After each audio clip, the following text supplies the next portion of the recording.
up some drinks and then we repeat. Yeah. Chasing my purpose, need a release. Yeah. My life's a beach, I'm lost in the breeze. Do this with ease, don't play with my dreams. Yeah. It's so together, it's not what it seems. Heart of a tiger, life of a king. Yeah. Chasing my bag, my feet in the cream. Running these laps, not losing my steam. I'm feeling good, this life's what I need. Don't intervene with my energy. Yeah. I'm in her scope like Jimmy Iovine. Yeah. No Superman, but I'm feeling supreme. This not a movie, but I'm making a scene. Yeah. I can tell you how to live your life, but you just gotta get up. Get up. Get up. Get up. Get up now. Get up. Get up now. Get up. We just gotta live our life, we paying a price. Piece of the pie, I need me a slice. Yeah. Rolling the dice, the scariest spice. Sticky like rice, the tricky reprise. Yeah. Love will suffice, I suffer in silence. All alone, I'm lost on the island. Let's spread peace and less of the violence. Sebastian Bach on yachts playing violence. Yeah. The flowers violet, give me my rose. This for my city, all for my bros. Did it alone, so far in my zone. So raise your glass, let's all have a toast. I can show you how to get like me. Live your life till you die. Yeah, look, I can tell you how to live your life, but you just gotta get up now. Get up. Get up. Get up. Get up now. Get up. Get up now. Get up. Get up.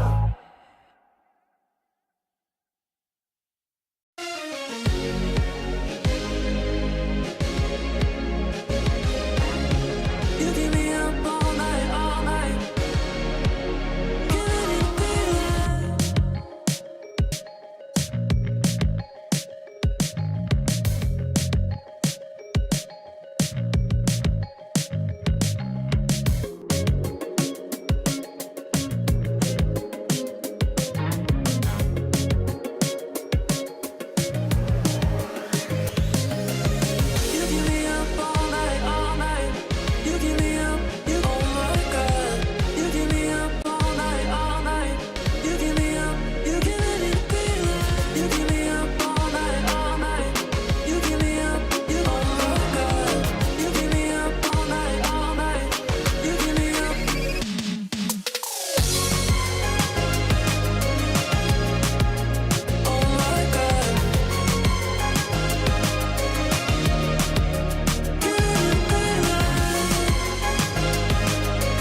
little flame, now get out the way.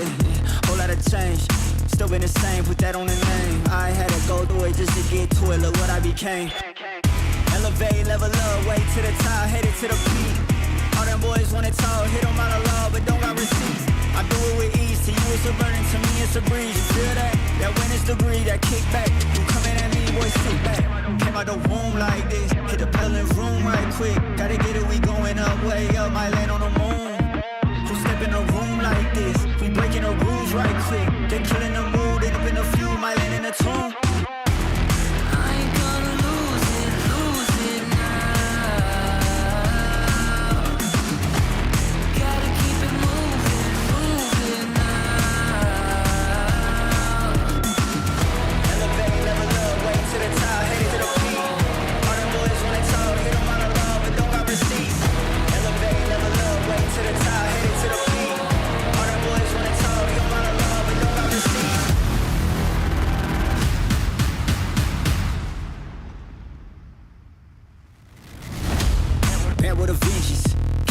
I'm leaving no remnants, they all in attendance. Gotta go big, I aim for the fences. It's mine, I sense it. Back in the scene, I'm back to the business. Back on the front line, gotta grind, it's time, let you be the witness. At the time, turn a repeat to a 3P, yeah. Got the franchise on me, you more like G Lee, yeah. 21st century, you all the way BC, yeah. Old boy been washed up, I'm notched up, been TTA. Came out the womb like this, hit the pedal in room right quick. Gotta get it, we going up, way up, might land on the moon. Who step in the room like this? We breaking the rules right quick. They killing the mood, end up in a few, might land in a tomb.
Shopping when we touch down.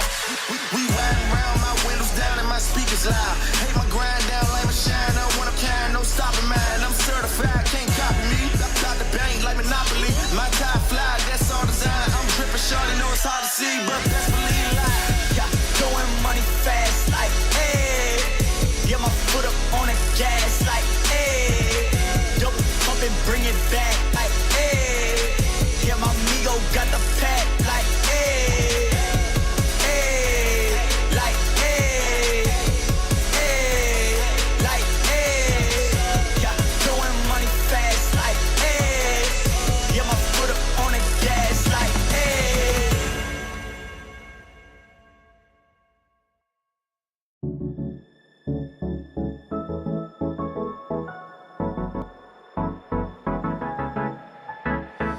Let's do something crazy, get a bit wild today, cause we don't do this every day and we deserve it. Life is so amazing, nothing is in our way. Baby, let's fly away, do you feel it? Is your heart rushing the way my heart's rushing when you take it all in? Baby, this is where we come alive. Do you feel it? Take the world by storm, just you and I. Can't believe it took so long to realize what makes us come alive. Oh, what makes us come alive? Let's break some rules. No, we don't always have to be good. Don't always have to do things that we should. We'll feed the fire. Let's see it through and let go of what's holding us back. Just light it up and we'll burn through the past and take it higher. Is your heart rushing the way my heart's rushing when you take it all in? Baby, this is where we come alive. Do you feel it? Take the world by storm, just you and I. You and I. Can't believe it took so long to realize. This is where we come alive. Do you feel it? Take the world by storm, just you and I. Can't believe it took so long to realize what makes us. This is where we come alive.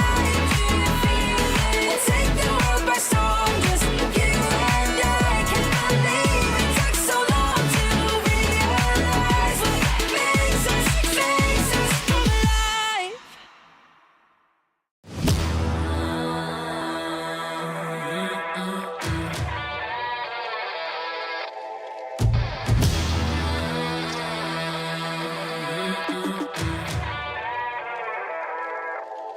Yeah, motivated on focus. Came a long way from the lowest. Yeah, gotta get it the mindset, gotta put it in motion. Yeah, this is the moment, gotta one up my opponent. Back then they ain't noticed me, now they know it's me, I'm the chosen. It's my time, yeah, I put that on Bible. No excuses, gotta get to the final. Take all of my idols and turn them to rivals. It's all or nothing, man, the trophy is vital. Game time, bet I'm coming in clutch. No hang time, man, they can't keep up. The game's on the line, seconds on the time. Who can't fight? It's gotta be us. Better under pressure, go ahead and let it fall on me. I'm destined for it all, you better call on me. They say what doesn't kill you make you stronger. All that pain, it done made me to a monster. They say what doesn't kill you make you stronger.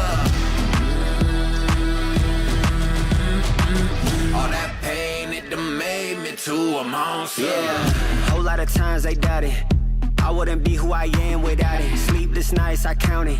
It all paid off, it's really astounding. I had to keep the faith to elevate. Hope for better days, they were coming. Now we can celebrate, knowing every day is abundant. Yeah, it's my time, yeah, I put that on Bible. No excuses, gotta get to the final. Take all of my idols and turn them to rivals. It's all or nothing, man, the trophy is vital. Game time, bet I'm coming in clutch. No hang time, man, they can't keep up. The game's on the line, seconds on the time. Who can't fight? It's gotta be us. Better under pressure, go ahead and let it fall on me. I'm destined for it all, you better call on me.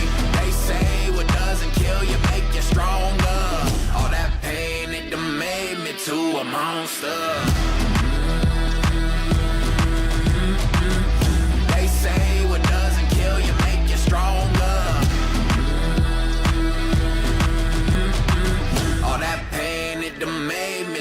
monster.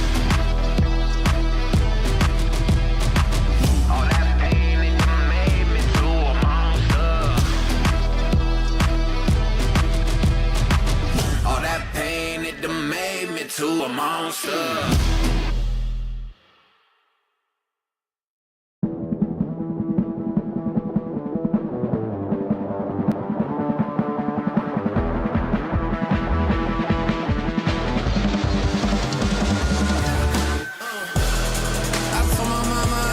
I make a couple mistakes, but see I stay in my lane. I keep my feet on the pavement, and don't you ever mistake it. No, this ain't never been a game. Tell me where the competition. Seem like they all been missing. Never made a wrong decision. It's got me walking different. I stay gassed up. Please point the opposition. No scope, it's no joke. Just know I aim with raw precision. I went and got my bid up quick, 100 figures. They once was competition, now ain't sitting with us. Been on a wave since we've been away. Snatch the game, now we here to stay. I told my mama I make it, I make a couple mistakes, but see I stay in my lane. I keep my feet on the pavement, and don't you ever mistake it. No, this ain't ever been a game. I told my mama I make it, I made a couple mistakes, but see I stay in my lane. I keep my feet on the pavement, and don't you ever mistake it. No, this ain't never been a game. It's that you can't touch me. Things get ugly, they mad now. This all must be a whole new level to count. I'm packing on the pounds, pulled up with the dog hound, and I still had time to shut it down. Now you see them all screaming my name. See them trying to switch to my lane. They ain't never fit that frame. Only present when the cash came. Plenty days I've been on the road chasing. No legend ever said they was complacent. Nah. I told my mama I make it, I make a couple mistakes, but see I stay in my lane. I keep my feet on the pavement, and don't you ever mistake it. No, this ain't never been a game. I told my mama I make it, I made a couple mistakes, but see I stay in my lane. I keep my feet on the pavement, and don't you ever mistake it. No, this ain't never been a game.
What did I do? What did I try to make you happy? Thought that I proved, thought that I you told me that you love me. But now you're in the spotlight and you're cruising. You play with my emotions. I was foolish, but now you're in the spotlight. Camera shooting, you playing with my heart. You playing with my heart. And now you're in the spotlight and you're cruising. You play with my emotions. I was foolish, playing with my. Now we know you fake. I just wanna say you've got tunnel vision. Enjoy with your mates, cause I'm on my way. You've made my decision. What did I do? What did I try to make you happy? Thought that I proved, thought that I you told me that you love me. But now you're in the spotlight and you're cruising. You play with my emotions. I was foolish, but now you're in the spotlight. Camera shooting, you playing with my heart. You playing with my heart. But now you're in the spotlight and you're cruising. You play with my emotions. I was foolish, but now you're in the spotlight. Camera shooting, you playing with my heart. You playing with my heart.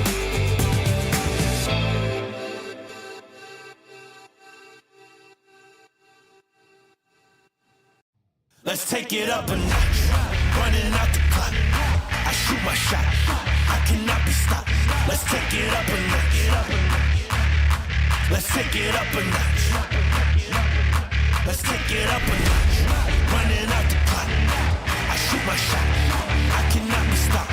Let's take it up a notch. Let's take it up a notch.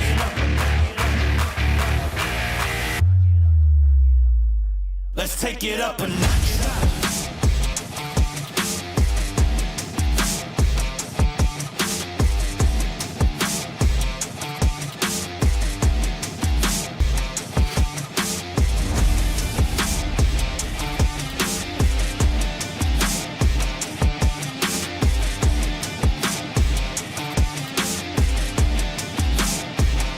Let's take it up a notch. Running out the clock. I shoot my shot. I cannot be stopped. Let's take it up a notch. Let's take it up a notch. Let's take it up a notch. Running out the clock. I shoot my shot.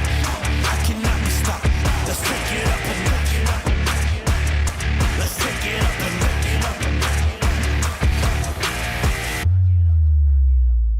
Let's take it up a notch.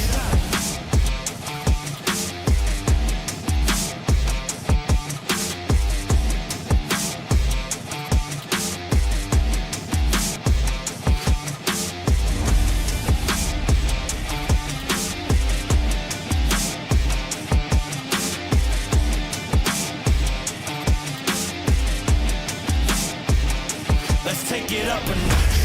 Running out the clock. I shoot my shot. I cannot be stopped. Let's take it up a notch.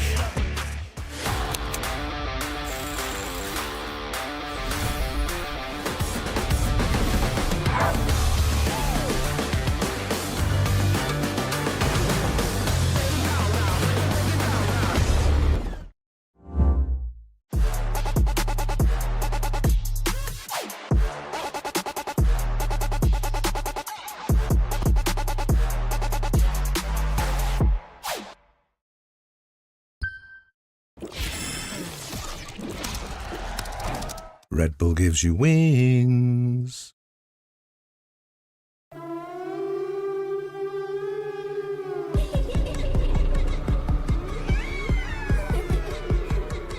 Pull up to the spot with the squad, let the bass drop. Laser on the R, brought the truck, this a cakewalk. Shimmy, shimmy, y'all, hit them talk, let them take shots. 007 on the block, keep the aim cocked. Pull up to the spot with the squad, let the bass drop. Laser on the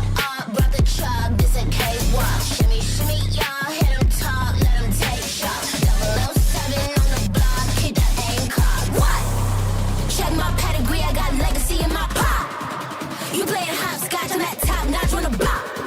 Slippin' slide like me, nah. Spice it up with the sauce. Yeah, my Lord said don't do it. I said bah, bah, bah. Yeah, my Lord said don't do it. I said bah. Yeah, my Lord said don't do it. I said bah. Call you up like what you doing? Ride around with the squad, no losing. Link you up with the Reaper, keep it moving. Yeah, they can't do it how we do it. Bring it up, can you keep up? Play follow the Lita, big queso. Humble with the ether, but I still took a heat up. No halo, I've been with a handgun. I've been on my King Kong, from Halo. I've been on. What? Check my pedigree, I got legacy in my pop. You playing hopscotch, I'm at top notch on the block. Slippin' slide like me, nah. Spice it up with the sauce. Yeah, my Lord said don't do it. I said yeah, my Lord said don't do it. I said yeah, my Lord said don't do it. I said what? Check my pedigree, I got legacy in my pop. You playing hopscotch and that top notch on the block. Slippin' slide like me, nah. Chillin' with the sauce. Yeah, my Lord said don't do it. I said bah.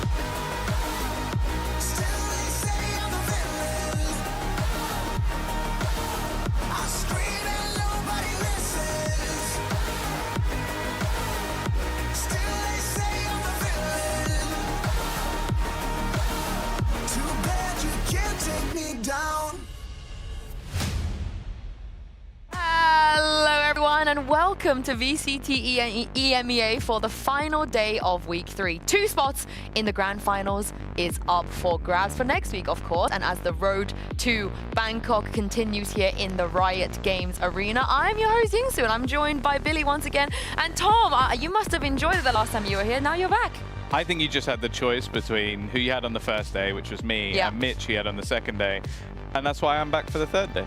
Yeah. Well, I voted for Kakuka, but you know, we can't. That wasn't an all have option. all. You had a choice between me and Mitch, and I won. That's how I'm taking this. In fairness, yes, and I did vote for you, Tom.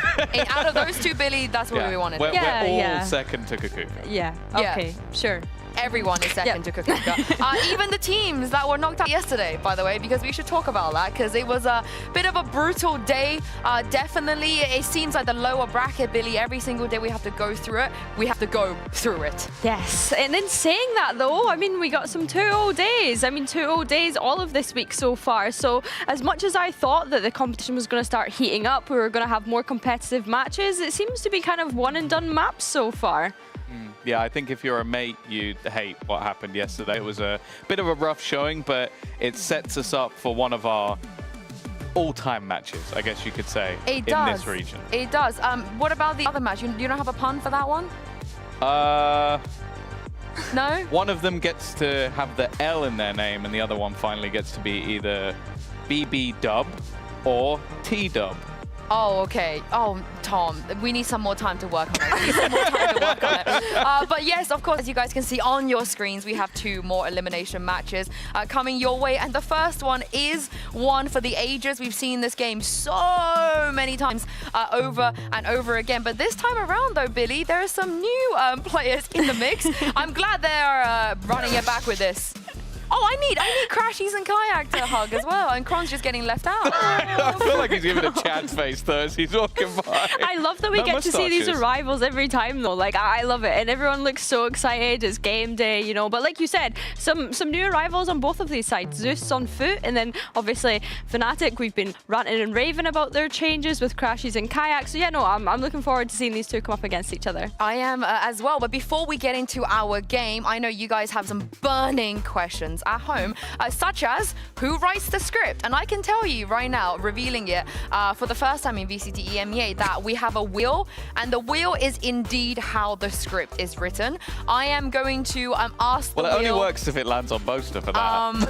Yeah, so this is like the best timeline. That's the timeline we want to be in. But I will ask a couple of questions. I know, Tom, you have a question, and Billy, you have a question as well. If you guys have a question at home you would like the wheel to answer for you, let me know within reason, because there's only so much the wheel can do Yes or no to help questions, you. preferably. Yeah, that would make more sense. Nothing about e-dating. We can't help you with that one. But I will start with my question, and I'm going to be very, very sadistic with this. Will we see 6 maps today? Because we haven't this week. We've just had 2 zeros all around. So are we going to be here until America starts?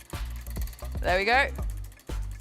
By the way, this is absolute truth. Whatever it lands on. No cap. Okay, so it's definitely. 6 map game, baby. Let's go. Okay, Tom, I believe you're up next. You can feel free to spin the wheel. I'm looking forward. I want to know what happens further into the tournament, and I'm asking, will a Polish player make it to Bangkok? Really specific. Well, there's a few Polish players on different teams, so Very it basically specific. just means, is one of the upper final teams going to lose? You're kidding me, right? So there we go. Heretics and Vitality, congratulations. Oh, no. Oh, okay, there we go. That's rough. Billy, I'll spin for you. What's your Awful. question? Yeah, thank you. I'm thinking more about the agent pool. Are we going to see a Clove or a Reyna before the end of Kickoff? We've seen teams switch up compositions. Do you know what? I want more I'll Phoenix answer this as one. well. No. All right, let's see. I want to see more Phoenix, but I'm with you. I think Clove and Reyna at this point will be quite fun. Oh, Yeah, you yeah. both got the same Oh. one. You both actually got the that's same one. Does anyone else have another question? I feel like do I have time to sneak in another one unless you guys have one? Go for it. You have another question? Okay. Will Tom wear Vigs? Because Milan and Elma are gonna wear Vigs. They told us they're gonna wear Vigs at some I already point. have. We're really carrying Can we this get joke Tom on. Biz in a Vig at some point this year? Oh, this I year spun it it's really almost hard as well. guaranteed. No cap. Of course, of course. You're You got the same as well. That's Yeah, really weird. We're gonna get you rigged. a Vig. It's rigged. We're gonna get you a Vig. But earlier today, Billy broke down some of what's been going with Fnatic and why they are looking so good right now. So take a look at this. Hello everyone, I'm Billy and I'm an analyst here at VCT EMEA. Today I wanted to kick things off with a little VOD review session, and I wanted to specifically look at Fnatic's Abyss. Now, of course, the first time we've seen them play BBL, this composition, we had a couple of question marks, but the second time against Gentlemates yesterday was a very much welcomed change. We got to see Chronicle jump back onto that Breach, we got to see Boaster jump onto that Astra, which we all know and love, and of course we got to see Alfie jump onto that Jet, which was a very much welcomed and nice surprise. But today I want to look at specifically round 7 Abyss against Gentlemates, and what I want to look at in this is the way in which they were approaching their attack. So to start things off, let's just have a quick look at the minimap. A lot of the time we will see this pack of 3 on A go towards the site, and what we usually have is Chronicle and Boaster both chilling. They're that kind of late flank kind of lurk positions, and then we'll see Chronicle go towards A to help the site execute.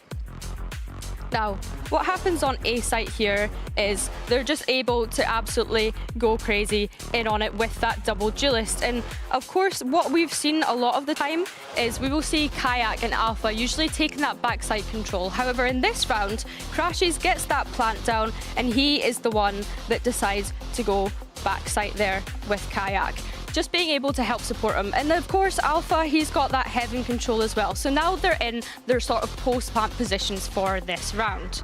So as we continue to look into it, you see a quick retake reaction from Gentlemates. And what I want to point out here actually is this Yoru ult that's coming out from Mini and going into Kayak. I think that's really interesting. I think that there's a very quick reaction from Gentlemates. It's very clear what their protocols were in this round. I think also as well, if we just have a look at Robbie BK there, he's in that drone, he's clearing that heaven space, which forces Alpha away from it.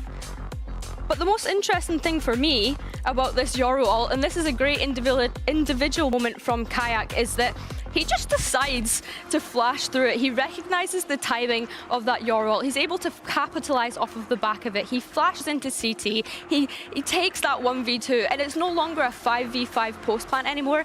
It soon becomes a 5v3 post plant. So in my mind, that's really good initiative from Kayak, and he's been able to recognize what you should do as a follow-up off the back of that Yoru ult. So it was really, really nice for Kayak to be able to do that. But a couple of timing issues from Gentlemates as well, perhaps. A couple of timing issues. We see the Yoru ult go in and the players not being able to follow up off the back of it on CT. But I'm sure you're wondering, why does all of this matter, Billy? Why are we talking about this? And in my mind, it matters because Fnatic got away with going A 11 rounds in a row. Fnatic, they were just able to recognise and exploit Gentlemates' weaknesses. It was just great to see. And why did they get away with going A every round, I hear you ask? Why did they get away with that? Well, one of them is because they run a double dive composition. There were no sort of challenges or resistance in being able to get that spike down. And their win condition, from what I could see, was that in the post plant, they need to be able to keep that back site control. It was usually Alpha and Kayak being able to do that. And because they're the double duelists, you would expect them to be able to fight for that. And if they ever lost that back site control, Boaster then would just rotate back in. And at that point, they would have the Astro utility, the Breach utility, and the Sova utility all paired and ready from main, which in my mind is chef's kiss for a post plant. But that's enough yapping from me. I'm really happy to have done this VOD review session. We actually do have Yinsu standing by with Yetajay and Mr. Fallen from Foot, so let's hear what they have to say. We will hear what they have to say in just a moment. But for now, I think what's really important about looking back on their Abyss is Foot would have been watching that game 100%. They would have been coming up with ways to be able to counter it if they pick into this map. Today, it does feel like we moved on from Fnatic banning this map. They were banning this map before. And Billy, if you were Foot, what would you do? You know, watching them go A that many times, how do you counter that? That's the thing. I think a lot of what we've seen from Gentlemates yesterday was just being way too passive on that A main in particular, right? We've seen the Yoru just TP out, leave Sova on their own to kind of deal with what they could deal with, but they had no sort of site anchor to kind of actually help with it. Well, Billy teased it a little bit earlier. I got to chat with Mr. Fallen and Yetajay from Foot. Take a look at this. Fnatic will be taking on Foot today in the elimination match, and I'm now joined by Yetajay and Mr. Fallen. I wanted to get your opinion on a few things, and I thought it would be fun to do it through a game, of course. I'm going to read out some statements, and I want you to wave your flags if you think that what I'm saying is a red flag. Are you ready? Yeah, of course. All right, first one. Having a permaban in your map pool, do you consider that as a red flag? So just only banning one map and no others? Oh, you don't? I guess it's no. Okay, Yeah, it's not. why not? Because you don't have a permaban. You just ban your opponent's best map, it feels like. Yeah, well, last year we always banned our worst map, but I think this year it's going to be different. We're going to ban for if their best map pick right now, so it doesn't... And also, yeah. if you don't have permanent, then you should work on every map, so... So it's sometimes people can think like, okay, let's permaban this map, so we can like have more time to the other maps. So it's like good and bad. Good and bad. Yeah. Okay. Depends. A very nice and easy start. Second one is not having a Turkish player on your roster. So if you're building a roster and you don't include a Turkish player, is that a red flag? Yes, Mr. Fallen. Okay, you don't think it is, so why not? I don't think like that. Well, I don't know, I guess But that's fine, yeah. You have to take one Turkish player at this Yeah, team. you need at least one. Yeah. Everyone's aim guy right now, except me. So why not? Yeah. Okay, it's said Yeah? right here. Yeah. Also, pretty much Imagine there was no Yetajay in your team. So. Oh, exactly. Oh, and But- Mr. Fallen, of course. Yeah. But you look at all of the other international rosters, you know, like Heretics, Fnatic, they all have at least one Turkish player, right? Yes. It's like a buff. I feel like it's a buff. Yeah, Turkish buff, yeah. Yeah, Turkish buff. Next one is putting your duelist player on Tejo. Do you think that's a red flag? So instead of putting your IGL on Tejo, okay. Since you played the Tejo, Mr. Fallen, why is that a red flag?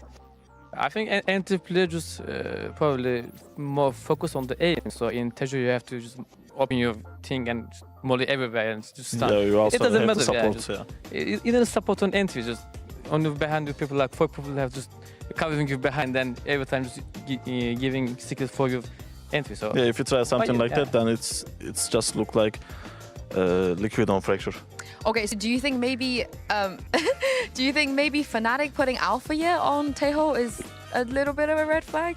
Because he also plays duelist. yeah, but they have already one duelist player in their team, so I think it doesn't matter that's for fine, I Alpha guess. Jet probably. Okay. He still shoots. It doesn't matter. They average it, I guess. So we'll never see Zeus on Taeho. Probably never. Probably never there. I think that's a good thing. And your Taeho is so good too, Mr. Fallen. This one kind of aimed at Krax, I guess. Playing KO on every single map. Because Krax has played KO on every single map in his career. He's done it everywhere. But do you think it's a red flag if you do have KO on every single map? Of course, you guys don't think it is. You're the team that do it. No, We are thinking about that. I was gonna raise it, but you know, Okay. last year we don't need, like, how they say that. Last year tactics was always so easy to read, you know. With Kaio you can take any info, but meta always changing in this year too. So with Kaio you might do nothing with the Kaio. Sometimes You have only one knife and like 40 seconds you can't do nothing with your Kaio. You have to do only flash pick, but I don't know, it's always changing. sometimes so you really need to play sometimes you another play Kaio, sometimes you don't have 100%. to. Yeah, so He is the best KO player. Yeah. Yeah, he I is, feel of like, course. you know, whenever he's on the KO, it's a bit scary. And That very is scary, quickly, yep. last question, not having the foot bundle. Is that a red flag? Of course. The double red, actually. Double Yeah, red flag. I double don't think it. we Go need an double it. explanation for that. But We thank can you, do. thank you very much for joining me. Make sure you guys grab the foot bundle, of yep. course. Yeah, of And course. let's just bring these two and their teammates onto stage and set up this elimination match. See you guys.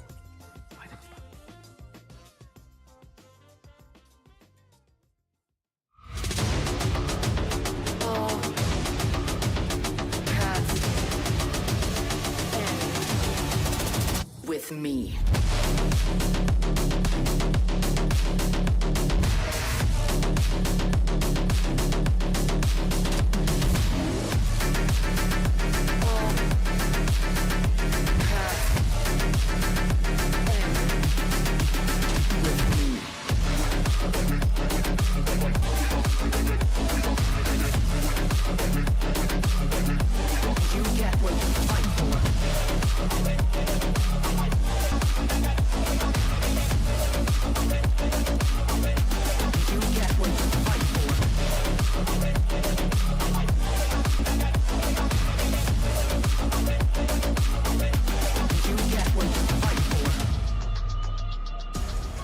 Foot versus Fnatic has been a staple head-to-head since the partnership era, and we have witnessed a lot of heartbreaks in the past when these two teams have played against each other. But you heard it there from the interview, Mr. Farland. They want to ban out their opponent's best map.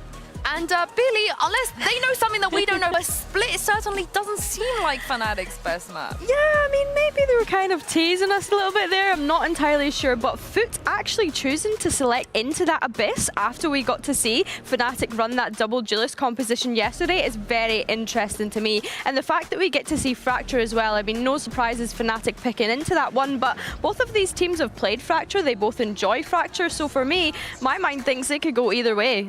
Finally, a team that hasn't given them both Haven and Fracture. I feel like every team is like, okay, Fnatic, you can have both Fracture and Haven. That Pearl is going to be very, very interesting as a third map. And then Fnatic banned Bind once again. So there's a lot of like intricacies, details, surprises here too. But that Abyss, I think we have to kind of talk about the pros and cons of picking into this map the day after we see a team play it. Of course, Foot had that one-day break. They didn't have to play yesterday. They were sitting home. They were definitely watching that Fnatic game against Gentlemates.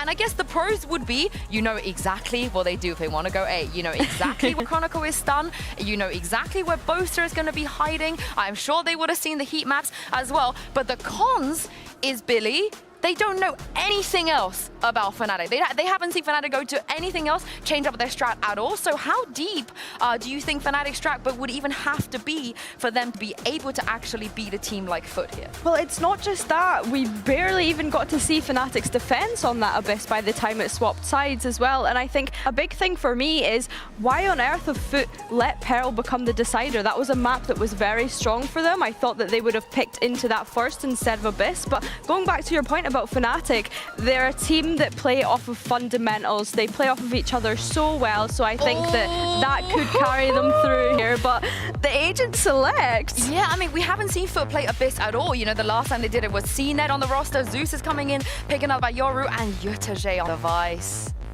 Oh, it's nice, isn't it? It's very nice. I think for me, like, I want to see how much impact Zeus can get out of that Yoru. I think that's a really exciting prospect.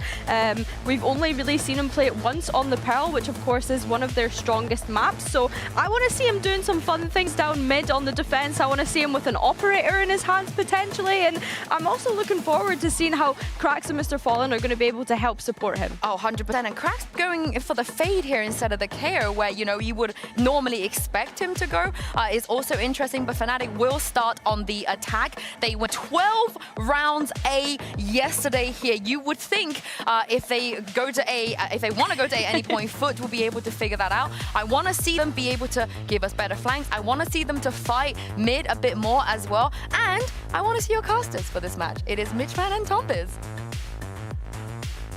Thank you, Yinsu, Billy, and Tombiz. You're up here now. Quite a little escaping act you've been going for this week. Busy boy. You are indeed. Listen, a tale as old as time when it comes to Fnatic versus Foot, and true as it can be, it's going down yet again, Tom. But these teams, they looked a little different last time we saw them face off against each other. Any hot tips, any favorites from you coming into the server here in the lower bracket? That's the thing. If you go off the last couple of results, I'd say Fnatic definitely looked better. Like their match yesterday, they make good adaptations. At the same time, Foot getting destroyed like that, I don't expect that to happen again. Like, I would be very surprised if the Vitality match was repeated, and the fact that they've switched up the map pool, even gone into a map where Fnatic looks strong, that makes me feel confident in this team. And by golly, they've done it. They're at the B site. Not yet. They've started outside the B site, Tom. Perhaps it's 12 rounds B. Who knows what Fnatic have in store for us, as you're alluding to, yes. And as the desk touched on, 12 rounds on the A site. It was quite the consistent affair, but the spike is here. It's made it to B early on, as have Fnatic crossing the site now. But it will not last long on the site with Zeus around, Sheriff in hand, and he's ripped 2 heads clean off out of Captain. So he's in trouble. That's the pick right back. Chronicle, he's been putting up big numbers on this breach, and he's not looking to change the script anytime soon. Back to a 3v3. It's winnable for Fnatic, Tom, but they have lost a lot of HP. That's the reason this guy's the #1 rated breach, and although his utility's good, his shots are better. The thing is, though, they're up against Zeus, looking to take over the round. He might just even start it with an ace! There were rumors that Fnatic wanted to get this man, and the first round he plays against them, he gets an ace! He's giving them good reason to regret not picking him up. My goodness! An ace, and the tone is set for this map. We saw Fnatic go to the other side of the map. We saw them get on site, and there was a little bit of a hiccup. Chronicle, a player who's delivered, steps up yet again for the double, but it doesn't matter in the face of this brilliance. A young guy on the server, and the only kill for his team is on his side, 5-0. Second round, well, won't be much from Fnatic. No surprises for those of you who watch a bit of Valorant. After you lose that pistol, there's not a whole lot to invest into, but they have gone for some sheriffs of their own. I'm actually going to have a breakdown. Like, I know it's only round 2, but we didn't see them go to this half of the map the entirety of the game. The thing is, to talk just a little bit more about the compositions, I think breaking into what's there for Foot is going to be more difficult. Plenty of delay available, and that is the spike, by the way. That has been delivered over to the side of Foot, so you might have had some hopes for this round. I would say that they should be almost completely diminished because the defense can just rotate over. Zeus, by the way, he's got his ult online. Not that surprising, but he does have it. It is really cool to see this utility usage that we're talking about. You've got mid under control. You've got A under control as well with the wall. That's why there's 4 players here, and look how easy they make look. An in-zone flawless 4 Foot and a 2-0 start. But that was kind of an easy round. Their opponents didn't have much. There's always dangers. We've seen plenty of teams fall to those kind of buys, or at least have a dent in their economy afterwards. But after a flawless start, a 2-0 beginning, it's Fnatic purchasing up rifles and the chance for the fight back from Foot. Early on, though, early days, there's already an ultimate online coming into round 3 in the hands of Zeus. What a 6-0 start's going to get you. yeah, a chance for him to really cause some problems. Even gonna chuck away the sniper to a teammate and go in with the rifle himself. And you can see it does look like Fnatic's stance is, okay, they've seen everything we've got on one side. Let's try and put pressure on the other side. Kayak has just gunned it all the way down mid, taking a lot of space for the team. And it does seem like pressure eventually is going to come in onto Yeroje, but I'll be honest, it might be his first time playing this agent. I have a lot of faith. Yeah, no doubt Amanda can put up numbers. See if that shift in utility to this side of the map reaps any reward for them. At least the kill in the wall that slows down reinforcements. It's cut them into a slower play that Kayak takes advantage of, creeping his way through the spawn. Good trades by Chronicle. Spike retrieved. And the man advantage on the back of it. Still though, blow for blow with the weaponry Foot have brought to bear in this round, it's not a terrible start. Fnatic are clearly questioning where those remaining two are going to be. You'd have the expectation after finding that many kills over on the B side of the map that they will make this rotation in. The only worry here is what weaponry can be retrieved. Because like right now, you talk about this 2 versus 3 if the spike was down on the B side with not only having post plant available for Boaster, but also Chronicle alive in the late round. I'd be very confident. If maybe another gun goes into the hands of Foot and they get into an after plant retake over on A, Spike planted. I wouldn't say it's likely, but I feel like there's more possibilities than there were with him running in with the Spectre. I'll give you that. Time, though, is going to be the issue for Fnatic. Even with this composition, they're playing on site. In a way, this may catch them off guard. If you're Foot walking back in, not just the utility, the star, the stun, but the rolling thunder you highlighted, Tom, this is a lot of utility that should be in main, and instead it's sitting on the site. Ada Captain caught off guard. Nice shot by Krax, and he tries for the adjustment, but nothing will stop Chronicle on a tear. The 3-piece on the board, the first round for Fnatic secured. Yeah, he's one of the few players that you get a positive rating out of when playing on this agent. And a lot of that stuff will be whether or not you're surviving or getting kills or whatever. But the thing is, he is just able to still put up numbers in these late round positions. That was the exact goal for Fnatic with this comp. It's Kayak and Alpha. They take the space, they fight aggressively, and then you have the 3 remaining in the post plant. The thing is, so far, Alpha has been quiet. And that makes this comp not work anywhere near as well. Well, for Foot, they still have that ultimate online, now have 4 rifles coming up. This is where the game truly begins. It is, and with Fnatic having the rolling thunder, well, the battlefield seems fairly evenly set for now. Foot have their opportunities. Information with that ultimate is often going to be in play. The drone here seeks some info on middle, but it doesn't see anyone. And Fnatic wise that there may now be a small window for them to exploit. They make their way right down middle. I thought this could have been a contact eventually. They might shift it, but no, the rolling thunder's on in. And so too of the players. Alpha already through the choke point. Boaster good for the trade at least. And it's a flurry of frags for the side of Fnatic. B has been overwhelmed. And the players on the other side of the map, Tom, with credits where they're at in a 2v4 facing them, they have a tough decision to make.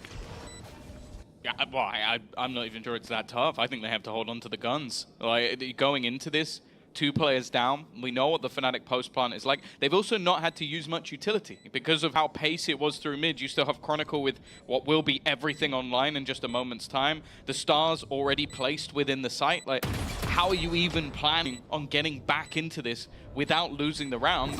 And obviously you look at the finances, there's really nothing there for Foot. So this is round over. Fnatic, I'm already liking what I'm seeing. Like, you talk about the fact that you watched a team literally play this map yesterday, play 12 rounds on the attack, win 11 of them, all of them going towards the A site, and so far, the only time they've stepped in the A site was a rotation back after taking B. They are playing the opposite game to what they played yesterday. God, this is a different look to say the least. Although I am pleased, Tom, that in one round we got to see 2 bomb sites, spike sites, however you want to refer to them, as opposed to in one entire half, seeing only 1. It was a nice change. I'm talking of changes, but they want to make some tweaks. That round didn't quite go according to plan. The Rolling Thunder used this aggressive middle take that actually came off the back of their drone. Fnatic sensing the gap, knowing they could get into position. And from there, it was a massacre. Foot need a solution. Not to that problem, because there's not going to be Rolling Thunder for a while, but their economy's shaky. I've just seen guys do like wipe his hands. I'm like, so our plan initially was to stack A. Let's forget that.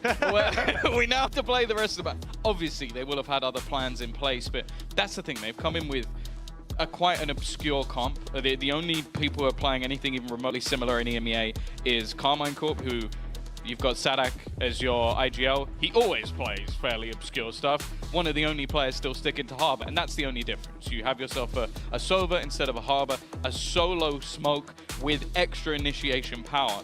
The thing is, though, I feel like we haven't seen a lot of that put into play. Like, I haven't looked at a lot of these rounds and gone, Foot know what they're doing. No, it's been these sort of more direct execution takes from Fnatic, but without information until they're going for the take.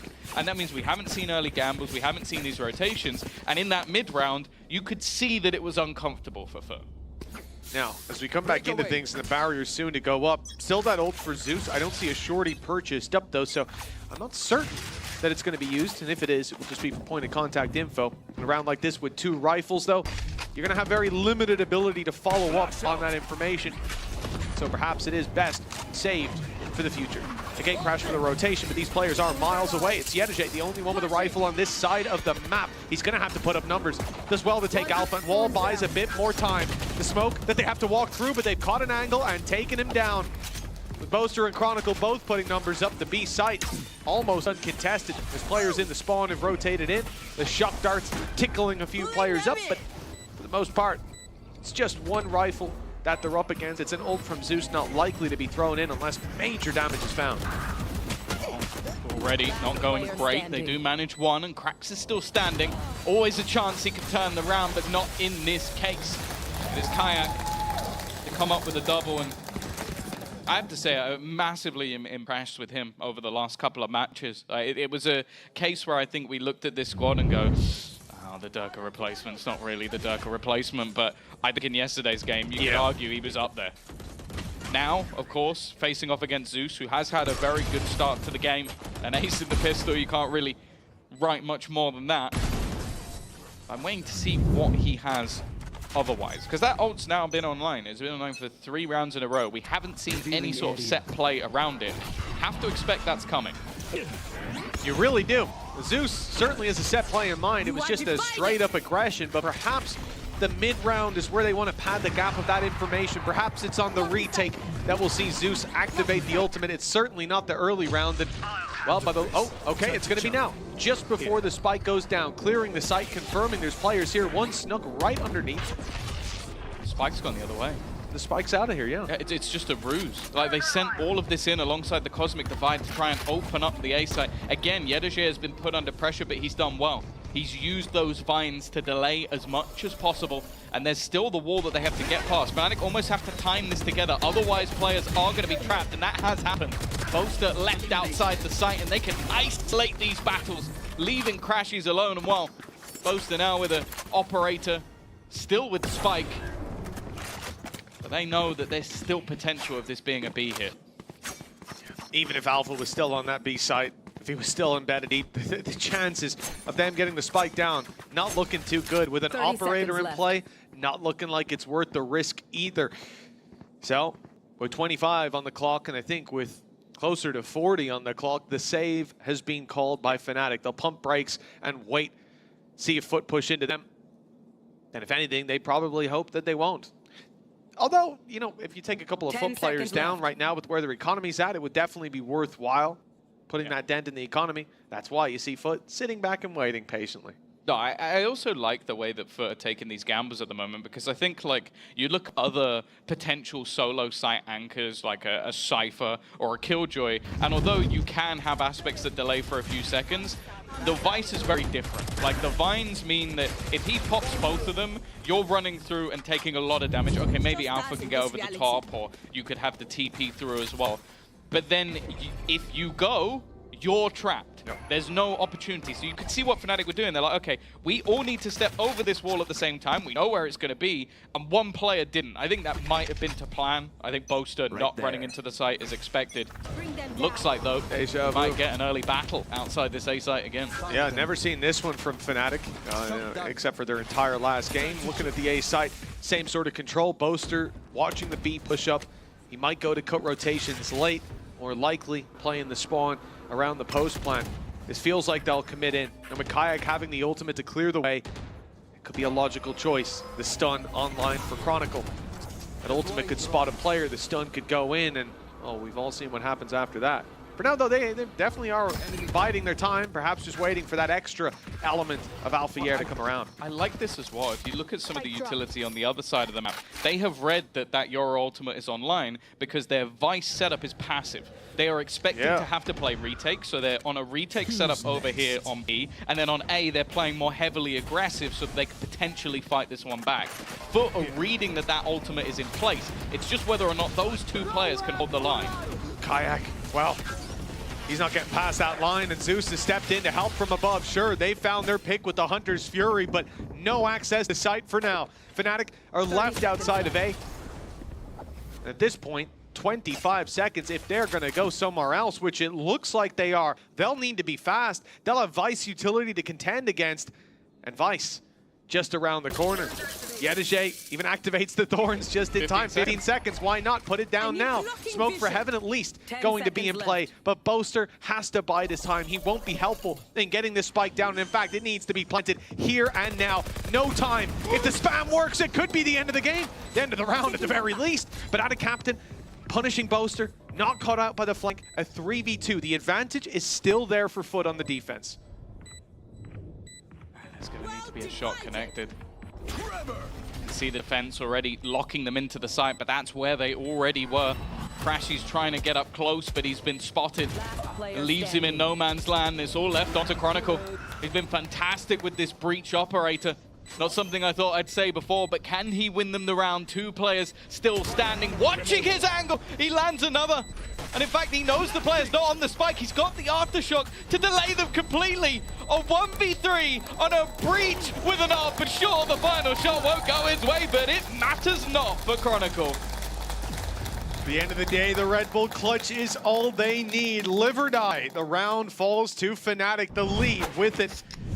This was, I mean, for the start of the round that they had, Krax finding the pick that he did, the punish as well coming in onto Alpha, Zeus getting here just in time to defend from up above in Heaven. This looked perfect. Oh, the setup from Foot was sublime. Like, they read on the round, they look into the fact, okay, Kayak has his ult, we'll give up this space. If he pushes too far, he gets locked in with us, we kill him. We play passive with both initiators, so if anybody plays into the site, they get revealed by our utility. Setup was great. Then they lose a 1v3 to a breach with an operator. That, not so great. Not so, like, you could probably have played that one a little bit better, especially with the Cosmic Divide down and you killing the first aggressive player. That bit, not so great. You're up against Chronicle, it's going to happen sometimes. Well, this is the thing. I mean, at the end of the day, and I'm sure they realized it immediately, but after the first kill, player has an op, stick together, take the trade. Yeah. It's an easy game, but in the moment, you get a little distracted. Eye not on the prize, and that's the cost you pay. Fnatic, interestingly, are the ones calling this timeout. Keep in mind, this is the team that won 4 of the last 5 rounds, so if that's not proactivity from the coaching staff, I don't know what is. Yeah, I think it's more just, firstly, you might need to calm the team down after Chronicle does that. I know, I was excited. But also, that was a round you shouldn't have won. The so why shouldn't you have won it? What went wrong? What read did they have? How can you beat that? And I think even going forward into this round, I think they've had some struggles with Yedege's utility. I think although you might not see him at the top of the board, it's been irritating. So it might just be something that they can look to adapt. Already, though, the hunt for information is there from the defense. They have pushed up fairly aggressively over on that A site. That means they've able to at least double up a player or two, or even just rotate one over. Well, Foot have sent 2 players extra to the B site. We're going to have a 4-man stack up. By the looks of it, Fnatic are running right into it. Now, there is a late play around middle, and Crashies is playing his Boaster role, sitting inside of the spawn, watching for those flanks to come through. Again, the utility that's in play for them, it is Very much you have to assign a player to be that trap wire. I like how Yedige just decides to pop that flash just to give a semblance that someone could be there. He was nowhere near in the utility. No. Drone's gone through as well on A, so now they're selling a ruse of their own. The problem is they've not won the first fight. That's Zeus finding the kill. Now the wraparound from Alpha takes some extra space. Those players are both isolated on the same angle. And very worried about Alpha. He could be coming into heaven right now as well. They've got to make a move. They swing into heavy traffic. Stun goes in. Kayak right after it. The double is clean. And Alpha's had a slower start to this map, showing up. We saw it earlier on, his mid lurk. He was sneaking his way up the entire round, and the timing absolutely perfect. A large part of that being Yedige. He pops his flash, and as a result, here's a drone coming his way. Of course, the assumption then is that there's some players there, and they want your sight. So the rotation is called. That means eyes are not on Alphayer as he walks through, and the needle very much thread. That's the third kill for this man. I think that puts him up to 4 kills so far. And if you've just got Alphayer warmed up, confidence boosting around like that, 5-3 in the lead, well, we know Fnatic are a team that can snowball. Trouble here has been mid. Like, there's been multiple rounds, be it an all-in take or just leaving someone behind. Even Boaster finding a kill with like 5 seconds left. And a lot of it comes down to the difference between the utility that you have. Like, Fnatic are going to have to be more proactive with their hold of mid, but a lot of teams might have a Cypher. So you can put a trip there. You don't have to actively watch it, whereas you can't do that with the Vines. They can delay, but they can't give you that same level of information. Give and take, the pros and cons. There, the con most certainly highlighted. Straight away, the utility has been spotted and finally dealt with. The trade out of the drone for that. We'll see if it's worthwhile. Stun, primed, and ready. Soon we'll see a gate crash go in. The drone already has. Alphayer, Blade Storm. He delivered in so many rounds when this Blade Storm's online. It's not active though. It's the rifle that he has in his hands. The effect, well, the same to start with. Yedige manages to take one out with the classic. The weak weapons on foot, still putting up a bit of a fight. And Boaster, well, he's back. This is the biggest challenge he's had in Spawn so far. Usually players have their back turned. This time, they're pressuring him. And the battle in the Spawn taking place. Ring a Rosie. He's called for backup too. Kayak's here to help. If he's done this for orb management, he is the smartest man in Valorant. I love If him. he's done it because he's just running away, maybe not so much. And the captain has decided, you know what, I've got my 1 orb, that's all I want. I'm going straight off the map. The thing is though, the kill on to Kayak, I believe, actually gave him the ult. And if the gun was retrieved by Boaster, which I think it was, that's absolutely fine. A great trade. It is a great trade for him. And look, for Fnatic 6-3 in the lead, now coming into this round, Kayak's ultimate online, Blade Storm for Alphayer as well. Whatever Foot discussed during Fnatic's last pause, here is the time to implement it. Zeus is coming into the round with an operator. Although he's in mid, so we're not expecting some crazy early aggression, but his gate crash for B Heaven could be pivotal if the hit was coming in there. But this is a different Fnatic than the other day. They've got more than a one-track mind to it. Sitting outside the A site is the Spike, but sitting outside B are 2 players, and Alpha with an operator of his own about to find target. And it's Mark, actually. 33 HP left on Adicap, and that wall just saved his life. One player goes back, the other goes forward. Fnatic baited some of the utility, but the Vines are still in place, so you can see the proactive position. Zeus has now been posted up in mid. As said, that has been a problem for the side of Foot thus far. They have not been able to hold that ground. The captain's actually going up close. I guess the tagged up player playing a bit more of a risky angle. We'll see if it pays off, because I think he's going to be seen. Yeah, fair to say that Kayak has a vague idea on where he's sitting. He's taking a big risk, though, with that swing. A mechanical mistake. Alphayer goes down. Both ults used. No effect. And the dangers avoided by individual brilliance by a man with 33 HP, destined for death at the start of the round. And although Destiny finally catches up with him, the advantage, tangible. Hunter's Fury has been used for well, effect, to be honest, 12 seconds now. We're ran all the way down to the final as Yedeje rounds that corner, but he won't be able to deny the plant. What he will do is take Chronicle down, take Boaster out of the equation, and leave Crashies to do it all. Well, Crashies is for Yedeje as well. Put her back on the board. Yeah, nice round from him. Nice delay from Foot to be able to get them into position, and further proof that stuns are all but cosmetic, because when a guy with 30 HP is blinded and stunned and he still headshots you, like, this is the confidence you need to play this game. You can see all those visuals on your screen and you still believe you're going to hit the shot, but yeah, in the end, it came down to not only having a lack of information on the other side because of the fact you've been hit by that Nightfall, but just solid positioning and delay from the side of Foot. Now we wait and see if they can turn this into something a little bit more, because you have to bear in mind, as it was said on the desk, we've barely seen the defensive side of this map for Fnatic. We don't know if it's going to hold up, and the comp looks like it will work better on attack. If this ends 6-6, I'd say Foot have done a good job. Well, it remains to be seen. Still, those 2 rounds to be played for, and Fnatic, well, Kayak has found himself in quite an aggressive position, but they are very much wise to his shenanigans. They've heard him, and now they've most certainly seen him. Decoy even spotted, so it won't be fooling anybody. Sight hit, though, on B. Again, this passive setup from Foot, avoiding a lot of that utility bombard with no ultimates for Fnatic, but post-plant now available will be Crashies on the Hunter's Fury. Although I see he's the one bringing the spike in. That was info.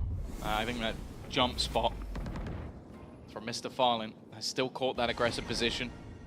Space has been taken, but it does seem like Foot are more than happy to play the retake. They've got themselves the Steel Guard, and they almost could have lost it, but also could have gained a kill.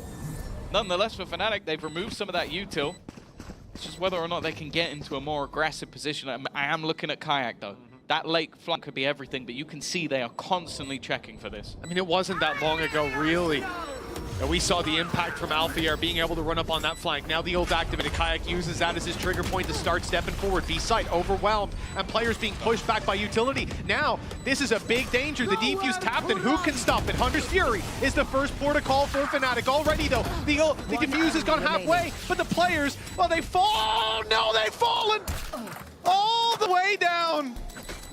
That's not quite what we wanted to see, and rest assured that round result would be the same regardless, the flank from Kayak and so on, but denying orbs? He's denying the orb. Yes, I mean, with how close his opponents are to those ultimates, it just makes sense, doesn't it, Tom? Let's just just don't show the scoreboard.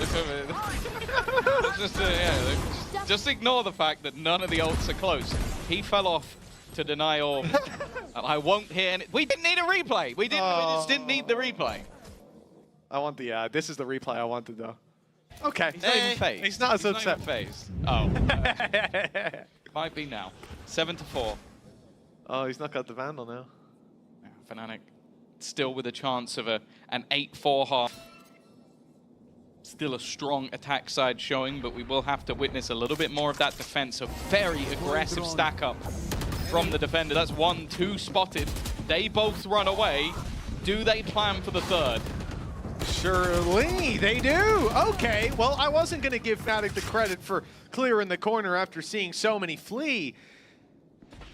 Kayak is again in this position, but because of the aggressive A main spot, they're not quite there with the same level of info gathering. They don't know that he is wrapping up in heaven. It might not matter. Zeus tries to take matters into his own hands, playing quite aggressive indeed. Tucked in behind the box, Alpha comes around and a nasty surprise awaits him. Zeus now looking for a little bit more. Decoy sent out, faking the steps as heaven attempts to be reclaimed. Mr. Fallen loses his life for that though, as Kayak claims the kill himself, and Crashy so desperately low, and Zeus quickly dispatches them. It's Chronicle and Boaster left in it, but the operator rings out. So does Zeus's weapon for another ace. He's dug them out of a deep, deep hole, and 7-5 at the half.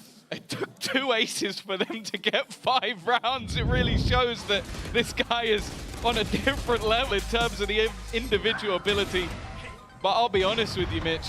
I think they're going to need a whole lot more if they're going to turn this round in half number 2.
welcome back, folks. Half number 2 is about to kick off here. 7 rounds in the first half for Fnatic on their attack. But Tom, you had some questions about their defensive side. Now we're about to see that play out in front of our very eyes.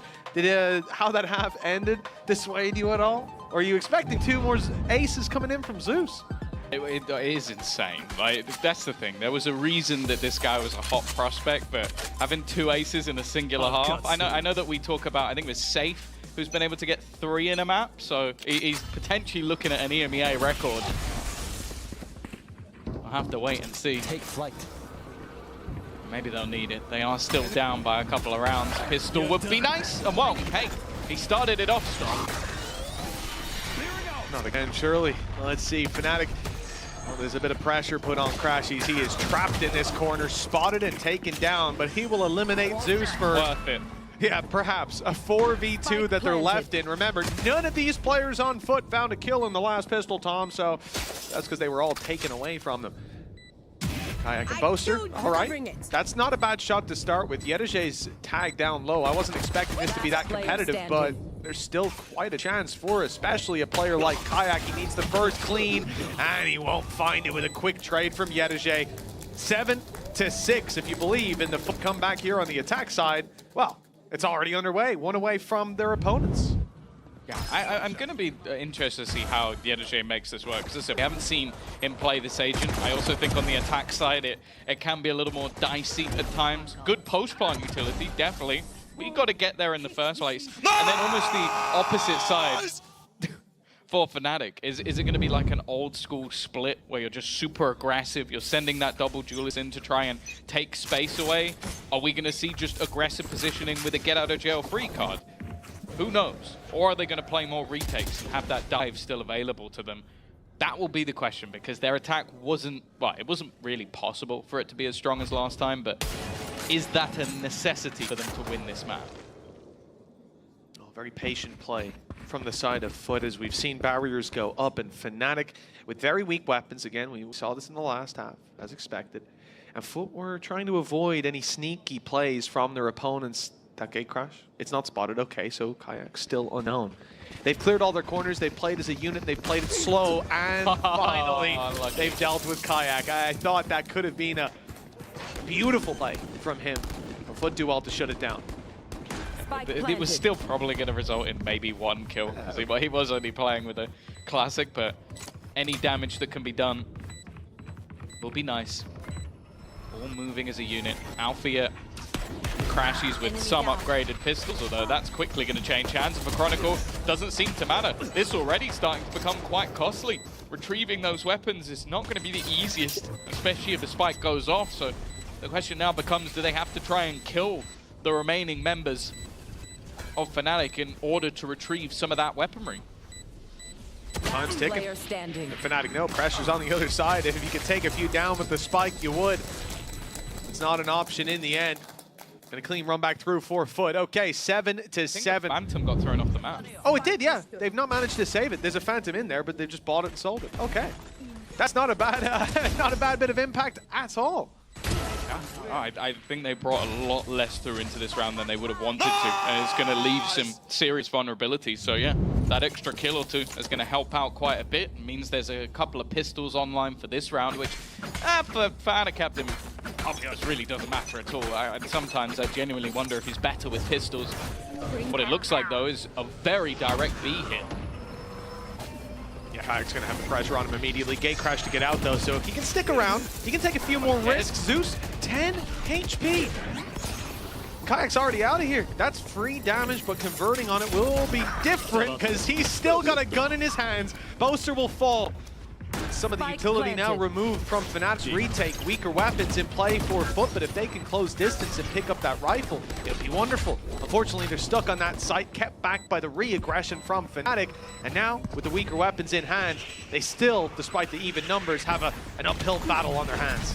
The main thing against Fnatic at this stage will be that time. It is a perfect start to give them the information. That leaves the remaining players with very little to play with. And while with already cracks dealt with, Yedajay, he kind of just has to die at this stage just to make sure that he's getting everything he can do. get that extra orb, trying to deny them, and you know what? He takes one with him. It's a little bit of extra cost, but ultimately that ended up being quite easy for the side of Fnatic. It's still important to get those 2 or 3 kills in the rounds you'll lose, right? Just to keep that economy honest, and especially with the chance for Fnatic winning those first 2.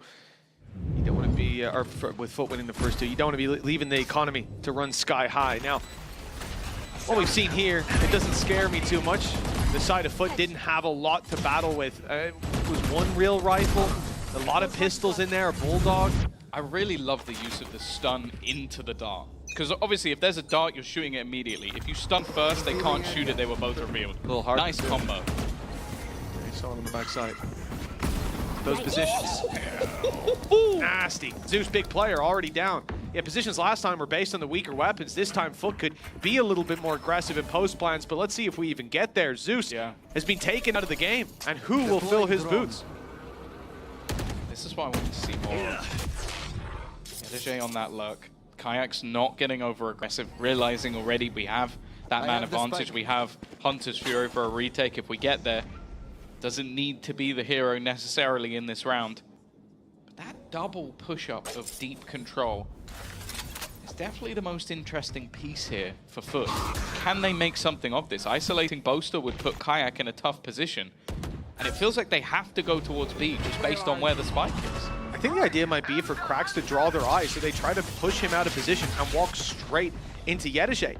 He can be the unknown factor, dodging the Hunter's Fury at least so he won't be pinged up. And there's a real chance to drop Chronicle and open an avenue for late round work as well. Yeah, I probably shouldn't have doubted Chronicle on that one. He doesn't get over eager.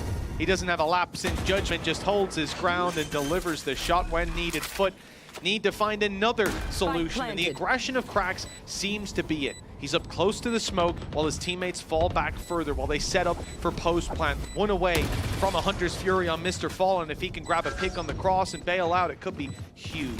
Out of charges. Trading is the game though for Fnatic.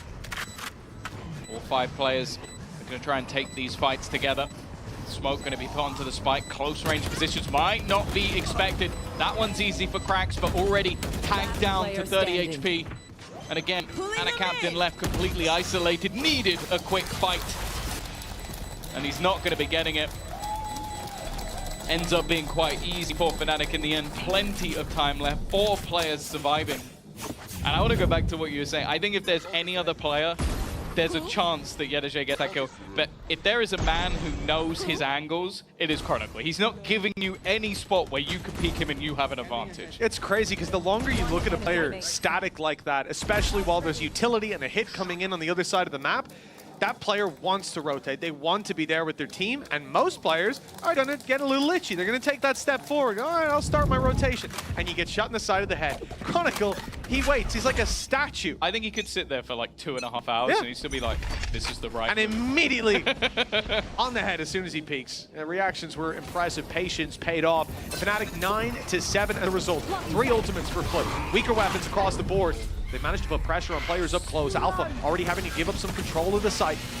And they may, I mean, it's going to be late getting a plant because Mr. Fallen's actually the one with the spike, and as players overwhelm the site, in fact, they're isolated in 1-by-1 duels. Crashies drops 2. Alpha does the same, and this round is done. Fnatic double digits secured. I'm quite surprised. I could actually commit the Hunter's Fury into that one. I guess just having a build-up of ultimate, so like, okay, we can throw one in just to try and make things costly. And to be fair, I don't know how much it did in damage, but it definitely gave little bits of extra space that Yedige was able to capitalize on. This is where the response needs to be had, though. Bear in mind, the next map is Fracture, where I say both teams are comfortable, but the fact that Fnatic are choosing that map still gives me faith that they'll be there to take it over the line. And with this choice now being there for Foot, bear in mind, they have won both pistols. So you're looking at this game going 10-7. Well, that's pretty close. In buy rounds, it's not been that close. Yeah, you look at what Fracture, we got to see that yesterday up against Gentlemates. Fnatic lost the pistol, went 2-0 down, 13-6 in the end. It's not a map of the week on, that's for sure. Foot, they want to do the damage here. It's not too late, especially with ults coming online. It's not like Fnatic have 9K on every player. We can see an eco in the future. It does get easier. Those first couple steps is going to be quite a bit of resistance too. 3 rounds in between them and the final timeout for Foot in regulation. We've seen 3 so far, this being the 3rd. Fnatic have 1 left. So it's very much a pacey conclusion to this map with not much more time to breathe once we get started again. It is kind of insane to think winning both pistols, Zeus and 20 kills, and you're still 3 rounds behind. Like, if you look at the scoreboard from the top down, it almost feels like that doesn't make any sense, but... I mean, we can give 3 rounds to Zeus, a pistol of follow-up, and then the other ace that closed out the half. So almost half the rounds. Operator in play. We've seen quite a lot of pressure put here from Foot as well. Already. Gatecrash put into play now. It will place him right next to Alfia, and he does take it, but was obviously in the ultimate. Yeah, nice and safe. Heaven play, and 1 spotted stepping into the smoke. That's a big danger, deleted already. If Kayak had the element of surprise, it could have been disastrous. Zeus tries to TP in, and well, TP's out real quick. Out of the round, Foot a man down. Spike still to cross to site. Hopefully won't go for the deep dive down below into the abyss. The problem is Fnatic are already here, boots on the ground. Yedije in with a chance. Thought he was going to go through that smoke, but no, he sticks around. They're still feeling like they need to make plays. That's the steel garden. They'll take away a fair amount of the weaponry, but the players rotating in are just going to defend. The main thing that's bought, though, is time. That clock is ticking. Baiting out some of that utility is going to be important, but the trade is immediate. Not giving a chance. Putting them now into a 3v5. Make that 4, as Mr. Farland's found one. Adicapta's position is hugely valuable. He's waiting on the edge. He manages to come out with 2, and that's round over. Chronicle not fancying that 1v3 once again. Those advanced positions gained by the ultimate are huge for Foot. Yeah, you know, I was just thinking, watching that Steel Garden, like, it's got to be some of the highest impact that we've seen from it, because not of the ult itself, it didn't do that much other than pump the brakes. The time didn't play as big a factor as it does in so many rounds, but it's the reaction on the back of this. It's the fact that not only do we have that space taken by Yedije, but that you still see Adicaptan stick around up close. There's players further back drawing the eye, and he's able to drop one up there. It's not a common position, I'll tell you that. And when it comes to ability to escape, there's not really a lot that he can do, but he didn't need to escape. It was Fnatic that had to run for the hills, save a weapon over, and that's, again, part of the economy conversation. Their credits are now very low. Reinvestment in the next round, buying these big weapons, buying an op, certainly not going to be easy. I've seen this one. You want to make that impact with it here. Unfortunately, the shot is drawn out by the drone. The angle's given up. That's a risky game if Alpha kept stepping into that. Oh, he is. He's going back for more. They've used the drone to force him back. Come on. Alpheus falls for the ruse. The problem, though, is excluding pistols and second rounds, there have been no round streak together. They've all been in isolation. We've seen big plays from Foot. We've had individuals, but then everything has gone straight back to Fnatic. This is a ludicrous play. This is something that Levin was doing a lot on BBL. The walk down, the ability to gate crash out is huge. And the fact that you're not against a Cypher, the only piece of utility they've got is to cover the other side of the map, so it's wide open. Kayak could even have gotten more if he waited. The whole team was on its way there. But that damage, Tom, that might be enough. Adicaptan's utility is key for this site take. You can't move players, you can't stun them up, you can't have your smokes. Like, it's just going to have to be a dry hit in both. Oh, he's caught in his own utility, though. Kayak still within the site. No ability to escape at this stage, has to stand and fight. And what was looking like a damning position now sits in a 3v3. Very winnable indeed. Sidestepping the ult, but they were still caught by it. And Zeus, well, one of them was even a headshot, so not mattering so much. He takes advantage of the chaos. Alpha Year's left to pick up the pieces in a 1 versus 3. Looks like Foot are charting a course for a 10-9 scoreline. With the economy where it is for Fnatic, we could see things equalized without too much difficulty. What a recovery this has been. It's not over yet. Maybe Alpha can pull out the play. No, he can't. Too many players on the backside. And again, Foot in this position, grouping up. It's the right call. The firing squad prevails. Again, like the way this round started off, like He mentioned he could wait. If Adacaptain comes out, he's looking at him. That was the only problem. It was a weird way to do your util, but it was the way that he was doing it. But it's the walk up. Both sides. It is the one sort of real downside of Astra. It's very easy to get caught up in your own utility. We've seen it from both of them in this round. And Kayak, we saw because of that aggressive push, used both of his gate crashes, doesn't have one to escape. So even though he finds a kill, there is no way out of the round. That economy damage comes to fruition. An ultimate for Kayak in the form of the Dimensional Drift. One off Rolling Thunder. But the weaponry is the main problem in this round. It's a big problem indeed. And we've seen the Sheriff ace, but that was from Zeus. Someone the Fnatic wants to go play for play with him. I'm here to see it. For now, it doesn't look like that's likely. Nice shutdown onto Kayak, and there's big plays up towards top mid. Most of the one to be on the receiving end of this hit, up close with the Sheriff, and he won't find anything. The jump peak proves a little too difficult for him to land. Now the B side's open, the plant should be secured, and even the rotations on the flank, well, they're known about, and one player's been stuck behind the wall, so they're also separated a little bit.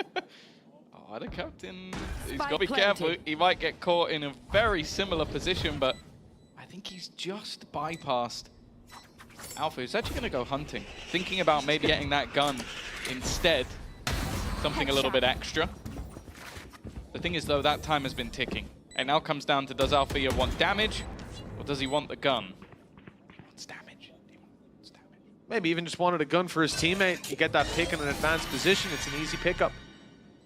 Crashies will find it hard to locate this weapon. I don't know why I thought Alpha was playing to get his teammate a weapon. No, he swings up into the window and looks for a fight. He wanted damage. He very much wanted damage. That was the name of the game. They have the cash to buy in the next round anyway. So it's like, obviously having something a little bit extra for the future would be nice, but removing some of the weaponry, making it so that if you do win a round or two, you can get a buy. And more importantly for him, Bladestorm. Like, it's getting ever closer. Attackers, though, we're seeing that weaponry juggled over so Althea can have that operator again. And the ultimates definitely favor Fnatic. The rest still building up, but if Foot win this one, they're going to have potentially everything online for the last couple of rounds. Bring them down. Deploying drone. 1:30 on the clock, and I'm looking at Fnatic for an aggressive play. Nothing to come of it. A main, biggest spot they were looking to hold on to. It's been pushed back by a bit of utility. And we fired out a recon to see nobody is home. So Fnatic now know that at least the deeper reaches of A main are wide open.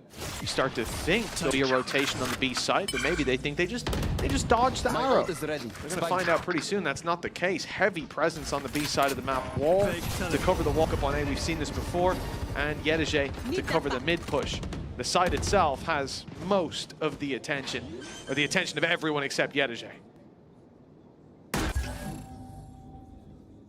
Rolling Thunder, Hunter's Fury, Dimensional Drift. This combo normally guarantees you at least a kill, but in fact it's the attack one used first. Now the defensive one comes in, and Kayak who's got down to it.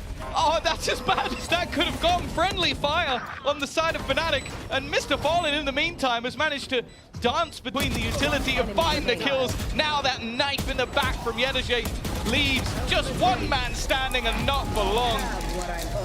That was looking like the perfect setup of ultimates and utility for Fnatic, but then there was a blunder. Yeah, that is a big blunder indeed. You know, you look at how Footer using that Vice, it's so nice. Going towards that B side, 4 players pushing up. You get 4 members of Foot charging in your face. He just came out of the ult. Yeah, well, right before we switched, he was still in Dimensional Drift. So yeah, it had to be perfect timing, essentially, or imperfect as you like. But Yedege, I always knew that Crashies was still NA. He's come to take him down from the inside.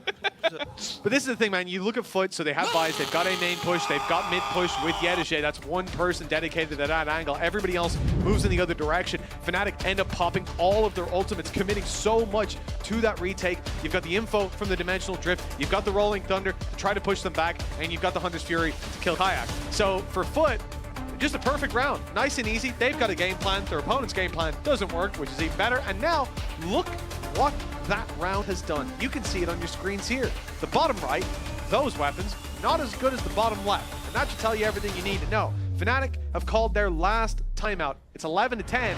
The lead has slipped out of their hands with 4 consecutive rounds to their opponents.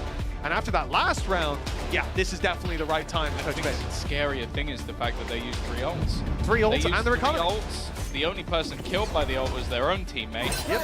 And they only got 1 kill in general. So you're looking at a Blade Storm and a Cosmic Divide as the only things that could come online, maybe even before the end of the game. Whereas pretty much everything else is still up for grabs, even potential of Steel Guard. And now, this is the one ult they do have, and they get it, but 38. yeah, he's been dinked up through the wall. That sucks. Of all the rounds, I have seen a Finnish man with very low HP get a multi-frag on this map.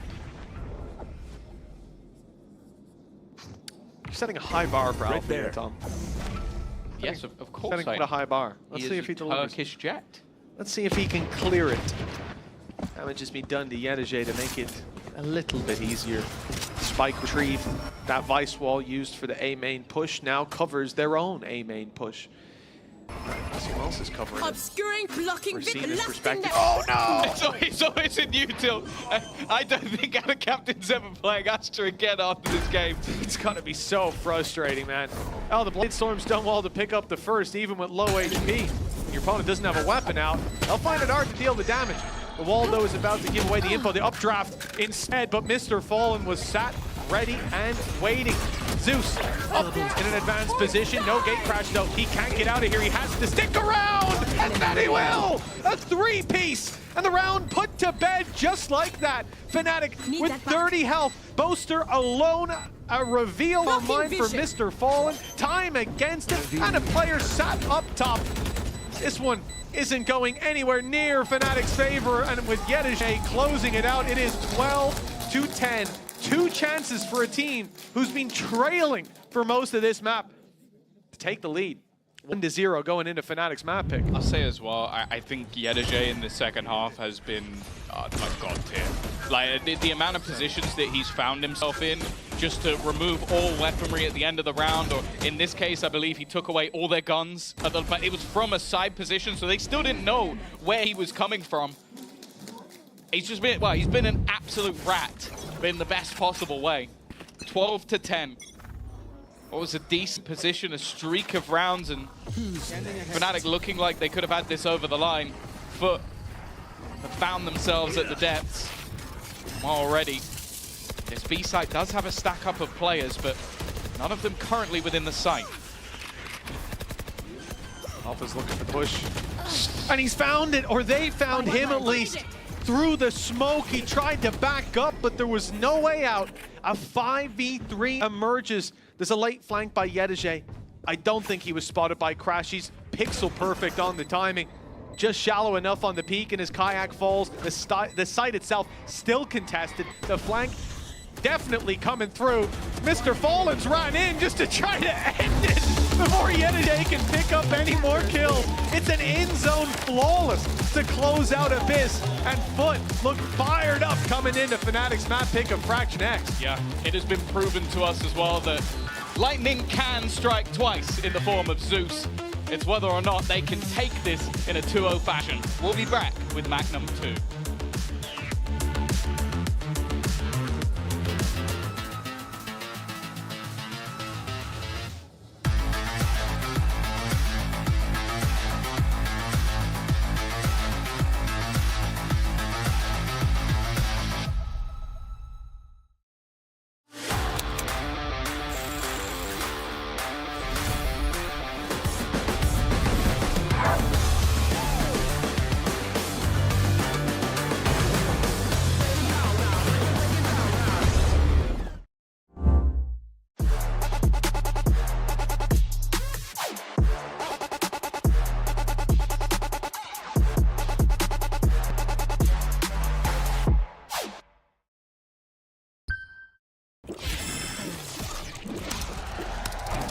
Red Bull gives you wings.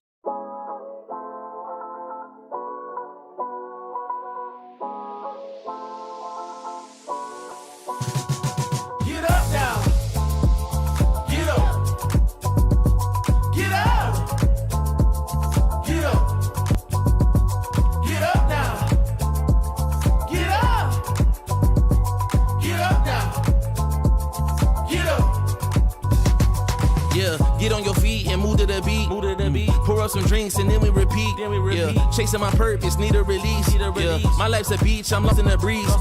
Do this with ease, don't play with my dreams. Yeah. It's so together, it's not what it seems. Heart of a tiger, life of a king. Yeah. Chasing my bag, my feet in the cream. Running these laps, not losing my steam. I'm feeling good, this life's what I need. Don't intervene with my energy. Yeah. I'm in her scope like Jimmy Iovine. Yeah. No Superman, but I'm feeling supreme. This not a movie, but I'm making a scene. Yeah. I can tell you how to live your life, but you just gotta get up. Get up. Get up. Get up. Get up now. Get up. Get up now. Get up. We gotta live our life, we paying a price. Piece of the pie, I need me a slice. Yeah. Rolling the dice, the scariest spice. Sticky like rice, the tricky reprise. Yeah. Love will suffice, I suffer in silence. All alone, I'm lost on the island. Let's spread peace and less of the violence. Sebastian Bach on yachts playing violence. Yeah. The flowers violet, give me my rose. This for my city, all for my bros. Did it alone, so far in my zone. So raise your glass, let's all have a toast. I can show you how to get like me, live your life till you die. Yeah, look, I can tell you how to live your life, but you just gotta get up now. Get up.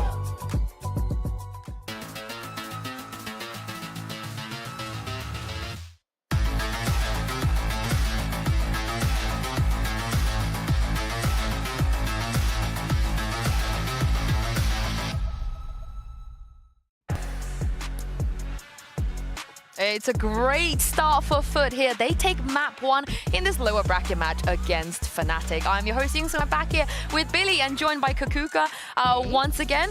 Welcome back. But the thing is, we were really loving what Fnatic were able to do on Abyss yesterday, but it feels like Kakuka, they forgot about all of that. We've reverted back to the results they had before. I wonder how much they expected Foot to be peeking into this Abyss, right? Because they wanted to change things up. I assumed that they thought, hey, they're going to be very prepared. Of course, the composition is different. I think that makes a big difference, and we saw it on the stage. But the way that they were not able to close it on the second half, the same way that they were struggling yesterday was what surprised me actually coming in for Foot. Yeah, I think that what we've seen today was, I mean, as soon as we got to see Fnatic's defense, we've seen before on other maps as well, but there's flaws in their defense at times, you know, like there's just the team cohesion kind of not goes out the window, but it's not the best in what we're used to seeing them. And I think as well that when they were playing against Gentlemates the other day, you know, Gentlemates are similar to Fnatic in the sense that they're a slow approach structured team, but when you're coming up against an opponent like Foot, they don't really play down by the clock, do they? They're just all in on it. Alpha very smart there to not eat a banana on camera, but a rice cake. But here's the thing on the side of Foot, we saw 2 aces in one half for Zeus. Do you guys want to guess who the current player that's leading in the ace department is? You want to have a guess? You remember any of them? Having aces here in EMEA? Yeah, just at Kickoff. At Kickoff? Yeah, Kickoff only. I don't know. Highest ACS? No, aces. Oh, highest aces. I want to say Fluorescent. Floor had 1, but Cloud had 2. But Cloud did not get them in the same half. Zeus did, and Cloud has been eliminated. So if Zeus can win today and have a little bit more opportunity, he probably will end up leading in that department because they just can't kill him. Whatever happens with this match, even if Foot isn't able to close this one out, I think that Zeus is going to be one of the hot topics when we get onto stage 1. Because even the other day, when Foot were losing and they were getting destroyed by Vitality, he was still performing. Yeah, and I think that's a big thing, right? We've got a player that's come up from Tier 2, playing on the Tier 1 stage now, and I think that he's actually jumped into that role perfectly. I think that you can see how well he's getting along with the rest of the guys on Foot, and it seems like a really good merge so far. There's a reason why. Yeah, there's a reason why that everybody thought that he would be the most sought after player, and he was in the off season. UTJ, however, showed us a different side to him today. He played that Vice. We were all talking about how we want to see more Vice, and you can just see on the defense really how oppressive it was. Yeah, absolutely. I think that UTJ on this Vice is a very welcome change. His like anchor impact was really well. This round in particular, you see Fnatic head towards that B side, and then they have to go back to A. And they don't destroy any of the Vi's utility initially to get rid of any of it, so it just leaves them kind of having to wait around. There was so much stall potential, and I think that Sugetsu as well was also being able to adapt in the moment, right? We've seen him switch up setups on B site, we've seen him switch whatever site he was heading to, so yeah, it was really nice for him. Yeah, but let's talk about what happened as the side switched as well, because Kukuka, Fnatic had a very good opportunity to close this one out, but what happened? Yeah, exactly. As I was saying, the way that they were able to close their previous match, and something that actually we're going to see a lot coming in for Fracture, is those retakes, right? Foot also understood this as their winning condition. So they have to understand the layers that they have to put into their post-plan. First, putting one player moved across this ultimate so he can have the impact. Even if he goes down, it doesn't matter because Atta Captain is on the other side waiting for the smoke. They know that Fnatic want to play a 5vx retake. That is one of their winning conditions, and this is the way that they manage to dismantle it. Maybe Fnatic invests too much in cleaning the first part of that Cosmic Divide and does not leave enough for the second one. But this is the kind of rounds that Food was able to put on the board that took them to win this match. Yeah, and over again, right? It was like 5 rounds in a row that they were able to do this exact thing you just described. But let's talk about the next one here on Fracture. My eyes really do go towards Alpha here. Alpha was one of the really big win contentions for them yesterday and last week, and every game I think they have ever played on the history of this roster. And Billy, he was a little bit too cold to get into the game. Once he got into the game on Abyss, he was shooting, but we need to see him get into the game a bit earlier. Yeah, I think maybe the screaming coming out from Sugetsu is maybe starting to get to the side of Fnatic a little bit. But yeah, I think that as soon as we see Alpha activated, as soon as we see Kayak Alpha activated as well, I think that we'll start to see Fnatic pop off. But I also don't want them to feel as though that the whole team need to rely on those two to pop off, right? They should be able to kind of get these rounds together. I think a lot of what we've seen as well was fundamentals. Like they need to learn to kind of swing together, trade off one another. I think they got unlucky in some of those rounds there, but yeah, we can't just be relying on 2 players in the team. I think that they need to think about that first half on Abyss, what they were doing, how they were trying to work around on mid, how even if this was a surprise for them, there was a plan to not hit A every single round, to actually work the map, prepare different timings, learn to play against different compositions, right? If you want to be a super team, if you want to be top in your region, you need to be able to do this. Now they're jumping into something that they should be very feeling very comfortable in. Yeah, and the really, I guess, peculiar situation it does feel like it's the first time in the history of these two teams that Foot are looking like the super team. Foot are on paper the super team. The roster changes they made in the offseason, I feel like points towards that, whereas Fnatic, you know, a little bit more shaky here, a little bit more of an underdog status, and Zeus is going to play the Neon. I absolutely love that. I think that it fits him a lot. Along those lines, I want to see how Fallen is going to be playing with him. Did you know that Krax is the only player in the entire world that plays KO on Fracture? Yeah, and also on every map. Yeah. He's played, the only KO players play KO on every single map there is. Yeah, there you go. Yeah, no, I think looking at this agent select, I think Zeus jumping onto that Neon is a very welcome change, but looking over at the other side on Fnatic, I think that we've seen a lot of great stuff coming out from Kayak on that raise yesterday, so yeah, I'm really looking forward to seeing how those two duelists match up together. Yeah, I'm still not 1000% on the KO, that's why I wanted to bring it up, because I think that the information can be very misleading. I like how he's going to have that extra information for the post-plan, because again, Fnatic are going to rely a lot on those magnificent retakes. It was absolute heartbreak when Foot eliminated Fnatic at Masters last year. Mitch and Tom, if Fnatic want to avoid that fate, they have to start by winning this map. Well, Tom, you know, looking back at the last 5 series they've played, it's always been a trade back and forth. Fnatic, the ones to claim it last time, that was after the Masters match. Now, perhaps it's Foot's time to rise to glory yet again. Moving into this 1-0 in the lead, but this is Fnatic's map pick. Tom, how much do you think, not the map pick, but the compositions are going to play into this? Zeus on the Neon. Yeah, I think it's exciting, but I want to add one thing before as well. If Fnatic lose here, that's the Stage 1 and Stage 2 champion eliminated before even getting into those lower matches. Like, it really would be a change from what we've seen. Maybe Kickoff is cursed, but yes, as you said, that Neon facing up against a comp that doesn't have a traditional Sentinel is perfect. It means that he can take so much space, he can get in their face, and I actually like the KO as a response to playing a chamber. Here we go, though. They're right into taking sand control, no doubt. Zeus is going to be pretty pacey with a lot of these early fights. The guy is on a neon at the end of the day, and you're not playing against a Cypher. So much that he can do. Claiming control up top above the smokes.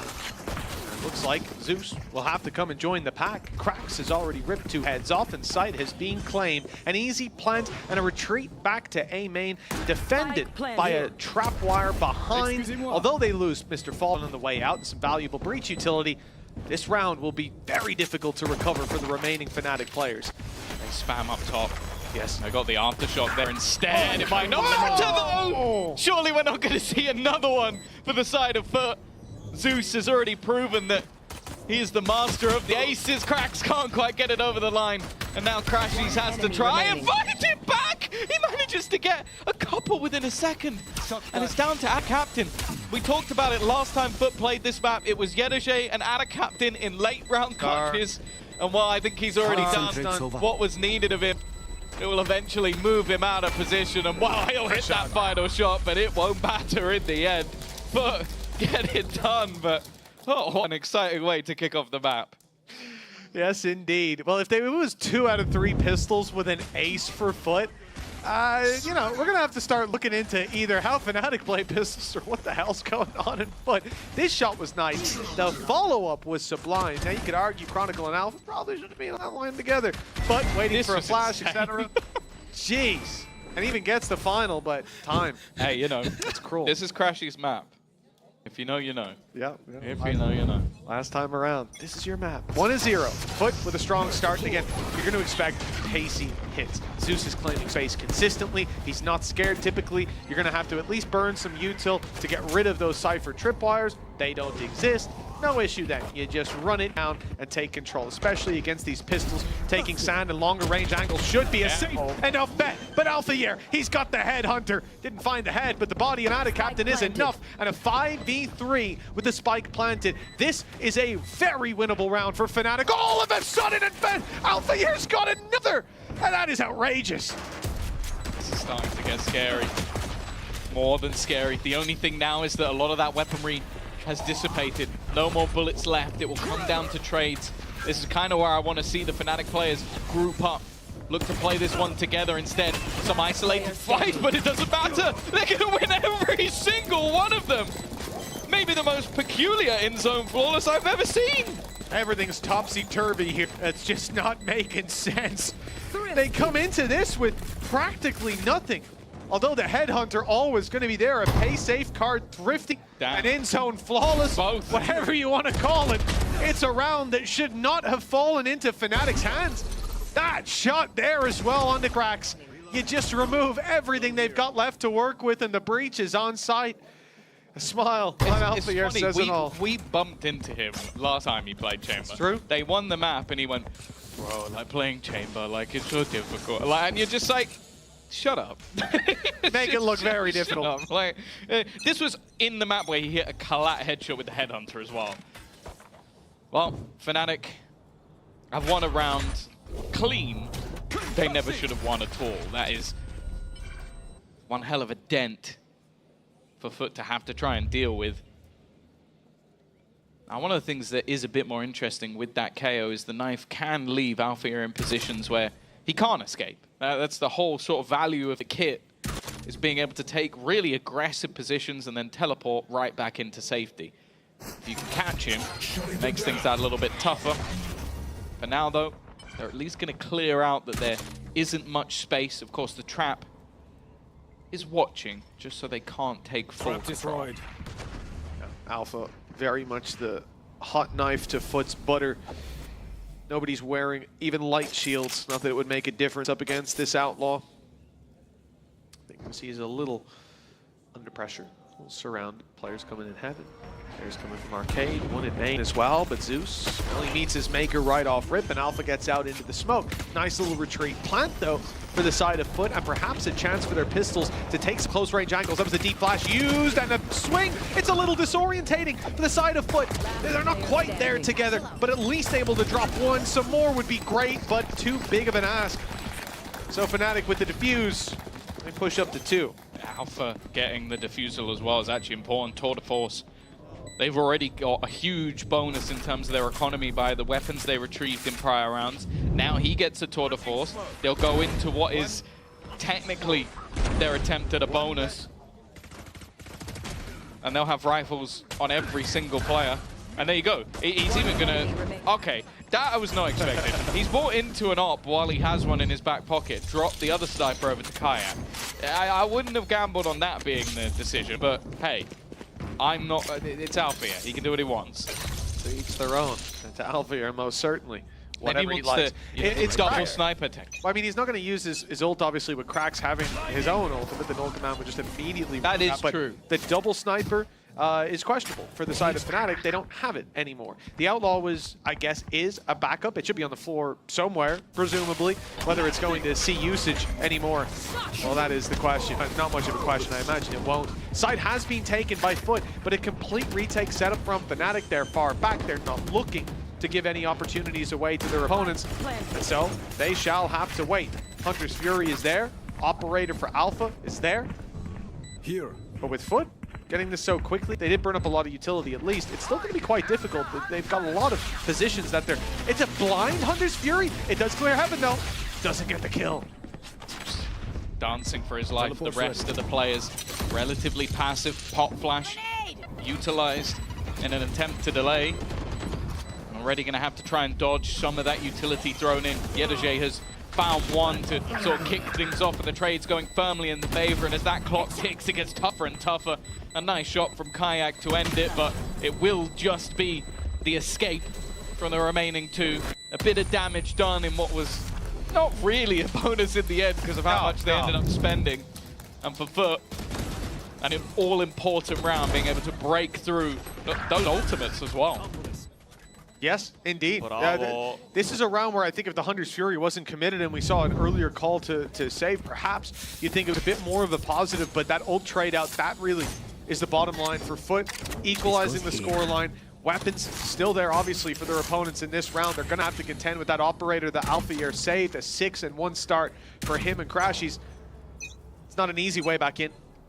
We'll see what this attack side had planned. Again, every single round that goes by, where Zeus isn't sliding into an angle once those barriers go up, feels like a round wasted.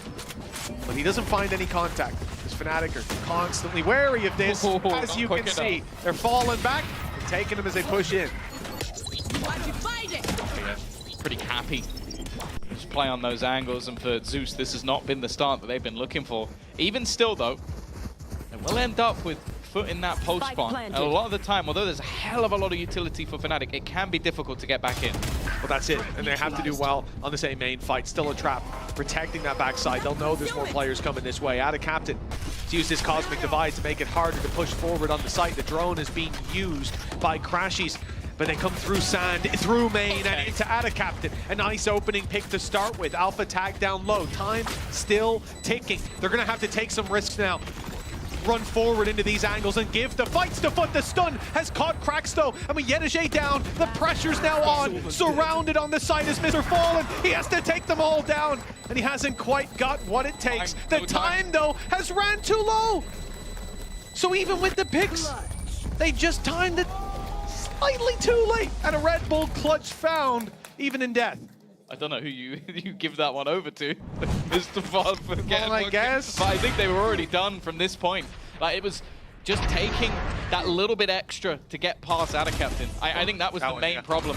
He gets a kill, okay, Althea does well, but then they're trying to just clear out where these remainder are, and they do very well in the fights, but there's just too much time gone wasted by all of Ada Captain's utility and positioning. And well, that will give Foot the lead. 3-2. Obviously, an incredibly costly round. Like, look at the rifles that are there. It's mostly Bulldogs for the side of Foot because no one was left standing. Tough way to lose out that round. Just kind of main again. Just walking up into the fight. But there's a counter. Fnatic, they've got themselves the stun. Kayak's got the operator, but he couldn't get around there. Smokes kept them safe for a moment. Chronicle, good to defend after the first. And it makes it at least a positive trade. The stun not followed up on, and Kayak setting back up with the operator. He's in the angle, and he's out of the round. Cracks with some well-delivered shots. But there's still players on the side. There's still some to contend with. Rolling Thunder won't hit onto Crashies. He's still here, still defending the site and dropping the spike to the floor with Yedege on 11 HP. And the spike down in the open time going to tick away and allow some more Fnatic players to get into position. Alpha's here, Crashies is up on Satellite, and Boaster in heaven. They don't even, from the side of Foot, have an angle to fight from. They don't have an iota of where to take this. Planting and hoping for the best is the only hope they have. Krax needs to hit some shots. Yedege's only goal is to play that off angle and try and deny the player from Dish. Krax is expecting players to come from above, but he's already spotted one of the bullets. He has found the kill, though. It's now left on to Yedege. Just 11 HP. That shot's for free. Spins back around, but not quite there. It is Crashies that ultimately does the work in this round, being able to catch them, delay them, and give Fnatic their third. You know, man, the more I watch Crashies here, the more I think this is his map, man. It just looks like every single fight he takes or angle he's holding or piece of utility that is put into play is something of sheer comfort. Like, it's effortless. Krax, though, he certainly put up a fight in this round. We've just seen the double from him there. He had a little bit more to say after they pushed out a spawn. Made it possible for Yedege. Luckily, Crashies responded just in time. He's matching Alpha here. Crashies is kill for kill. He's following him round after round. The operator of Alpha Year, though, seeks out some victims early. We can see on the map it's not likely that he'll find anything. This is a much more direct play for the B site from the side of Foot. And of course, in a round like this, you expect that. They've got such light weaponry. Just a Sheriff. It's full armor because of the Neon ult. They knew they'd be able to get this online. Overdrive, stunned himself, dead immediately. Well, that was the one sort of glimmer of hope for Zeus. I'll be honest, so far it's been a bit of a howler for the duelist. As he starts, Boaster, that flash was pretty perfect. Plenty of teammates there to back him up, and again, just not packing enough of a punch on that Foot side with the classics. Another round for Fnatic, and the lead back in their hands. This has been a pretty tight start to the map, Tom. We're seeing individuals pop off. We're seeing clutches go either way, but now we come into an interesting point. A lot of high-value ultimates for Fnatic with the lead. This is again where the Fnatic snowball becomes a danger. That's not what you want to see. Like I said, he buys full armor in this because there's an expectation of, okay, I'll be able to sort of pad the gap a little bit to the weaknesses. And unfortunately for Zeus, this pick of Neon has basically just been him running straight into the bullets of Fnatic players. Hasn't had any real impact as of yet. Well, after the pistol and second round, again, we're in a similar circumstance with Fnatic really fighting back. Aggressive position taken from Kayak. I've already mentioned the ultimates that are available. Krax could deny a lot of them, but they are really taking map control. Boaster just ults the spawn. There's no way out for Krax. I can't believe that. Starting out this round, you have traps on either side of Southside spawn. 4 players just sat there on Foot, waiting, knowing that their opponents have big ultimates and they're likely to use them, that some could come around those corners in A main. If they're spotted there, orbital strike and so on. I doubt they expected to see that laser come down in their actual spawn. They might not expect this either. Alpha up close, peeked in by Yedege. Foot managing to trade it back to even numbers. That's so much info. It lets them know there's only one man currently within that A site, but the rotations are incredibly quick. They will have seen that Boaster is full sprint in order to try and get back into position. Zeus already going to be delayed, denied, and that is Crashies to find another. Gets the timing spot on, and that clock is ticking. Nice work from our captain, though. He may have needed a little bit more the first time towards the end of the round. That Zeus is still standing with the spike down on the deck. He needs this kill nice and fast. I don't know if he spotted him, but he's got the kill anyway. Down to the 1 versus 1, facing off against Kayak, but look at the ult. 10 seconds left. That showstopper available, just waiting for him to round that corner, knowing there'll be someone there, and it's easy for Kayak in the end. Zeus's only opportunity was to run out and plant on that corner. He was down to less than a second, so understandable. The side of Fnatic, this start to the round was a little bit insane. You don't often see the push into spawn, the orbital strike used there. We've obviously then got a rolling thunder to back up late round, and even despite using those two ultimates, Fnatic had more if they needed it. The showstopper to close out the round could have been there. But because Kayak was patient enough not to use it, that's a huge piece of utility and ult economy brought through into this round. Not where it's likely to be used either, because Foot have invested quite light. Again, this aggression comes in from Fnatic. They push north side. One's even activated the trap, and Yedege knows he's got a free kill. That's an upgrade to a weapon as well, and about as good a start as you could hope for if you're a Foot fan. That's not a great follow-up, but at least they've dropped Alpha and taken another in the form of Boaster.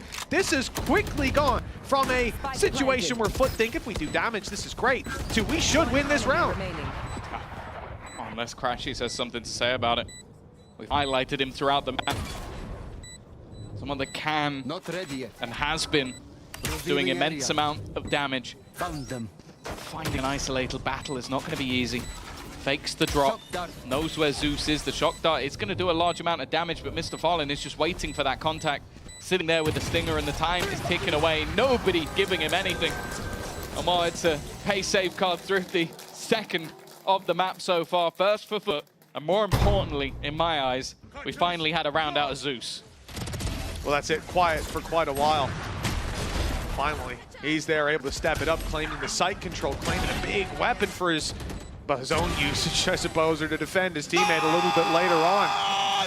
The fire now lit under them, and the scoreline not too far that you're going to be concerned, not too far apart. That was also a low-buy round for the side of Foot. It's also a round where you've seen more ultimates thrown in. Fnatic come in with just the showstopper now. I'm just looking at the initial setup with the stun and a showstopper potential outside A. They put this into the right place, it could end the round, but instead, because of the ultimate that's been used at null command, it leaves them stuck on the site. Crashy's push satellite as well. He goes down. It's a big problem. Site control being held onto with both hands. Kayak and Chronicle, the ones doing the work there. Very late play, though, from Yedege. They're going to now pump the brakes, not just because of that showstopper, but because they were waiting for this, the chance to catch Crashies off, but he spots them just about. And with that info now in their hand, Crashies almost goes down anyways. They fall back. They reset into this much more passive play. I believe it's quite far away, but that chamber trap, if it's still online for B, it's a ton of information. But eventually, if Foot do just pump the brakes, if they do just wait, Fnatic will start sending players back the other way. Normally you might expect the cosmic divide here, but with two players in the site, that could be counterintuitive. You're going to almost lock yourselves out of isolating some of those battles. I think they need to wait for someone to find a gap, and that gap was found. And a captain again has been so good from Sand. This has been his spot of the map, and well, the remaining two back in spawn. It was a moment where Fnatic looked set to run away with this. Their economy was set up well, their ult economy miles ahead, and now they're just jumping into the fray. Ada Captain denied the ace, but the 4P surely has done enough.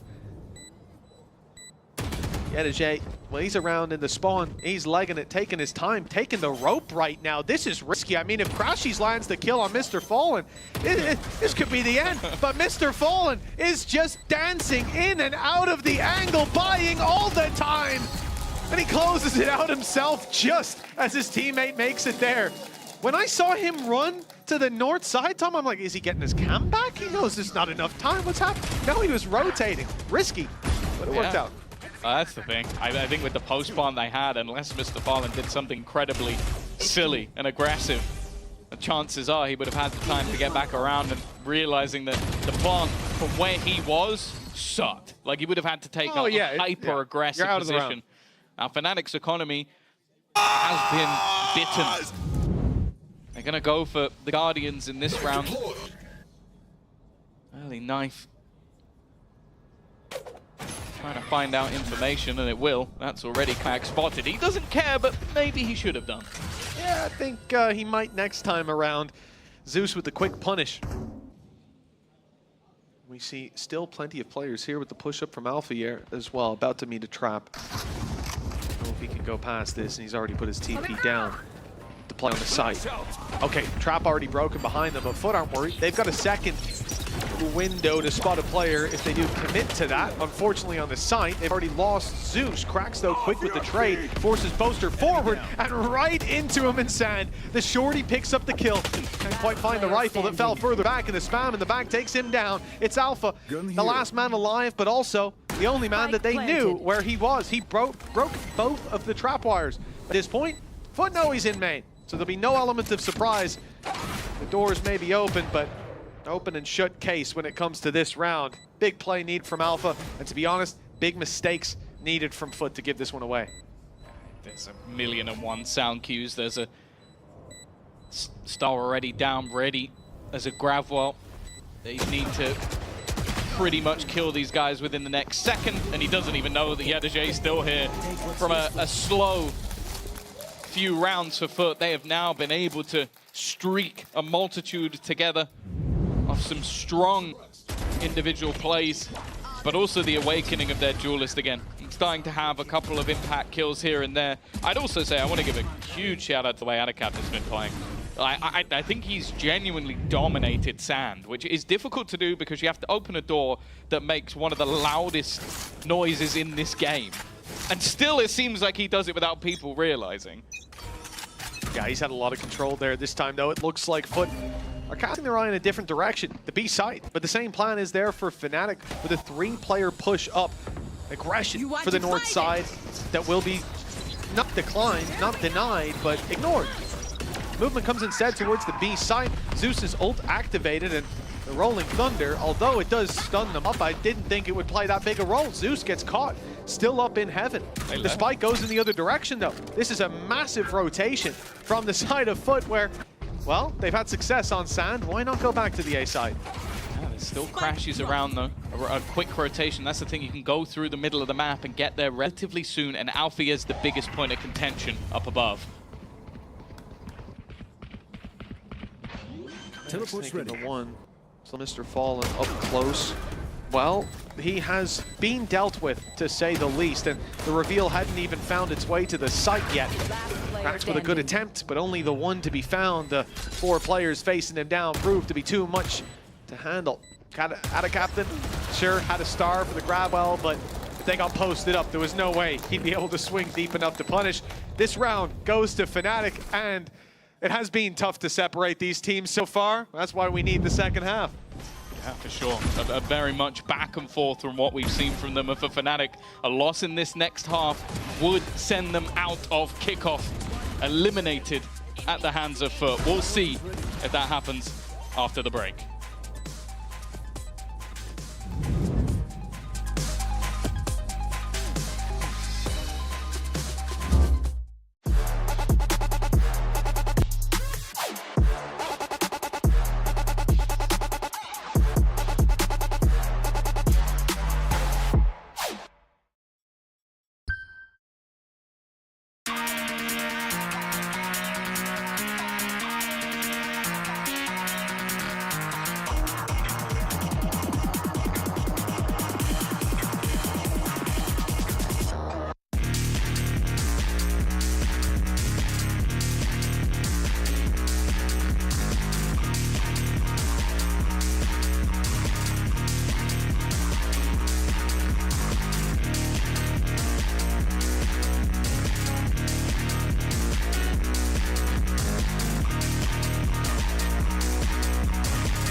Welcome back, folks. We're either going to map 3 or we're sending, well, not one of these teams, we're sending Fnatic. That is strange to think, but we could be sending them out of Kickoff and all the way home. It looks like the fans at home think we're going to a 3rd map. Tom, after the first half here, do you agree with them? I'm not confident, I'll put it that way. I'd say that I quite like the composition that Fnatic have for that defensive side. I think in their post plants they've been particularly good at times, but getting there versus this comp from Foot is not going to be easy. So I'm definitely nervous for them. I'll say as well that this time around, Foot don't seem to be as reliant on clutches as they did when they were facing off against Liquid. They still had some good individual plays, but things have been better overall. Also a little bit nervous by the fact that Zeus had a fairly quiet half, which, judging by the last map, is a rare thing. Yeah, difficult standard once you've set it to meet every time. No, Yetajay, he's made it in. Cam spotted. Alfier is going to back off for a moment. He's a bit hesitant. And the door causing a problem. Now they think Adacaptain is the main danger, and they are so wrong about that. Yetajay here for the trade. That, well, if Adacaptain went down, Kayak at least finds something on the site. Crashies to emerge from the smoke. Yetajay heard him drop down. They know now where two of these players are. Dealing with them is a different story, you would think, but not when Zeus is on the scene. Left to Boaster. 38 HP, the spike in his possession, and the B site wide open. That's about where the advantages dissipate. Yeah, if he doesn't win this clutch, I think that's every single pistol going the way would be of Foot. Doesn't have much to play with even. No smokes online. It's just going to have to come down to the firefights. He's been good in clutches before, but they are sending that low man in first. The plan to trade, knowing exactly where he is, and Fire doesn't even have the bullets at this point to do anything. Was hoping the right clicks would be kind, but not in this scenario. The lead taken back from Foot and putting Fnatic on the back foot. And that's it. You never really think about something like pressure for a squad like Fnatic. They've been on the biggest stages and faced some of the biggest deficits there, and yet it never seems to get to them. But going out of Kickoff this early on home turf, somewhere that they're expected, I mean, for them, the standard is to take the trophy. Yeah. Well, that's it. Stage 2 last year, Stage 1 last year. The only place they faltered was Kickoff, and last year's Kickoff was more brutal. It was a scenario where they lost in playoffs in a single elimination. Yeah. This is not the case. This would be double losses for them. BBL and Foot, the Turkish squads, are the kryptonite, seemingly, of Fnatic.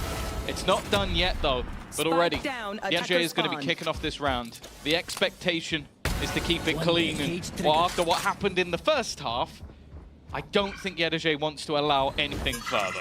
No, it certainly doesn't look like it, coming in with a conviction and a hunger for blood.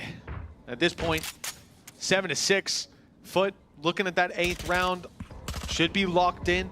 For Fnatic, the next is going to be all important, building up ult orbs here as well on a round where you don't really have a lot to say when it comes to combat. You're not going to be going from pound for pound unless you're Alfier with a headhunter. And, well, he didn't even get a chance to take that pistol out. Chronicle has at least dropped out of Captain. That's an orb, and he's claimed an orb on the map as well. So we're building up some advantages for Fnatic. Well, but they capture timing on Zeus, although, that well just faded, and that's the spike down. They know where Chronicle is. He's not going to land the shot. A single kill as Foot extend that lead a little further. But this is where the game should get going. Rifles will be onto the board. As you mentioned, a few ultimate orbs were farmed up in that last one. So Fnatic, that's always the interesting thing. With the way this map works, the team on the attack, even if they don't get basically any kills, can be ahead in the orb game because of where they're positioned. Like, the defense have to actively fight for them. Whereas we've seen teams just walk around the map and retrieve those orbs.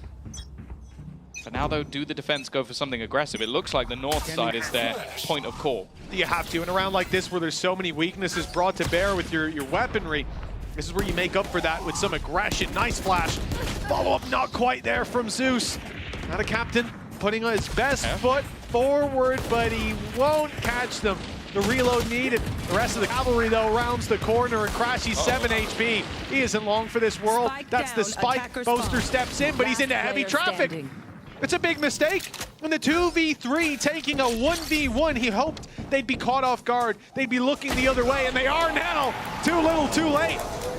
The round goes to Foot convincingly, Tom, and at this stage of the game, facing elimination from Kickoff, that's a disastrous round for Fnatic to face. Yeah, it's one of the most sort of expected strats on this map in low-buy rounds. Like, go for that aggressive push to the top side. I think even from the side of Foot. They might have expected to catch a lurker or one player on that side. In fact, they run into 3, but just managed to win those fights. And then, as you said, like Bosa's attempt to turn around back actually ends up nailing it down. Like, it allows for them to just basically take a 3v1 versus Alfia. That is going to put serious questions now into Fnatic's ability to turn this around. That's so many guns upgraded for Foot. They can invest into the rest and still have credits to spare. And on Fnatic's side, okay, Crashies, you've been great. You now need to be even better. Jay's going to be facing an aid on the way through. I was waiting for a flash, but nothing appears. In fact, it is just the dry pinks, the swings in, and my goodness, it did not work. They have been shut down. But with these weaker weapons, perhaps they can make up for it elsewhere. Alpha on the rope finds nothing. Is eliminated immediately. And Chronicle with a single flash left, and Crashies, at least with the Guardian, they've got a 2v5 to try to recover. Foot reaching double digits this early on. This is a very scary prospect for Fnatic. They can feel that Masters slot slipping from their grasp with every passing round. And it's not just the fact that we're seeing Foot win, it's that we're seeing them win now convincingly. That's what's worrying, not just here in this round. Oh, they have a chance to isolate out of Captain, but the cavalry has arrived. Counter stun thrown in, and while it'll be a singular kill, but Zeus, as said, he's really starting to step up into this match. The defense is where he can pressure and push and take those fights, and the lack of damage is a concern. You're talking about players coming into this round with nearly 7,000 credits. No surprises that we're going to see a Fnatic pause thrown in here. This is where we look to Elmer Puddy, Milan, to have that chat with the team, because if not, they are going to be faltering. And that's the thing, like we said it when they lost to BBL, like when they came in last year, the expectation was that they beat everybody. This year, okay, we've seen mass upgrades. We talk about Foot as a fierce opponent. Like, I don't think there's anybody in the world that came in and thought this game would be easy, even after Vitality dismantled them. My worry was whether or not Foot would be able to recover in time. They did. Absolutely. In the meantime, Fnatic went on an absolutely battered Gentlemates. The difference is, Foot have that tenure. They've got 4 players who've been there, done that, got the t-shirt. Been to internationals themselves and are not looking to give that up without a fight. And while Fnatic, in classic fashion, need to dig deep to find themselves a spot in this series, because right now they are out. Like, we are talking about a team that the expectations are victory, and they are 3 rounds away from being sent out before even getting into those latter stages. I think about it this way: this is to fight for the top 4, to get your first point, championship point. We spoke to the team manager of Foot. That's important to them. Of course, this year it's going to be important to anyone. Yeah. Every little helps. 2 teams making it through in the championship points, 2 champions, rather than last year's 1. It can make a massive difference. Caution here. This round, the small advantages, the little that may help, the rolling thunder for Chronicle. Many ultimates coming close to being online for both sides. But starting it out with rolling thunder in their back pocket and no aggression from the side of Foot, this is where they look to be a bit more direct. Moving to the B site, Kayak holding for the pushes that may come in from Foot, but there is nothing. They've just got a bit of a main control, having pushed 1 player up, and the rest, they're leaving to Destiny. Wow. Destiny sometimes comes in the form of Ada Captain, but not this round. Boast has managed to shut him down. Probably the most influential player in this map so far. Oh, Yedajay is on the outskirts, hoping maybe somebody walks back into a trip so he can get an opener, but it's not looking too likely. 30 seconds left. Mr. Farland's plan, though, is an attempt to try and deny that plant. This is going to make things a little bit more shaky. In fact, with the spam through, Krax has made this one very interesting indeed. Rolling Thunder has to be used to try to bridge the gap, and Alfia is the one to connect the kill on the back of it, but his teammates are thinning out as we speak. Chronicle and Boast are already gone. He's only got Crashies, who is stuck in a corner on the site. A wall goes up the fast lane, and Crashies takes advantage of it, steps in for the kill on Zeus, but that's all he gets. Cracks 4 kills under his belt, but the op still to be crossed, still to be dealt with. They've made it to the site, and now Alpha's the one who has to step forward. It's already being diffused halfway. Alpha needs to swing now and confirm it's not all the way. He doesn't land the shot. Mr. Fallen needs to bait him into another duel. Then Mr. Fallen wins! Foot, with enough time on the clock, have claimed another round, another nail in Fnatic's coffin. 11-6. It really is. It's that Turkish prodigy of Alpha, someone who has almost won everything there is at such a young age versus one of the fathers of Turkish Valorant in Mr. Fallen, bringing superstars through this foot system. And this time he gets the better of him. 11-6, 2 rounds away from foot, keeping that back and forth going between these two teams, showing that they are always to be feared.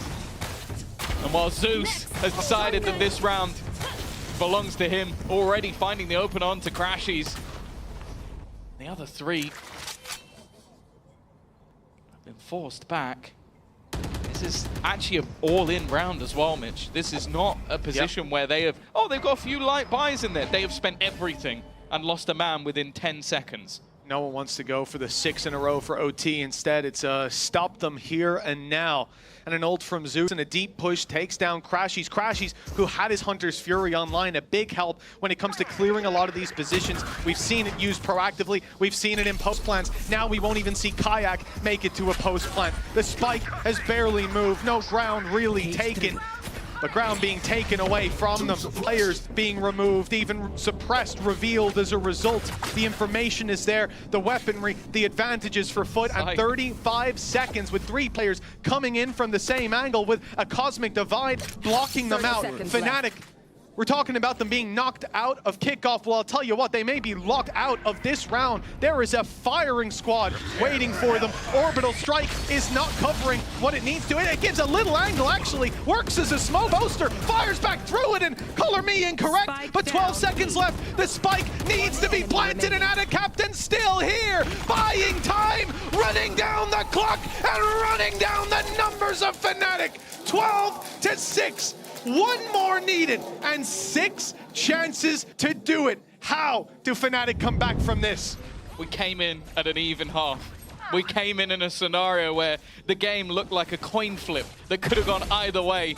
And since then, it has been nothing but Turkish domination. We've spoken about the tier 2, the players that come up, the superstars that are rising, but the fact is, I feel like in this map, it has been the players that have been there all along. The last year of this squad, Cracks back on KO. Damn it, who could have seen that one working? But we have seen that resurgence from Zeus as well. I think he had 6 kills coming in. He's already matched that and more in the second half, just causing nuisances with aggression. And even at times where it seems like, okay, they've got the ults, they've got the weaponry, it doesn't matter because someone is going down within a second. And while we talked about the pause a little earlier, trying to slow down the momentum of Foot, this pause is not slowing anything down. This is life or death. This is a chance, a small chance at Bangkok, or it being completely gone. And more importantly, this is Fnatic going out of the top 4, like not even making it to top 4, which, as said, they were the champion in EMEA the last 2 splits within this region. They were a team a couple of years ago we were talking about could win all 3 trophies. And this could be the 2nd year in a row where they don't even get a shot at the first one. That should win.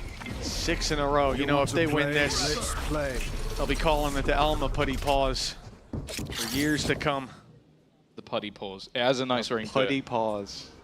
I wish you didn't say that. I got Willy Putty Pause. No, well, I'm gonna take him out. Now I really wish you didn't say that. All right, well, 6 chances for Foot to close this out. First, they got to deal with Alpha here. I think he's soon to get a kill. No, the brim's not quite there. That's no Sage ponytail, and as a result, Yedege gets one. and the cage gives him cover to fall right back. It's the free opening pick again. Foot have been working the map so well in these early duels. Already, the man who was a big part of their victory yesterday has dissipated. Zeus, someone we heard Fnatic was after, is still standing, and look at the positioning. Look how far they have pushed in the round. He has boxed them in. Alfia, though, looks to punch right through that box.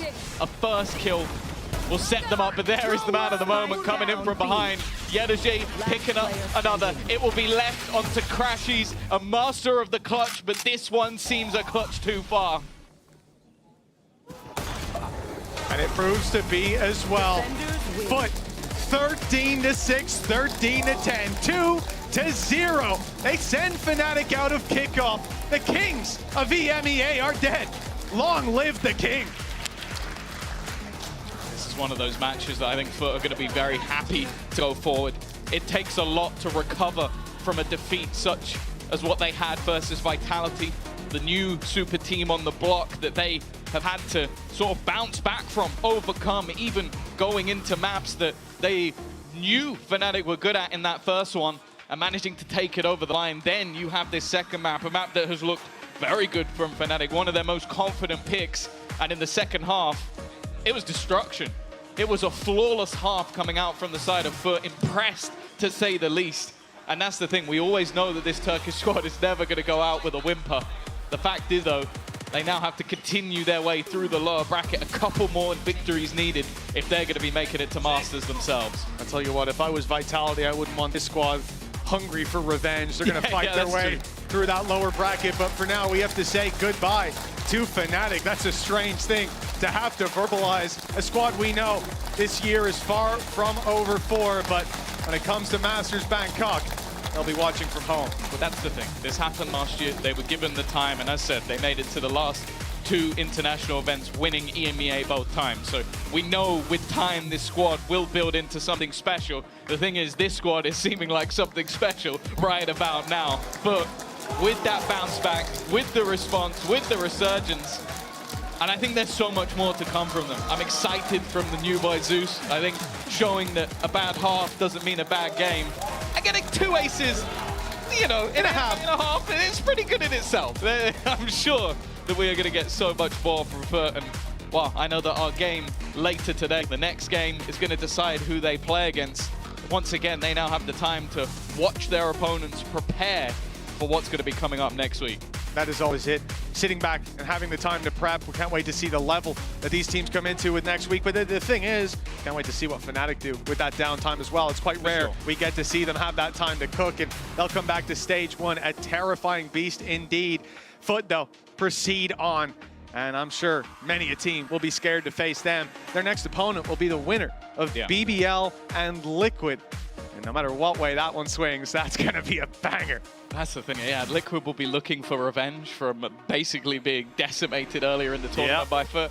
And BBL versus Foot, I don't think there's any rivalry there. No, there's nothing. None at all. Like, do they even know each other? I doubt it. Probably never heard of each other. Can't imagine they have any reason to want to beat each other. Jokes aside, the Turkish derby would be one hell of a matchup. And I think just seeing 11 versus Zeus game, that would be pretty insane. I think that would be crazy. Luckily, well, we don't have 11. We do have Zeus down on the stage right about now. Mitch and Tom, you're getting ahead of yourselves, but for now I'm joined by the Turkish god, the new kid on the block here. Zeus, first of all, congratulations. Thank you. I wanted to ask you what it feels to be able to win so many games at this point on this stage and to beat a team like Fnatic so dominantly. Yeah, it feels very good, I think. And I was in game today. I was feeling it, so it was very fun. You are feeling it. We got to talk about that Abyss. Normally, when you play Abyss, it's the Jet. We see you on the Jet on this map in the past. Today, you move over to a different agent, and you look so good. So, what was the reason for this? Just we need to make changes, and we try something new, and it worked actually. Do you feel like you're one of those players that needs momentum? Like, if you get an ace on pistol, I am, yeah. and then you're going to get a second ace? I need momentum to play to get into the game. Yeah. So it was kind of nice for you to get that ace on pistol round, right? It feels very good. But you had 2 aces in one half. I think this is only like the second time that we've seen that on this stage. It doesn't happen very often. So once you got that second ace, did it kind of confirm in your mind, I can carry this game, doesn't matter what happens, I'm going to be able to do it? Yeah, I said in my mind I can hold the game. Every single game? Yep. And do you say this to your teammates as well, or they already know? Yeah, they already know. I love this, I love this. Moving on to the second map, the Neon too is a bit of a surprise. I think we were kind of theorizing, maybe because Fnatic, they played that chamber quite a few times. If you play Neon, you don't have a Cypher to stop you. Life is going to be quite nice. So was that the reason? Was that the plan? No, I was surprised also. I just learned that before the game. I just learned that, but I'm going to play Neon. I didn't know before the game, just that I knew it, yeah, but blah, blah, blah. I couldn't talk about. So when did you find out you were playing Neon? Was this like today, yesterday? Before the match. Today? Yep, before the match. Before the map veto? Yep. After the map veto? Like once you realized you were playing before Fracture? the match, actually. Oh, wow. Before the first map, yep. Okay, so what was your reaction when you were I guess Gaia said you're playing Neon. Yeah, I didn't react anything. Like, I can play anything. How much practice have you had on Neon, on Fracture? 0?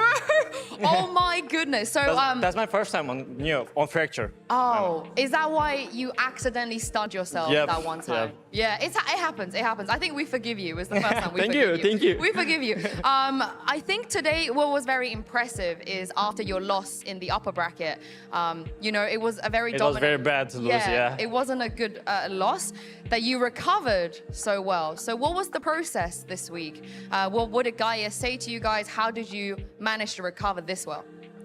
We were more relaxed after we lose the game, because losing game give us a space, give us a comfortable place. Okay. Yeah, it was good. Like an opportunity to think about things, you know, to learn a little bit more. Okay. Lastly, before I let you go, is it true that there is a rivalry between you and BBL? Is that real? Foot versus BBL, is that a rivalry?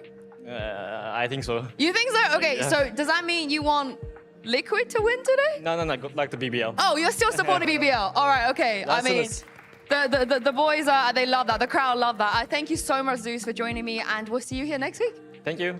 Well, that was the first elimination match. We got another one. As you guys heard, it's going to be Liquid versus BBL. We'll be back right after this break.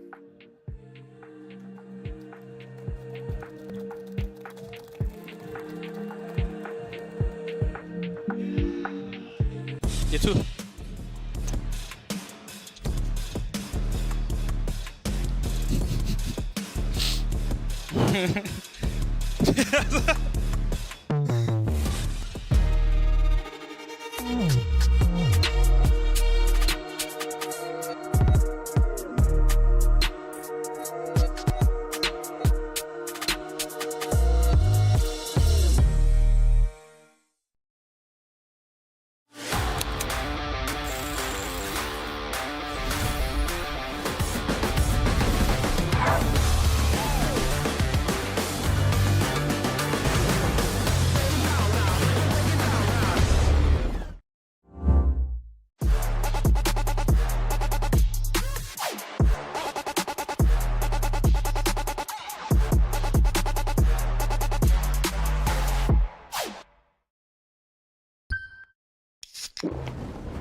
Red Bull gives you wings.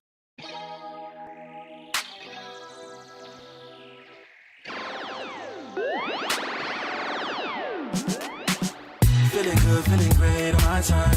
Won't let a hater block my shine. I'm just living my life. Too busy chasing good vibes. Chasing good vibes. Chasing good vibes. Chasing good vibes. Too busy chasing good vibes. I'm feeling good, feeling great now. A hater can't play with my day now. Get that negativity out of my face now. In my city, I'm the man on my state now. Yeah, I'm living life to the fullest. Baby girl, you talk to the realest. Energy and joy, you can't steal it. Good vibes all around. Baby, tell me, can you feel it? I woke up, so I'm blessed. Just another chapter in the test. I know I'm doing better than the rest. Got a smile on my face, showing teeth for the crest. It's no sweat, I'm a vibe in my own right. Go time in the sun, yes, I'm gon' shine. So fine, got the baddie on my phone line. Feeling good, feeling great, chasing these good vibes. Feeling good, feeling great on my time. Won't let a hater blind my shine. I'm just living my life, too busy chasing good vibes. Chasing good vibes, chasing good vibes, chasing good vibes. Too busy chasing good vibes.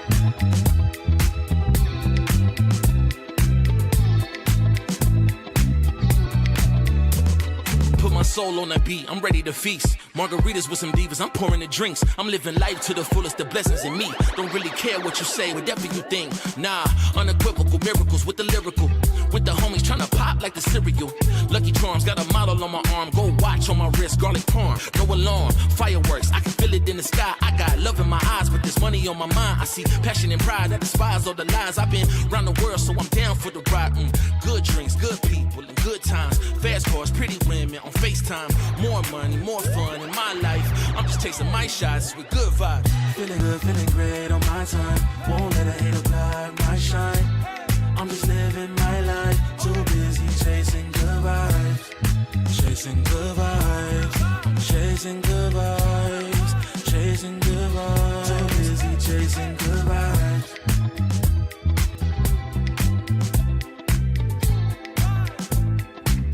Too busy chasing good vibes.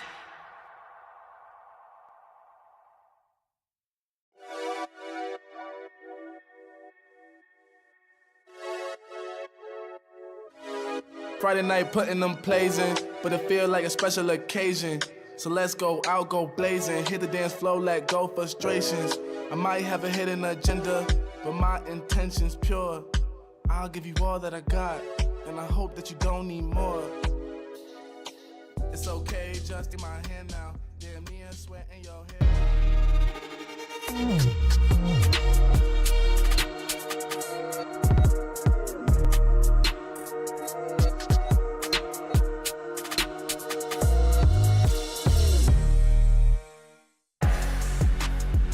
Foot delivered us an incredible match with some surprises and interesting picks as well. And we are blessed to have Yedajay here from Foot to break that down for us. I've got Billy joining me here on the sofa as well. I'm just going to jump straight into this because Yedajay, I just interviewed Zeus on stage and he said that Gaia told him to play Neon like today, like what, 5 hours ago? Is that true? Yeah, that's true because like we're just waiting for map veto, and after map veto he said, okay, that play chamber and they don't have anything, so let's take Neon, and Zeus just run and kill.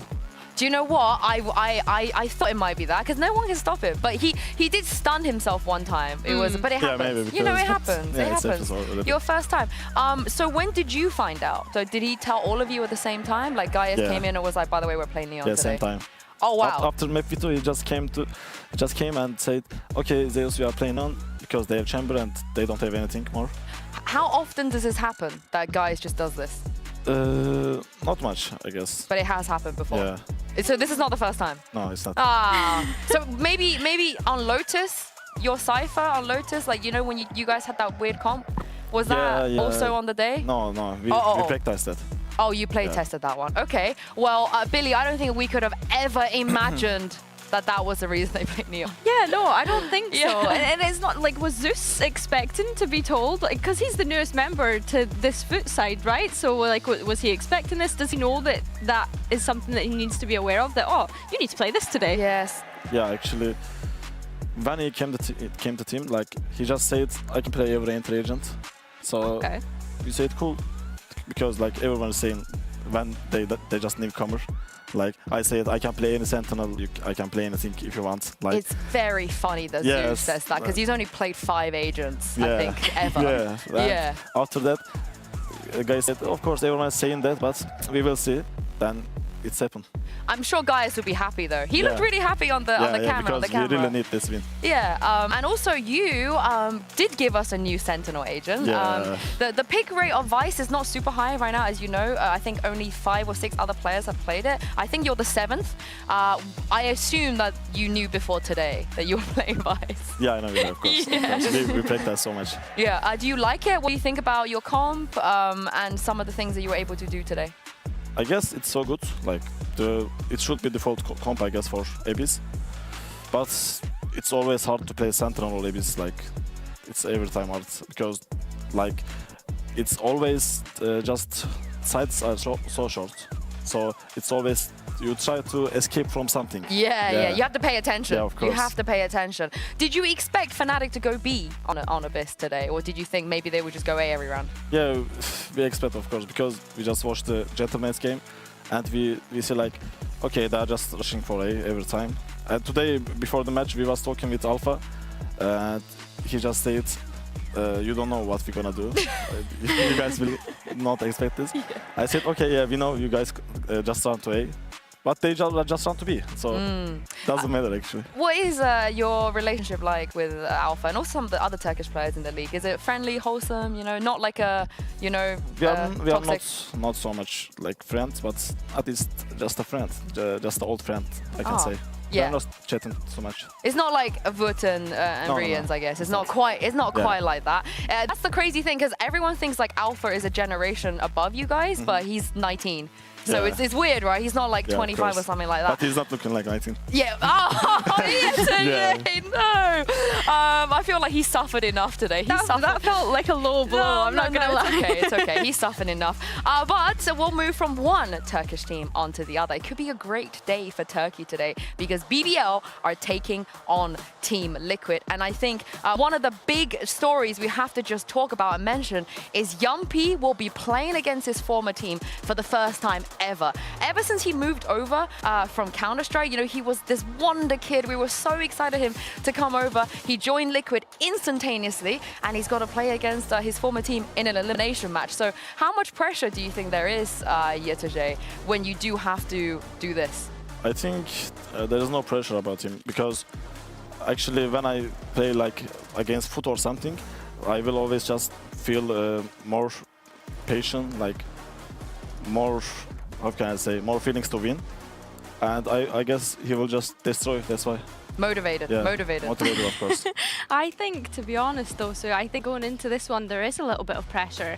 I think that was such a tragic loss that they had the other day. It looked as though BBL weren't their usual selves, and we've seen them dominate so far. So I think, yeah, I think as the leader of the team, he might be feeling a little bit worried going into this one, especially going up against Nats, who's the IGL on the opposing side. Yeah, this is the thing about Yumpy that we saw from that footage. He's been around some of the best we have in our game on this Liquid roster.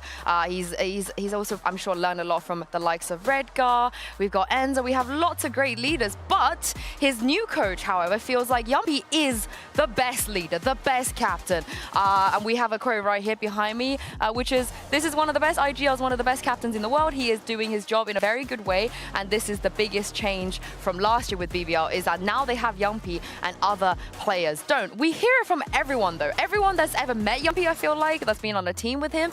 Billy always talks about how is just a great character and a really, really good leader. I think it's really refreshing, right, to have your head coach say such nice things about you. And I think as well, we see that a lot of BBL's content as well, like just Yumpy hyping up the team. We see it in the voice comms videos that we do. I think it's really important to have a leader that's like that, that's able to hype everyone up when things are tough, because I think, especially after that last series from BBL, we've seen players getting a little deflated, and you need someone like Yumpy who's able to come in and be like, come on guys, let's go, let's go. And I also have to give some context about the Turkish community, because you don't, when BBL decided to move to a international roster, there were some feelings about whether the fans like that or not. But Yetege, Yumpy, like the Turkish community love him. He is just perfect to join BBL, right?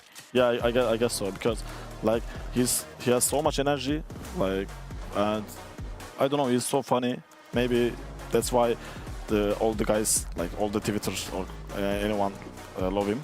Yeah. Maybe that's because of that. And he does have a friendship, right? His friendship with Ata Captain. I see them two, they're always together. They are so much. Yeah, so he speaks Turkish too. I know he makes a big effort. So even I think when there were questions about whether it was a good idea to move away from a full Turkish roster, I think nobody was mad about Yumpy. And we also have Yumpy's former teammate also come out and say some extremely nice things about him. So take a listen at what Kiko actually had to say about him.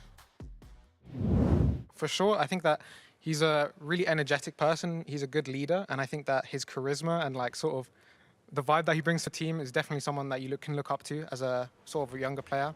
I think that his the way he takes care of his health outside of game, his rituals, his practice, I think that is really impressive, to be honest. And I think that he's a good role model for to be an IGL. So out of game stuff. So even though. Yumpy truly has no haters, zero haters, not a single person dislike this guy. But here's the thing though, can he manage Yurdaje, players like Levin and Sociable? I'm sure you're very familiar with them because we saw them maybe be a little bit too aggressive. So how do you manage Turkish players when they are wanting just to fight all the time? Actually, a lot of times you can't. Yeah. Because of course there is someone gonna peek away. But I don't know why. I guess it's so big chance for BBL because that much aggression with experienced players, that can be a good thing, like PRX. Yeah. Oh, yeah, that's a great example. But looking at the stat here, just behind you, we saw against Heretics, it was not the greatest performance from these two in terms of first kill and first death. How do you kind of turn your game around, Yurdaje? Because you're never the player that, goes out and does it. So if your teammates do that and they lose that first duel, how difficult is it for the rest of his teammates? Actually, I guess we don't care that much, but maybe guys can care about that. It's about coach, not about us. Yeah, and Billy, 4 and 13. You can't be doing that. These you cannot. stats to me are crazy. Looking at the first bloods and the first deaths in particular, especially from these two, I feel like they performed so well against Fnatic, and then they just let it slip against Team Heretics. I'm thinking back to that Pearl. They were 11-8 up. And Team Heretics still managed to close that out. So that's really disappointing. And I think as well, Levin and Sociable, yes, they were taking risks, but they need to learn that as a skill. When do we dial that back? When do we stop taking those risks? We're 11-8 up and we're still taking risks. It is punishable. Everyone knows what they like to do. It is punishable. So it will be interesting to see if Liquid can shut this down. But one of the players on Liquid that's at this point doing nothing wrong, I feel like, is Kiko. Billy, he looks so good on his new role. He really does. Yeah. He really does. I mean, we've been shouting about Kiko the whole time, and I think there's been so many rounds where he has so much impact. This one in particular, split round 18. He has a multi-kill lurk, which was really impressive that no one's able to kind of get rid of him. But he's playing duelist here as well, right, on this map, and he's still got those kind of controller tendencies managing to creep in. So yeah, I think that was really nice to see from him. And even this at the end, the Tamazi 1v1, he plays it so well, and I don't know if it's him playing it well or Tamazi also taking that 1v1 and just, look at the reaction. Yeah, the textbook what is he doing? Now, you played against Team Liquid, Yurdaje, last week. What did you think about their, I know it was a dominant win. What do you think about their performance? And do you feel like Kiko might be their biggest threat? I don't know. I guess not that much, but he has a good aim and he's a really good player. I never talked with him. I don't know in socials, but I guess he's good. But who would you say would cause the biggest problems on that roster? The hardest to shut down? Maybe someone that BBL have to be careful about? For BBL roster? Yeah. Oh no, for Liquid. Someone someone on Liquid. Kiko, of course, yeah. Oh, okay. Yeah. So it is Kiko. You agree, Billy? Yeah, I think so. I think. Actually, no. I think Nats they need to watch out for. Oh, Yumpy's got that down. Yumpy, he knows exactly where Nats is going to be at all times. I mean, maybe he has we played together so we know how he plays and things like that. But I feel like Team Liquid have changed so much since then. Maybe not Nats. maybe not Nats. But I think that Nats was getting so much value as well out of things like the Lurkin. We've seen his Viper on split, which was really impressive. He's been picking up the operator more than ever. So he didn't last game though. He didn't pick up the operator at all last game. He pranked us a little bit. We also have a tweet here from Padateg, of course, again, one of the darlings of our league, I feel like. Right after they won their last game, this is what he had to say. We're going to load up the tweet for you guys in just a minute. And I think it mentioned something about the Turkish community. I feel like this is the way, right? You are going up against Turkish teams. There we go. 2-0 versus Giants. Clean game from us. Finally, we showed how we can play proper Valorant, which feels amazing to do, and got revenge for Turkey. GG's. I mean, today, though, I guess you're supporting BBL. You want BBL to win. Yeah, of course, BBL. Because it's anytime like we can be rival, on socials or anything, but they're still your brothers. Yeah. They're still your brothers. They're still your brothers indeed. And that is enough yapping from us for now, because it's time to bring the teams onto stage for the last game of this week. Here is BBL and Team Liquid.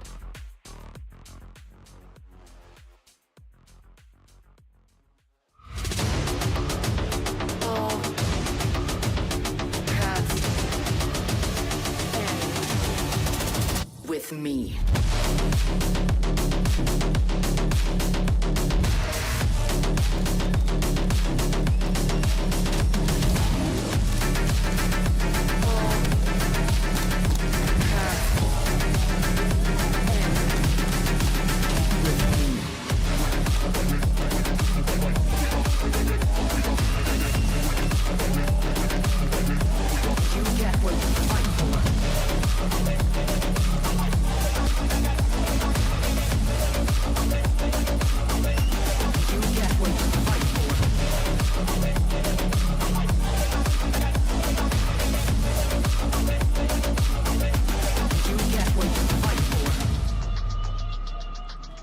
One Turkish team has already won on this stage earlier today. It's time to see if another can pull it off as well. Just to remind you guys, it's been a long time since we've not had one of Fnatic, Na'Vi, or Liquid in the top 4. So if Liquid lose today, this is truly the start of a new era. And Billy, what do you make of the pick and bang? Yeah, I mean, Team Liquid's Lotus has been their insta-ban all throughout Kickoff so far, so that is no surprises there.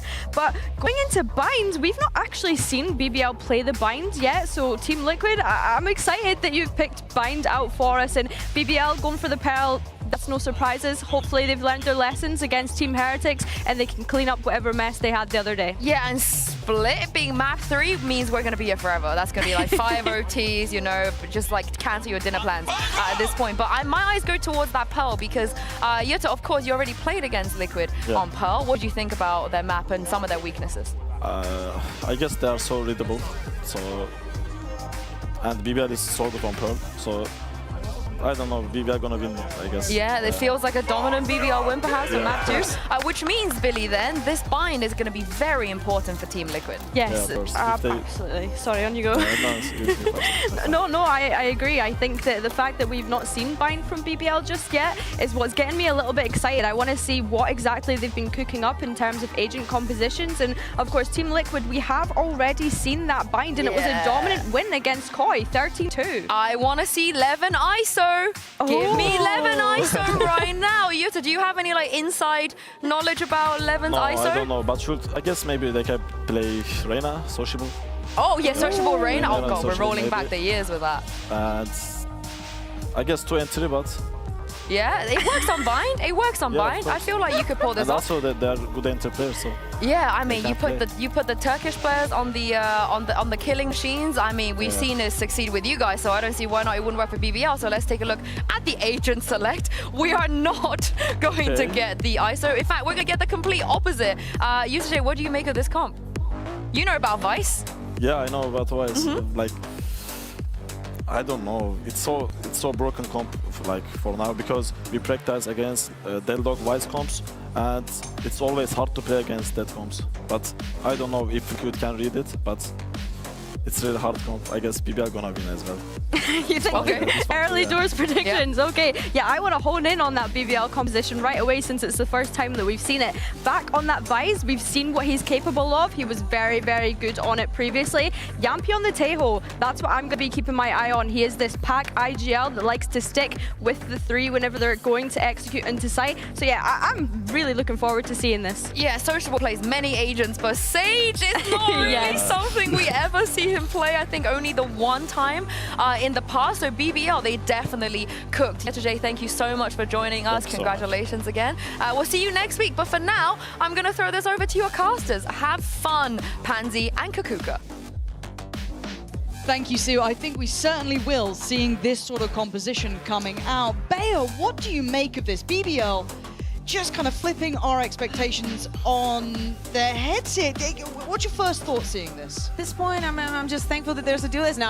I like it. Listen, even though this is not a map that we have seen from them and they actually banned it against Fnatic, I don't think that's too decisive because yesterday they were willing to leave it open for a third map. This was definitely something that was planned. And since Team Liquid picked it onto that, we are not really surprised that with this composition, they decide to start on the defense.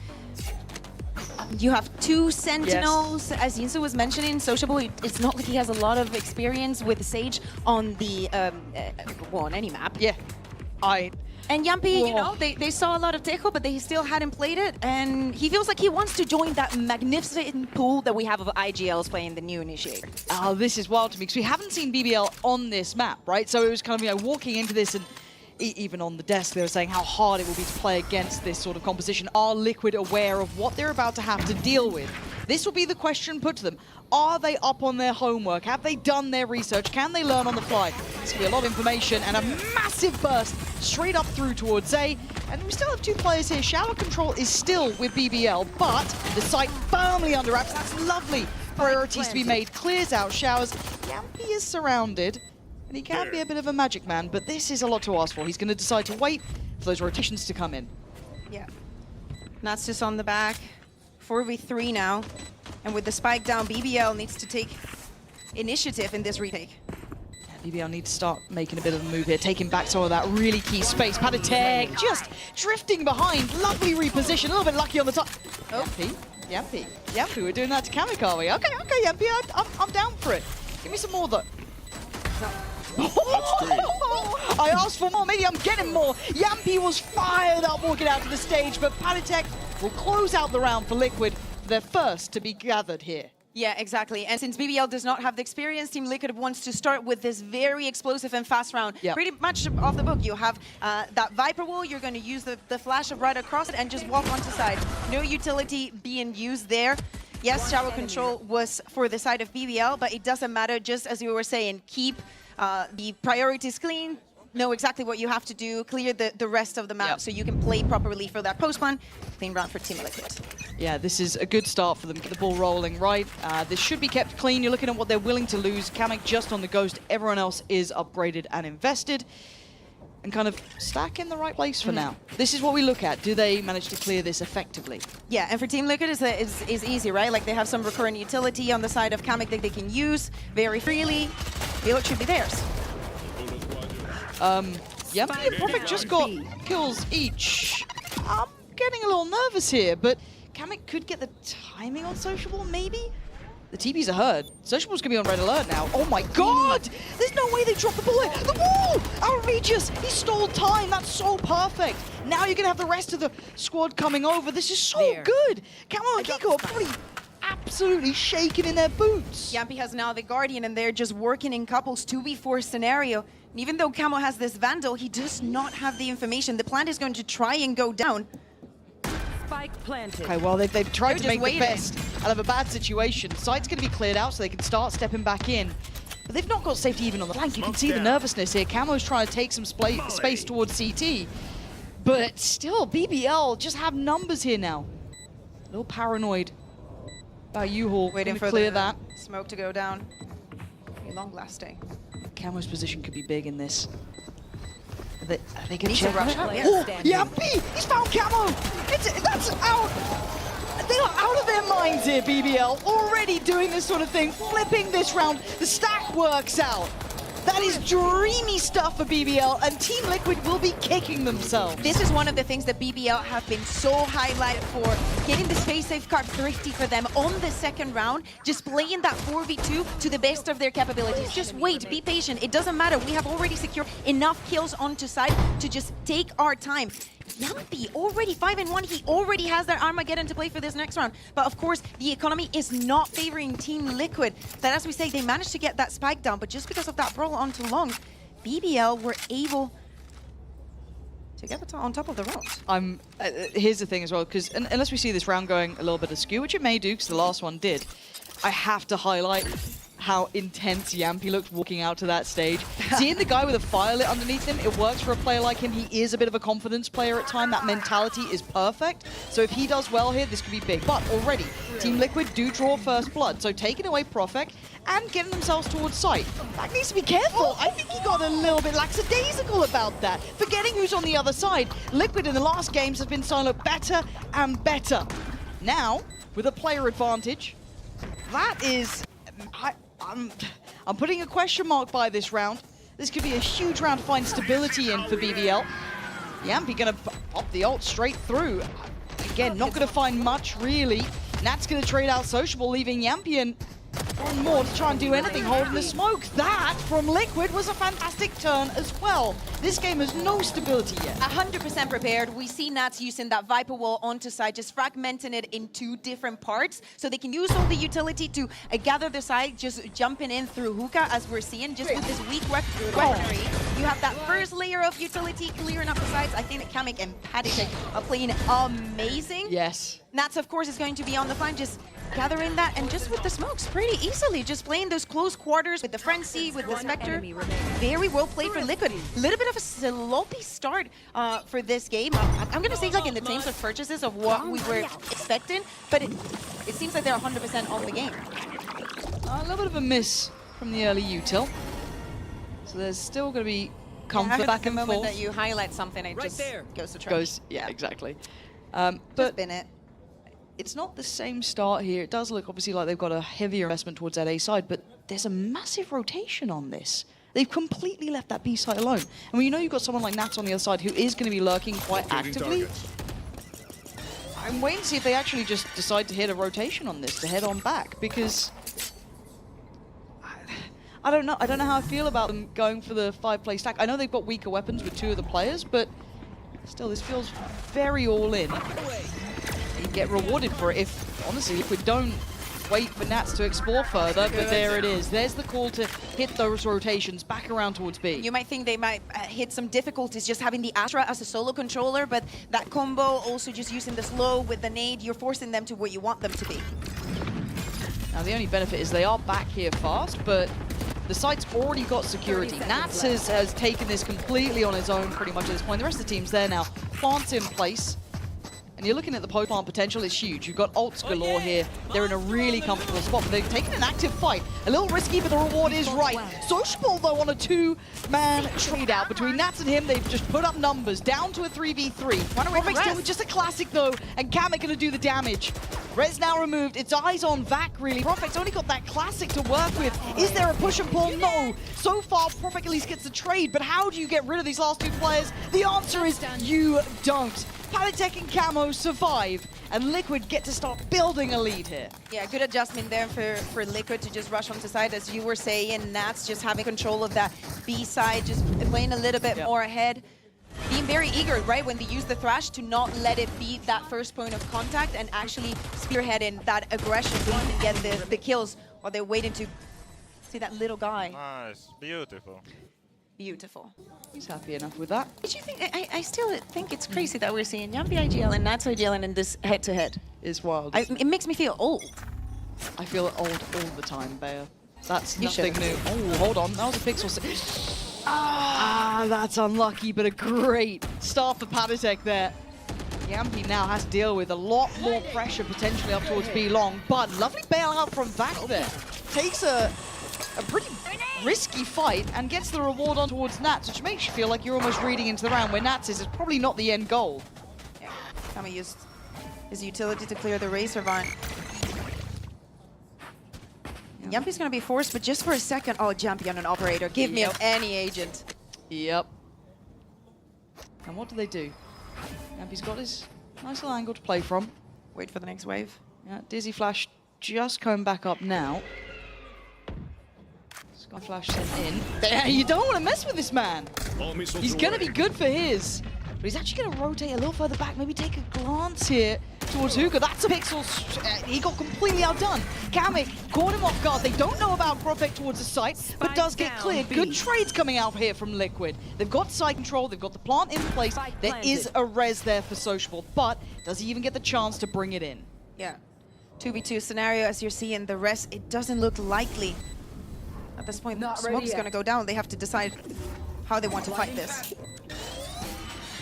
Flash goes in, Camo actively holding this. They're looking to try and get that res potentially on Yampy. Sociable, what a shot!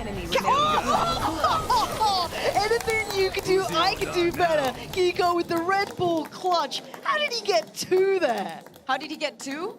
Well, you can ask Koi, because the other demo with Koi was on the receiving end of that Brimstone. It was actually most of those kills that were happening here on B. It was at the beginning of the round, but what a way to turn things around. He also manages, I assume, to save that operator. Maybe give it back. But as I was saying, like, when they were going on to site, I was surprised to not see Kamek just use the flash. Like, he repositioned. Maybe let Patadek a little bit on his own there. Oh, aggressive start, but we are down on pistols. So. I don't want the operator. No, didn't fancy it. Fair play, I mean. Nats is retiring on the operator usage. It's like, it's enough. I think we're just going to go through the usual protocol list. You want to see them keep this clean.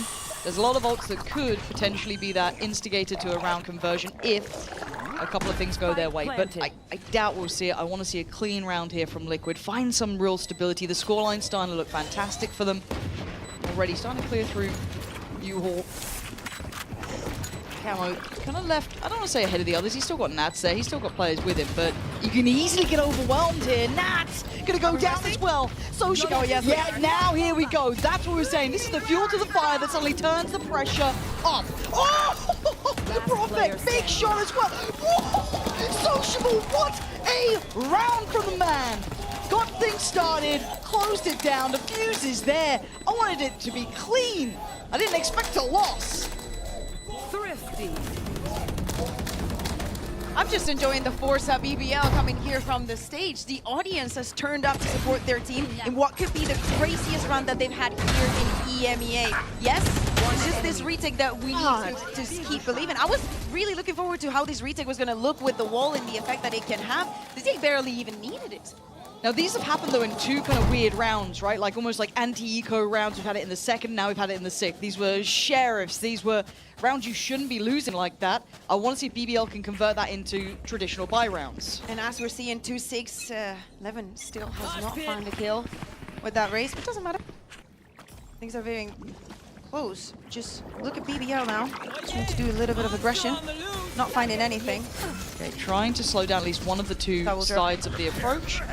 And this is where it gets dangerous. Liquid so aware of where BBL wanted to rotate in from. Trying to take that TP was never going to be an option.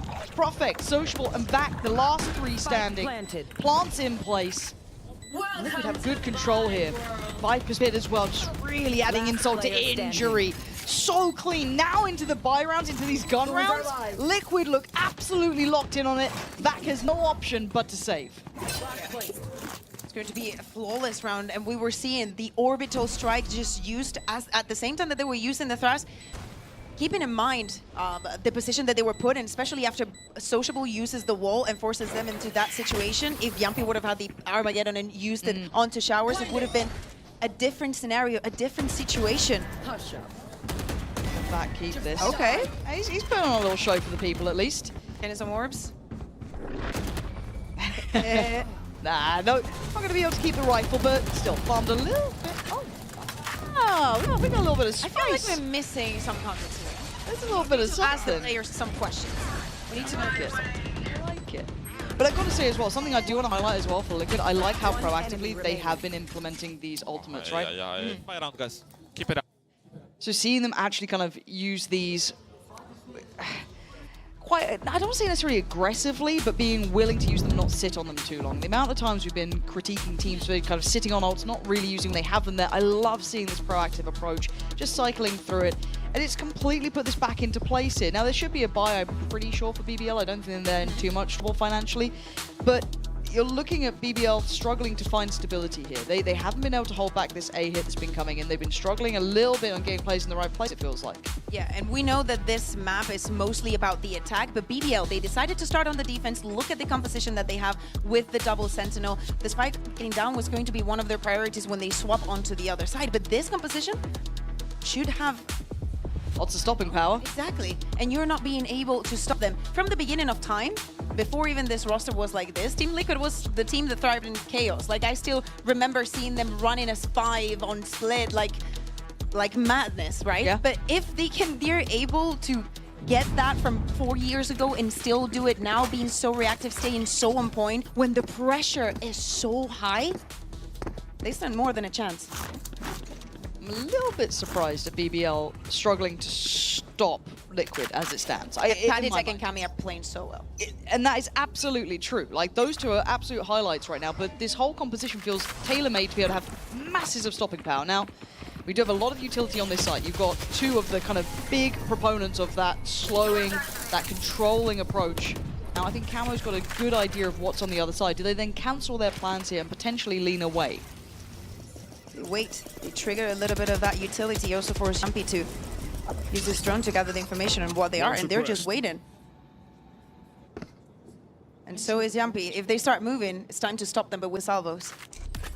We still have the wall in towards showers as well. Nats will see that. And the shear is also just set if somebody wants to move. It's been triggered. We're about a minute now. Walled off the site for a couple of seconds. Yeah. Livin having the operator, yeah, and Profec's moving. This is the best outcome for them here. And I think Kiko might be in the old iPad. Yep. Oh, dearie. Oh, the timing. Oh my god, I've never seen anything like this. What the hell is going on? Bea, I don't understand what I'm seeing, if I'm completely honest. Yampy and 11, you're walking into what feels like a slaughter. They were stalled, they were held at the door, you had a flank, you had full information of what was happening, but somehow Liquid just persevere forward. I don't get it. I mean, they were just waiting and waiting. Something happened. Yeah, it was that push. The moment that they identify, okay, we've already burned the wall, the shear, the salvos. Everything is falling down. It's our time to execute. The moment that the first kill goes onto, who was it that was rotating? Didn't catch it. Profec, I think. Yeah, the moment that the kill gets into Profec, that's the gun just saying, go in. Use everything, and now Livin, that's not having the best of maps just yet. Has to save this operator. Yes, for keeping that B long control was going to be necessary. And of course, Liquid, they just want to see, maybe they hunt? No, everybody's saving. And this has got to be so disheartening for BBL, though, because they had everything on that site, right? Like, if you were going to have a, I don't want to say a dream setup, but you had all of your util, all of your stall, everything barring basically one player with that op. And that felt like could have changed the fate of this. It felt like it, right? It felt like it. Timing a second off, but this burst from Liquid, fully timed perfectly, taking this space. And for BBL, you can't be like, well, you know, maybe we just need to put Sage over here, or maybe we need to just get Vice over towards this side. No, you had everything you needed. It's a brilliant call also because of the way that Nats is positioning the walls, the way that he's conditioning BBL to take different approaches onto spaces. And now, of course, when we're speaking about that buy, it's not going to be the best for BBL. Yes, Livin is going to keep that operator into showers. Well, if there was a time to turn up, it would be now. A different approach. 3 players through showers. No wall to be seen. Hi, Dizzy. Should force Levin up the angle. He tries to take a little bit of a look back. That's lovely from him. Get building into this game now. A little bit more confidence would be key. He has the ult. He does. Does he use it? Do they try and springboard in? No. They're going to take pause for thought here. Nats tried to have a little bit of impact, but he didn't get what he wanted either. Oh, Profec. Oh dear, that is a... You can see the confidence is now a little bit different, right? It's like, okay, No, but he's waiting for the info on the rest of the team. Like, he can start moving once they start executing, so the same thing doesn't happen again. There's no way they're going to win another round where they have pistols, right? Right? They wouldn't, right? Because that's been there 2 so far. Lauren, we have sponsors. Oh my god, this is the round he starts heating up in. we don't get to even see those pistols there, and you still have that backline being watched. So if they do try and rotate, Profik is that early 30 warning seconds signal. left. Doesn't even need to really push into this. Just hold that space. Keep these 4 players confident in this position. Slowly but surely, his Curiosity peaks. Lovely shot. Again, doesn't need to die here. Can just fall away from this. He's chipped away beautifully. And it does feel like BBL, just give them pistols. Apparently, that's the best situation for them. Patek can make it go. You're running low on time now. 8 seconds. And there's still that operator. Fantastic round 11, but again, BBL on pistols, it seems like their most deadly approach. Yeah, and I also want to highlight how Sociable is playing. I think that the slow was a big part of it. The wall is a pain in the ass to deal with, and of course, it shows some of the behavior that we've seen coming in from Team Liquid. This also has to do with comfort and trusting in what's happening, why you brought up this composition. Also learning from mistakes. Sometimes forced, sometimes unforced. Profik not getting the time in right is not really a mistake. It's just things that happen. But this time, just on the next round, he has a different approach. It's still just 3 on the board for BBL. Hey, this one Well set.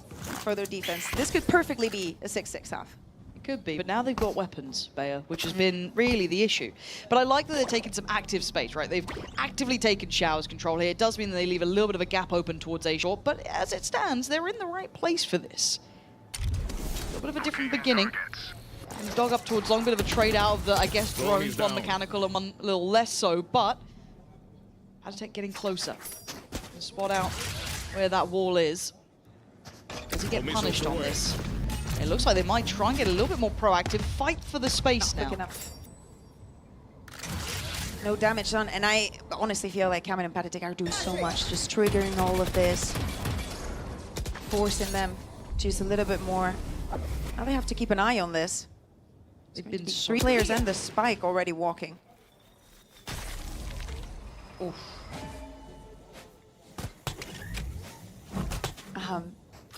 Don't know if that was quite what they were after there. Now the ult, I guess, it's not going to do too much. Again, it feels so impactful, but it seems to find nothing. But they seem to forget that there's one part of the map that can see onto the site. They've forgotten about Nats. They've forgotten about the pressure that could be coming through in this split towards the site. And once again, the first pick is found. Yampy is surrounded. He takes down one. Back tries to help, it doesn't work out. Yampy's fallen. It's all down to Sociable. It's all down to Levin to try and hold this back. The plant's coming in. It's not being stopped. Time is now on Team Liquid's side. Levin, great shot towards Patek. But Kamek in a 1v2.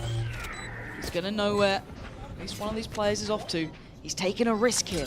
We know this is not planted for this position. Jeez, that shot! Show me that back. Show me that replay, team. I beg of you. But they finally held it back.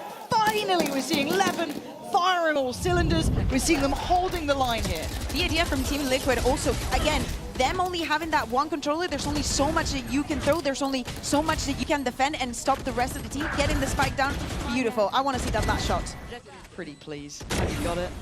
There's one, and it was quick. That was quick as hell. Good to see the night and day performance just in this same half. Also forcing Team Liquid with just 2 rounds left on this attack to take a timeout. Yeah, just pumping the brakes a little here. We're starting to see Levin starting to hit. We're starting to see them holding these sites here, because it did feel like it's ridiculous that 3 out of the 4 rounds were won with weaker weapons until now. This was the first time they've been able to convert it with those proper buys behind them. So maybe a little bit of a better hold on to this. Maybe starting to get a little bit of a grip on the game. And they want to get the maximum reward they can from this half here. Yeah. And also, Team Liquid, they need to speak about what they do after the post-ban. It feels like it was not the same that we were seeing yesterday, as in taking advantage even when you have that less man advantage, like disadvantage, sorry, just like to start moving, being comfortable, being reliable. Who's in charge of looking at what happened there when we had that advantage coming in from Hookah? How is it possible that nobody was looking who was coming from CT? All those things. Certainly could clean things up. At 4-6 though, game on our hands. 1 away from Rez. Sociable. We do have the divide on. Is everyone close on the other side? Okay, Kiko's 2 away, and actually Kamek's only 1 off from the fish ult. So that's a very different start too. In very early wall. We were seeing Team Liquid actually waiting for that wall to go down. They're not going to have to wait long. Oh, Nats manages to avoid the first bit of util, but I think they've got a good... I said they might have a good idea. I don't know about this one. And it's steady work on the other side. They're not speeding up through towards Shower, so... And surely dead. I mean, he was quick before. He can't be that quick, though, Nats. Is he good for 2? No, he just leaves. Yeah, he's done his work, though, right? He's done enough on No that corner one, is surely. safe. You should know. Yampy would have known. But still, the layers on this A short are now pretty hefty, right? So you have the fish hole coming in. It looks like the slow's being kind of brought to hand. I don't know if they got it down in time. But as it stands, going to clear through. Still going to have... Yeah, look at the stall on this. They've completely changed the setup to just be so heavy on towards But short. look, BBL is not buying it. Yes, they use that utility, but they still have not rotated. Still... Maybe they should have bought it. Maybe they're going to be punished on it, but Sociable is still here. And maybe he's got to... Oh, what an adjustment! That was perfection from Sociable. Can he get any more? Camo and Kiko, he's just getting out of danger for a second. Calm it down a little. Let Camo take over if he can here. I have the spike. Gonna get the spike back. Trying for the plant, but he's not fully secure here. I don't know if Yampy's gonna send them into... Yeah, he goes for the default. And they force him out. Camo Force him has to been take it stunned. Yeah. And look at the long way around from Sociable. Give him the... Whoa! Okay, give him the pointy end of the stick, apparently, Camo. Go on, give me another. Oh, he's doing it! 5 bullets! And a 1v1. Yampy on the other side! Camo! Absolutely eviscerates them! How the hell are you hitting that? Maybe too much confidence coming in for BBL. Lauren, I think you might be right. Maybe it's the guns. Maybe they do not need that guns. All of them isolated duels in this 1v3 after that wonderful play that we saw from Sociable. How well he's defending this early A side. But this, all separated. Yeah, it's time to celebrate. Yeah. Nice! You just can't give them 1v1s like that. Oh man, you thought that Sociable had done enough. Oh my god, whoa, whoa, whoa, whoa, whoa, whoa, whoa, they're just let it loose. They've just flown at them up short. But yeah, I don't know what I'm seeing, but it is brutal. I don't know, but Yampy's still going. Look at the tag, you know? Damage was there. And Kamek and Padatek still gonna have to try and walk through this absolute battleground. They have to back out and just play for the retake. Like, you still have 2 very good ultimates to play for. It is the last round of the half. 2v3, do not make the same mistake that you made in the previous round. One's isolated though. Please. I don't know if I'm actually aware of how close Kamek got to this. There's nowhere to really get out of it, but the shot is so good! Kamek might be screwed, but you're gonna still see Wingman buying some time. Oh, back. That's not what you wanted to see. Stalled out on the plant. Divide's gonna come through now, but they've got to play it back up against this now. 2v2, all fair footing, apart from Yampy's only on 10 HP. We look at the post-plant positioning. Padatek feeling a little cheeky. Kamek still has the mosh. You seem aware of the possibility. Stun, the flash is so good though. Padatek's got to play his life, but Kamek's got around the world. Team Liquid. Stunner to close down after was a high tempo half. And 2 rounds now back to back where they had the advantage and they sometimes just take unnecessary risks. Yes, I love this kind of incentive, right? But maybe knowing that Sociable has that rest, maybe send one or maybe do a 3-man push so you can actually make use to that. But honestly, let's take a breather while we wait for the second half.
8-8, we come back into this. Those 4 rounds from BBL were won with weaker weapons and some wild ideas, but our worries come into this half, Bea. Yep. This composition on this side is not easy to work with.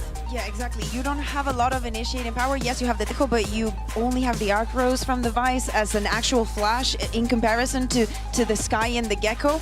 I want to see those combos with Yampi, with Profect. Like, I think that the possibilities are massive, even with the sociable. Just look at the score, 15-8 after a 4-8 half. Now, I'm getting PTSD from Pistol. Like, you know, if BBL wins it, I just want them to secure the second one.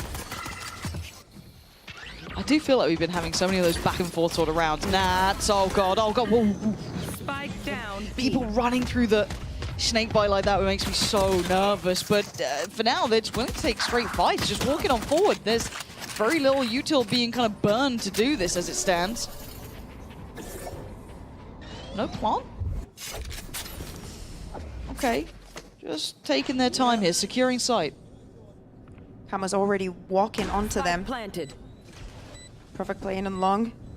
Are they going to wait until Kamek joins? Yeah, Kamek's still pretty far off here. We don't... Oh my god, okay, well, Camo's done that, but I get a little nervous when you're right. We're seeing someone like Kamek who could set some, you know, of this... Oh, it's brutal out here. Oh, it's fine. They answer back eventually, but it's down to the 1v1. Patatek on one side and Profek on the other. Plant is inside. You know, it's ticket, it's good, right? Like, we're all good here. Patatek is down. BBL, stick the landing. They managed to close the second pistol on this half. Even if it came down to that 1v1 scenario, they managed to close it out. I mean, I love this approach from Nats. It's something that you can expect with him playing on the Viper, just playing that vulnerable with the snake bite. We played here as well. I want to see the replay onto. They get into just Loon playing from inside with 15 HP. Nice! Still smart. It was close. It was close. It was close, but if it's a normal game, the team with the classics shouldn't win this round, right? Normal. Yeah, no, nothing about this is normal. But if you're BBL, you only have Profeng on that Ghost. Everyone else has got a little bit of something. Got that Phantom in hand. That is something you do want to make sure you continue in with, and you don't drop by any means. Now, Liquid have gone for a stack here, leaving just one player towards B. Flash also used on short. Nothing seen there, and they just rotate. Yeah, dismantling it. Have they just gambled and got it right? Completely blind. You mean Liquid? Yeah. No, they used the flash onto A short, and they said, "Oh, nothing here." Not again. B. But and in their heads they're going, "Oh, is it only Nats here? Is that why he's being a little bit more proactive? Because it's only him trying to maybe, you know, puff up his chest." But he's going to hear this. He's going to hear this. Oh, Profek. Oh no! No! I've got a knife. Oh, what is going on, Profek? Please. How are we seeing this again? I'm actually going to need assistance at some point. By himself. Oh, this. He's going to encounter the wall, but the pressure's going to be there. You know what I mean? This is still wild. Oh my God! Get me out of here, please! I don't understand sociable and back. How have we come to this? How has this happened? He's just being swarmed. There's just so many of them. Oh my God! Back! Maybe the hero they needed. But look who's coming. Eventually, slowly but surely, Nats is going to be there. They're also focused towards that CT side. The Nats is now on towards the side, but timing is everything. Oh! It was down to the wire. Back, just about getting them over the line. You might have think him as just a standing, but what a performance coming in from him, playing the Vice, and just securing this second round. But we were too close for comfort there, Lauren. This is happening. Yeah. Oh, thank God that they were able to close this one out. Nats probably had to be a little bit faster on that. Yeah. Just to help them to just apply the pressure and actually guide BBL onto Lambert, just force them to take that duel. But of course, the buy is not going to be the best. No, we got stingers. We got a whole lot of them. And away we go. Not to have the time of your life here. Kiko gonna hold down the line. Going against Kiko, you don't want to be in BBL shoes. No, he's been absolutely stepping up. Even if you look at the previous games, he's been on point. Especially here on the defense. he's extremely comfortable. Unlike Nats, apparently. Why does this just feel like muddy as hell at times? That's a recoverable weapon. That is absolutely something they can get here. They have to be careful. Last time that Perfect tried to retrieve a gun, didn't go as well. There it is. That's a big upgrade. That is a Phantom in hand in a 4v4. I know it's a pressure game, but we've got really experienced players here. It's strange seeing some of the choices, and even Nat's kind of going through the TP surprised me a little bit, if I'm honest. But yeah, a pause here from BBL, just kind of slowing things down for a second. Yeah, Vac already has his ultimate. Especially in this 4v4 scenario. Could be a difference maker. Slowly but surely. Now Kiko drops his first smoke down, his last, sorry. And the flash gonna connect. That's big info here. Cool. All towards. That's gonna do nothing. Nothing. But apparently it's fine. It's totally fine because they'll just walk site anyway and they'll get full control. It was an absolute distraction. Spike planted. An expensive one, but it's got them around potentially here. And this is when you're going to be kicking yourself about leaving down that Phantom, doing all of that. What are you meant to do if you're Kamek and Patitech? You're walking. You're trying to save. We're seeing already where Kamek is. And with that wall, probably Patitech just wants to do the same. Yeah, wants get to out. join. Saving this 2 guns. And we've gone from a BBL that could barely close that second round. How many anti-ecos are we going to see, or how many like half-buy conversions are we going to see here? This round had stingers. Yep. I think there was like a sheriff, some bits and bobs. They had some decent weapons. There was like a bulldog in there, and I think maybe 1 vandal. But how many of these rounds are we seeing go this sort of way? I don't know why it's happening so often. I want to see the replay because, of course, Team Liquid, something that they have to respect is the Vice ultimate because, obviously, because what it does to them and what the fights they cannot do. Yeah, Nat's here taking this TP, making this into a 4v4. Oh, they actually just push right out the smoke. Like I was thinking at the beginning of the round how they were using a lot of utility. When you do that from the defense, what you want to do is prevent the plan from even happening. You don't save those kind of pieces to retake the site. So it's kind of like you condition yourself to take those duels.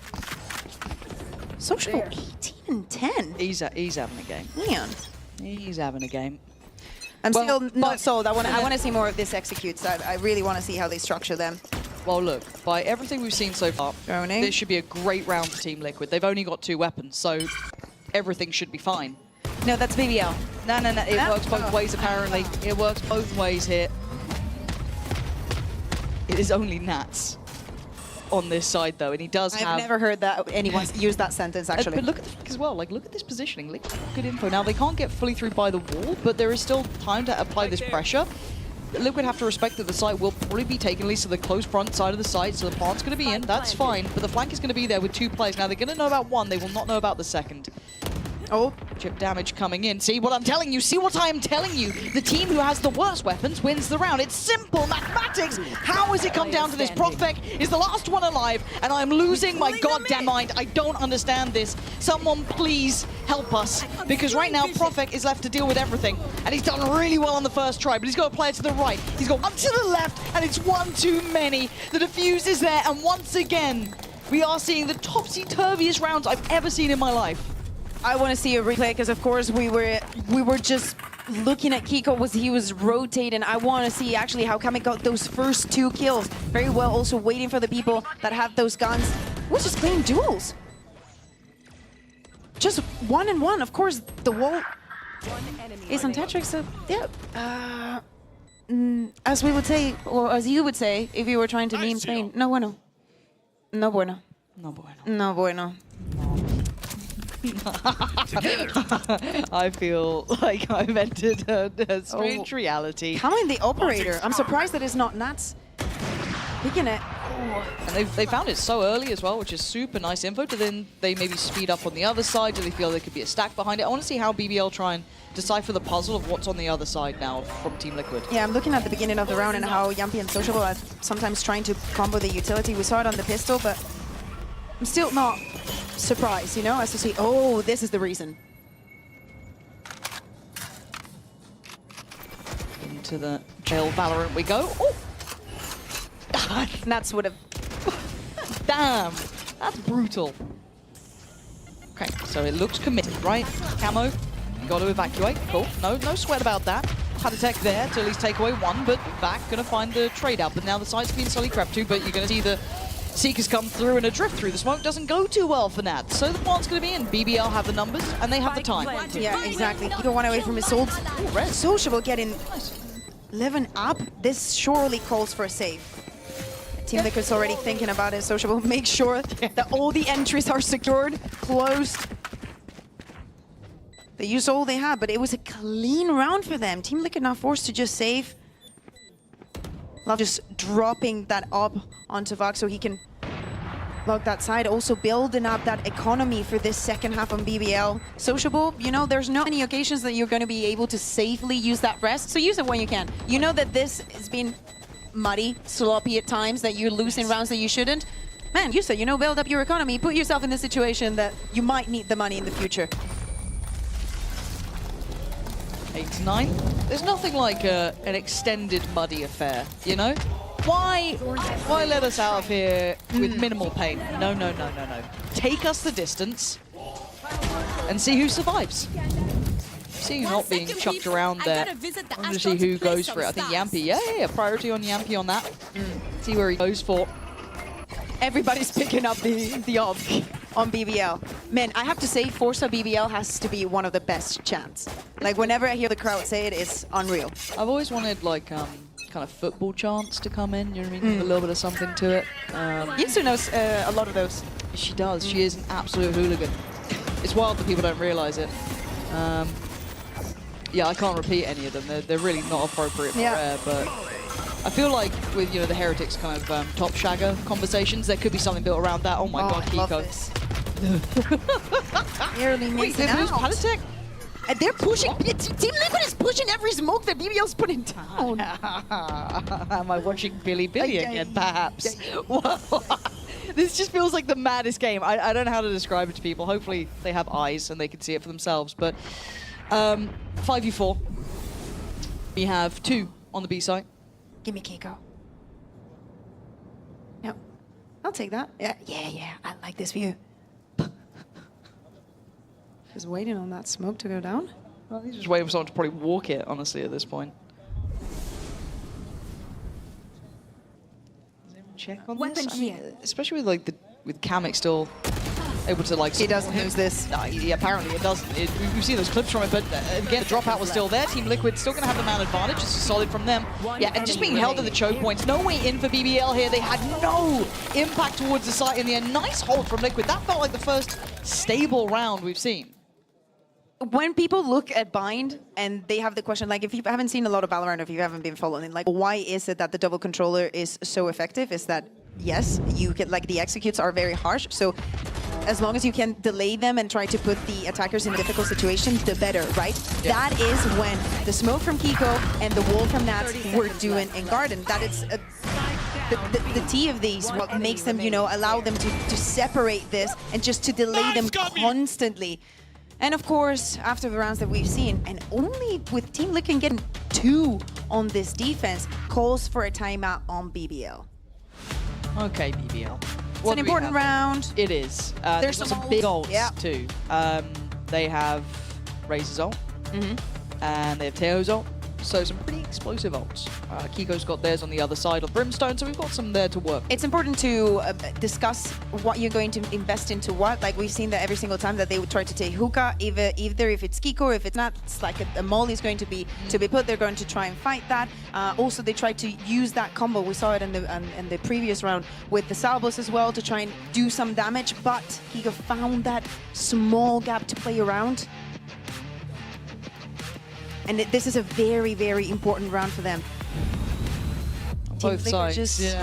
Look, again though, in this sort of moment, as much as BBL calls the timeout, Liquid get to talk as well. Right? It's that double-edged sword. They get to check in, have a chat, maybe change what they've been seeing as well. Let's see what we come back in with here, Bea. Yeah, what I'm seeing is 4 people from Team Liquid, and also 4 people from BBL. We got, how much commitment to this fight do we have though? Patatech does have a way out, obviously, but it's far from ideal. But he's willing to stick around. Someone does eventually help him out, but they're... I thought that was going to be punished, but no. Okay, and the other day he hits those. But just look, very important to use the usage of that smoke there coming from Kiko stops him completely. Boombots out, the first salvos are out. Now they have to wait another 40 seconds. Drone's going to be used. Going on this one. Maybe feeling out that stack, and it's the right call. Yeah, but Team Liquid also in that discussion, this is something that they have to respect, and Limit is not going to find anyone on site. 5 people ready to retake, and now the spike going down. Okay, so wall's going to go up. You can see how they're going to try and secure this. There is a world. Imagine an Armageddon there. Well, you might at least see one of the ults coming in. That's going to clear down towards Lamp, so that's going to give them those a little bit more confidence towards the site, but it's very hard to break through these double walls in the post plant, or at least it should be apparently. Back and Sociable both go down, so suddenly the floodgates are open. You're looking at the deeper post plant. Yampi's ult has to be important here. Eventually invests it now. Gonna try and cover as much ground as possible, force the fight. Levin, fantastic work from Showers. And down to the 3v3, we're looking at it again, that util still in play. What do they have to stall this out? Because Liquid just find all of them. I thought BBL might have been able to suffer through the storm. But the diffuse is there, and Liquid making it up to 11. Very low on HP, but it doesn't matter. As you see, many ults invested into this round, but very quick and reactive adjustments from both of the teams. From Team Liquid to not giving that showstopper anything. That orbital strike, BBL not staying onto Lamps, knowing that that is a very vulnerable place to stay in. Even with those duels here and some small mistakes, Team Liquid comes out on top. Now 2 rounds away from closing their map pick. Remember, elimination is on the line. Yeah, picking up that first map is huge. Gives you that little bit of safety going into the second, but BBL certainly not done yet. Still going to come back in with a decent enough purchase. Obviously missing in some areas, but Guardian, the Stinger still there. Usable for sure. Yampi going to try and clear up B-Long. Done that. Didn't move it into good position, but he's going to be spotted. Probably covering himself from any flash that could go his way. But both Kamek and Patitek are still playing on A. They're going on this. Has to be one of the safest takes of Hookah, and they don't want it. No. They don't trust it. Yeah, someone put them off on this, so waiting to see what the eventual plan is. They look like they're adjusting midway through here. Pulling a bit of what looks like a fake, potentially. We'll see. I want to see when that spike fully commits to, because they've sent 2 down towards that A short side with a very passive hold from Liquid. We don't have them actively challenging towards short or playing deep towards Shower. It's quite passive, but you're going to see the rotation coming in from Nats. So they do believe there could be an A finish if they pulled that third player over. Cooldown. Kiko still has 1 smoke to play with. And here starts the fake. That's lovely. They've drawn. Oh, and they buy it. Kiko's already rotating. This is fantastic. It's down to 1 man on that B site, and he's going to be sat pretty safe towards back. He's not even going to be challenging on this one. Camo trying to secure some space here, but the plant in a beautiful fake. That was really well done. Not Sociable is... Wow, Kamek is going to stay there. He's been spotted thanks to Patitek. And now because of that wall, he cannot escape. Yeah, no, ooh, Camo. Careful jumping again. It's kind of a risky look here, but they need to start working back towards the site. Time is going to start ticking. BBL still have full control. It's back going to find Camo, who'd been at this site the longest. Prophet going to be holding the push down. It's stunning from BBL. Loving what we're seeing here. The fake was perfect. Now they just need to keep it clean towards it. Oh, Kamek. You don't get given any more. Bloody hell, BBL. Okay. They make it through the storm in the end, keeping this game within touching distance, 9-11. I need to see the replay, and I want to think that Patitek like flashed out of that because there's been a lot of pushing on of smokes. Okay, there was a flash there, but again, one enemy. This duels, also the way that BBL are just playing from within the side, understanding how much of the map they have given up, especially when the TP comes in from Kamek. Just being aware of where they are exposed. Okay, how many ults do we have here? We have fish ult for Kamek. And I mean, fish ult? Yeah, it's the fish ult. Oh, I'm hungry. We got pace, hold on. Oh, Sociable again. This guy's hitting some shots here. Nats remove and Patitek now isolated. He's in a really tough position and no one can save him from it. Back removing them. That's 2 players gone from this beach site. It should be completely free for the taking, and it is. This is fantastic from BBL here. Doing exactly what they need, just adding some security to it. I doubt we'll see Kamek going for this ult now. Planted. Is Team Liquid going to be forced to save again? See some bullets here and then. They're ready if somebody pushes them. I thought this was going to be a save already, if I'm honest, but they're still making a bit of a go of it. Kiko, oh my God, why am I doubting them? Are we thrashing? Are we fishing? Yeah, they're going for it. They are absolutely going for it. Yampy now trying to find a little bit of a corner, but he's been caught and he's going to be killed here. Yeah, Yampy goes down and then Prophet has to push up. Now we're seeing BBL getting under pressure here, but it's just Kamek left alive. The ult invested, but time is ticking. He's got to go here, and look at who's last remaining. Prophet can still buy time. Just tucked on the site itself, making sure no threat was going to come through.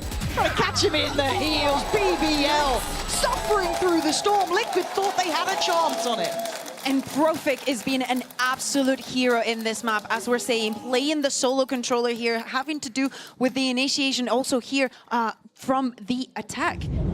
And still hitting those bullets. In the previous round, it was him on site, just securing those kills. How effective also the slows from Sage are being. Like sometimes we see the pick and we understand the wall and what you can do with it. But I like how every single piece of user that is coming in from the side of BBL has a follow-up, Like the drone's there, 11 is after it. This is so nice to see. I feel like we're starting to see a little bit more of a normal game, right? As mad as that sounds, because it is at 10 to 11, but BBL is starting to look really solid here.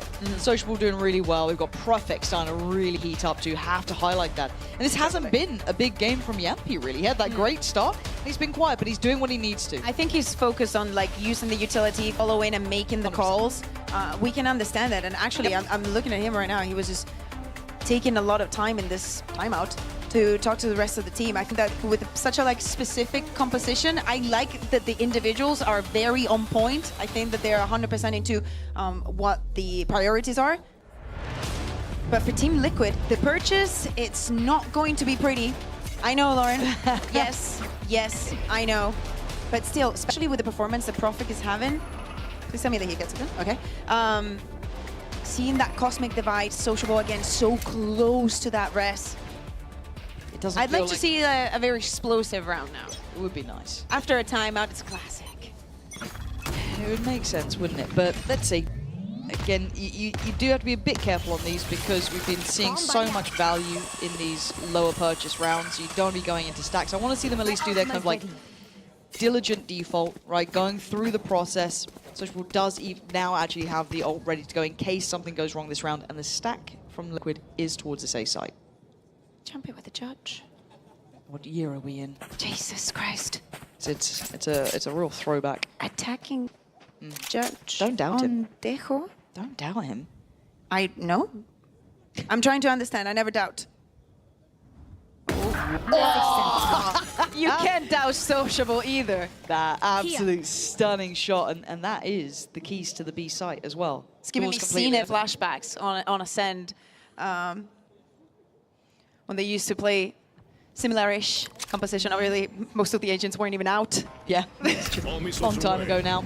How much info does Yampy get for this, though? Because he would be the one to call the rotation if he does feel like there's no one else here, guys. I have the spike. They have to be somewhere, guys. Left. I think they're starting to find him. We're going to check on this. Okay, Patatek's still going to get one. Down A. Kiko's still here in a nasty little off angle, and there's the TP. I like that. I love that as well. That's fine by me. Sadly, the door, I think, is going to remove it. Love it if it was a little bit further forward, but that's fine. Kamek should get... Oh, get out of here. Get out of here. There's no... remaining. Okay. Yes! Fine. 11-11, all tied up. Nice call on rotation there. Taking no risks. Being safe and smart about the approach now. This round is everything. We just saw the timeout from Team Liquid on the previous one. If they want to secure or at least take us to an overtime, they have to take matters into their own hands. Bring this to 12. Camo maybe being a little bit explosive has now the showstopper. Very good mid-run call also from Jumpy. Hey guys, you know, they're not here. Turn around or just expect that they're going to push at some point. I mean, this is a lot of people there. What a round we have. Res there, Divide there. We've got so much. The Team Liquid are so close. Yep. Pikasoul to Patty Take. That's two! Camo! Explosive start. Absolutely annihilates two of the opposition. Yampy's gone down.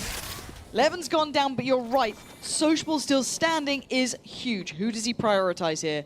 We do have a lot on the line, and Yampy can still be calling from where he was, but What do you go for now? Look who's ready and waiting in case they go for that res. The incinerator ready in hand, but still now it's going to drift away. Calm and composed. Gives He's up not a even little going to space. use it. You are divided. Sociable is aware. Cosmic is going to go down. And so is the spike, apparently. Spike's going into Spike place. planted. 3v4. Balls up. Get broken slightly here. And now do they go for the res at this point? Sociable is still questioning, like, at some point, can I rest? Kiko, can you use your ult? Perfect. The timing goes back in a little bit out of sorts on that one. A little late to try and hold towards a smoke push here, but Sociable's still alive. It's still going to be a threat. Still going to be dangerous, but he's got to do so much. Team Liquid, when it matters, stabilize themselves here, getting up to 12 and managing to navigate around that. Huge credit to Camo for how he started that round. Yeah. Told you, he had to be proactive. He had to go for one of these plays. Take matters into his own hands. And so he did. Even with the utility forcing him out of the position. You want to see me? You will see me. You will face me. 2 go down. Sociable also at the end of that round, just trying to go back to showers. At some point, Kiko, are you going to give me a breather so I can get one of my teammates up? Response and answer is no. 11-12 now. Team Liquid 1 round away from closing this. The all out as well. For Social? Yeah. I'm telling you, everybody plays the up here. And that angle as well, being held by Camo, is such an uncomfy one to clear. Oh, let's see. Let's see. Oh, Nats. You're a brave boy. But they're going to know it's now in hand, right? So that's good information. They've spotted Nats and they just drift away from that. Nats is here, the Viper was here. Think about what happened on the previous round. Now Paddytick has used the dog, not seen anyone. Maybe he starts to move. I might want that out, honestly. He probably thinks that the operator at some point is going to reposition. Blinded. There we go. Big info there. Confirming that rotation had slowly come in, but keep your eyes on the spike. It's not all going this way. Only one of the players getting suppressed there didn't manage to catch Kamek. Still checking their corners. Smoke going to come down. This is all a fake. These 2 players do not want to end towards the site. Do they draw the extra player over? They have 3 on the site now. Camo ain't buying Pretty anything. doable. But you're right. Camo's been here this whole round. They've heard the TP. How long does he stick around here? 30 seconds He's left. going to eat the monitor. Oh, that's lovely. Takes away the res as well. This could be heartbreak at the final hurdle. A 5v3, Yampi, Levin back, still standing. Yampi still here. It's all on his shoulders now with 13 seconds. They got a glimpse at glory and it gets shattered. Team Liquid keeping it together for the final opportunity at 13-11. I'm not absolutely mad at what BBL was doing here. The composition, a little bit crazy, but hey, we're here to test. We're here to see different things that could be used in the global stage. But hey, this is far from over. The next map is going to be Feral. We'll see you after the break.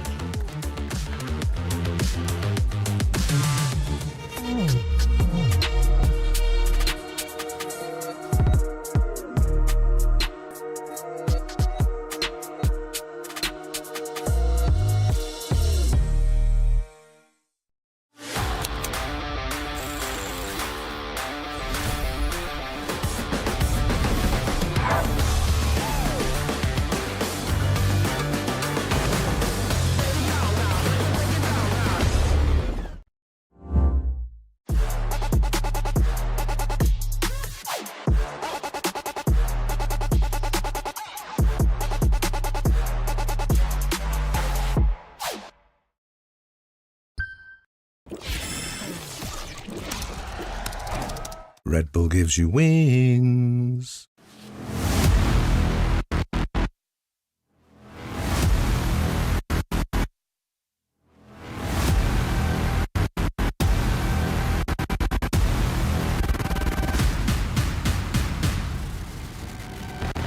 We ain't the same.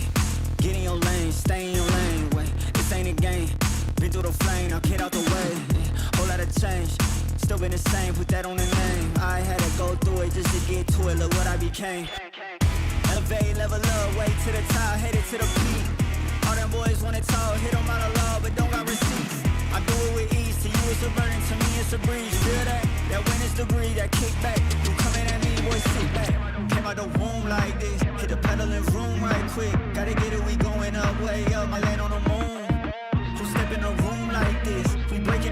this right quick. They killing the mood and up in a few, might land in a tune. I ain't gonna lose it now. Gotta keep it moving now. Elevate, level up, way to the top, headed to the peak. All them boys when they talk, hit them out of love, don't got receipts. Elevate, level up, way to the top, headed to the peak.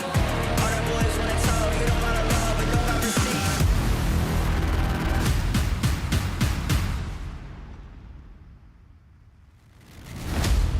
Bad with a vengeance, killing the odds, I'm leaving no remnants. They all in attendance. Gotta go big, I aim for the fences. It's mine, I sense it.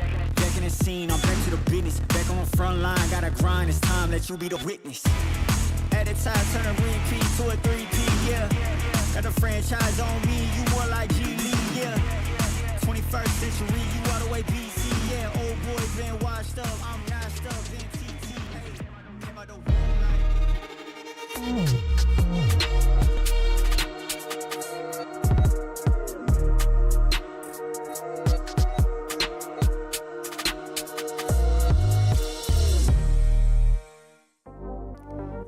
It was a very close map one, but it was Liquid that take an early victory. I am your host, Youngsu, and I'm back here with Billy here on the couch and joined by the head coach of Giant X, Pipson. Pipson, thank you so much for taking the time to be here with us. Now, I'm just going to jump straight in and talk a little bit about the comps, because obviously you played against Liquid already. You didn't face them on Bind, and we had also a little bit of some new stuff coming out of BBL as well. So just break this down for me. What did you think? I think BBL comp is a little bit more tricky because this Sage makes it tricky. It looks that they are a little bit lacking of a flasher, so it can be a little bit more rough, so they have to rely on a Vice Flash only, plus the lack of info. They have only a Techodrome basically to get the space, while Liquid comp is more default-ish, regular playstyle, pretty basic, and that's pretty much how they play. Yeah, I think looking at the BBL composition, I thought they would have got more rounds on the defense, and they obviously kind of struggled starting on that side. But I think as well, this choice of having Sociable on Sage, not entirely sure how I feel about it. I think on the attack, they were doing really well to start isolating fights with the slow orbs. We've seen that quite a few times, to just wall off any sort of extremities to stop any sort of post-plant and retake coming in. But yeah, Sociable, I can kind of see it in the unpredictability of being able to do Sage wall weird things, but yeah, I'm not sold by it completely. I was expecting maybe more of like a CNED way of playing, because obviously that is someone that we saw do this so many times on Bind. We didn't really get that in the end, but we did get, though, however, Pipson, as we take a look at round 6, is some stuff that we've seen before from Team Liquid. Would you like to point this out for us? Yeah, I'm pretty sure they did this against Koi. If Sky solo flashing long, they are just going to activate the wall and 4 people contact short. It's pretty much the same. They repeated the same pistol round which they did against Koi. So they pretty much play similar play style. They didn't really change anything. They just tried to play their own game. And maybe BBL should have been more prepared, you feel like? I mean, pistol round, they literally repeated exactly the same what they did a week ago against that, and BBL felt not prepared because they stayed in front of the wall and they would double flash and die. So... yeah, but here though, Billy, how do they turn this one around? Yeah, honestly, I don't know. Like, the fact that they got themselves into this situation was just not ideal. Yeah, it wasn't ideal indeed, but this is the thing though. We were watching the game, Pips, and you mentioned a few times, like you said, the pistol, it was very similar things. There was a lot of, I guess, what coaches would call readable situations. Do you feel like that maybe is the reason? Oh no, don't eat the banana on camera. Sorry, there's a curse. You guys actually fell for that curse last time. But do you feel like that is at all part of the reason why BBL didn't end up winning? Or maybe Liquid brought some new things? Did you feel that way? I mean, they did have some new things, especially utilizing their ultimates towards A, which they didn't do before. Then they had one new default which they didn't show before, but outside of that they pretty much repeated a lot of stuff they did against Koi. That's pretty much it. But also about the comp, I actually right now only understood that it might be an interesting idea with Sage plus Tejo, because people use Breach plus Tejo to being able to stun plus missile. But I saw how 3 times they tried to combo slow plus missile to not let the person go out. It actually might be interesting thing. Yeah, they punished Paddy a couple of times with that, I feel like. Yeah, a few times. And speaking of punishing, I mean, there were so many rounds where it started off going like, oh, this is definitely going to be a Liquid round. And then it did not end that way. On this round, however, it got to a point where you kind of felt like Sociable did enough. He did as much as he could have possibly done for his team, but then there just comes down to some individuals. It is a shooting game after all, and Camo just had probably the 3K that he didn't mean to have, Pipson. You don't ever want to be giving a talented duelist player these kind of individual fights. It's a 1v4. Yeah, there you go. For Camo. Yeah, yeah, super easy, super easy. But again, you don't also want to be throwing these rounds either, right? Pipson, you know how that feels. Everyone does, so seems like everyone does. So. I'm sorry, I have to do that to you. But this is one of those rounds where it was important enough that Billy that ended up giving Liquid the win, because it was a very close map. And had he not won that 1v3, 1v4, maybe we would be sitting in a different, looking at a different result. Potentially, and I think as well we have to remember this is the first time that we've seen BBL bind. We didn't know what to expect, and I think that they still managed to give it their best shot. I think that we got to see some ideas as to the type of things that they like to implement, which was interesting. But yeah, I think even Camo, he's been showing up a lot, and he wasn't showing up in previous matches, so to see him kind of come into this one in full swing, it was really nice to see. Well, let's talk about the next one, because Pipson, you mentioned Liquid like to do a lot of similar things on Bind. What are the tendencies on Pearl? What can we look out for if they bring out the same thing? Art. In attack, they will just go mass art a lot. Yeah. And if the trades are happening, or if they knife 3 people on the main, they will just insta-take knives from B. If the trades are happening, go B. Okay, that's what you would tell BBL right now, essentially. All right, but how it's easier said than done though, Billy, but it almost feels like BBL don't have to worry that much about it. They've looked very, very solid on this map. Yeah, they've looked very, very solid on it, and not only that, the only times Team Liquid have played it, it's been 2 losses, right? They got that really close scoreline with Apex, 11-13, but it was devastating against Foot. It ended up in 7-13, and I think some of the notes I took from those matches was the team looked as though they were kind of lacking synergy. They had a couple of individual pop-off moments, but also individual mistakes. I think Kiko is someone that has been performing excellently throughout this. So yeah, I think going into Pearl, they just need to figure out, you know, their fundamentals and things like that, because it has been something that has let them down in the past. I think as the further Kickoff has kind of progressed, we have started to see that synergy come through. And of course, you know all about BBL's Pearl as well. So Danny, talk me through what we can expect from BBL maybe as we take a look at Agent Select. Oh, wait, hold on. Yeah. Okay, let's rewind. Yes. Nats? Nats? What? Sorry, Nats doesn't normally do things like this. Pipson, he's one of those players that doesn't lean into the more crazy stuff. Yeah, but it also looks like Liquid is getting Tejo almost on every map. We saw how they picked Heaven, they prepared Tejo. Like, it seems like they are starting to get into this Tejo preparation, so maybe we'll see something completely new from them in terms of the playstyle, so it's going to be an interesting game.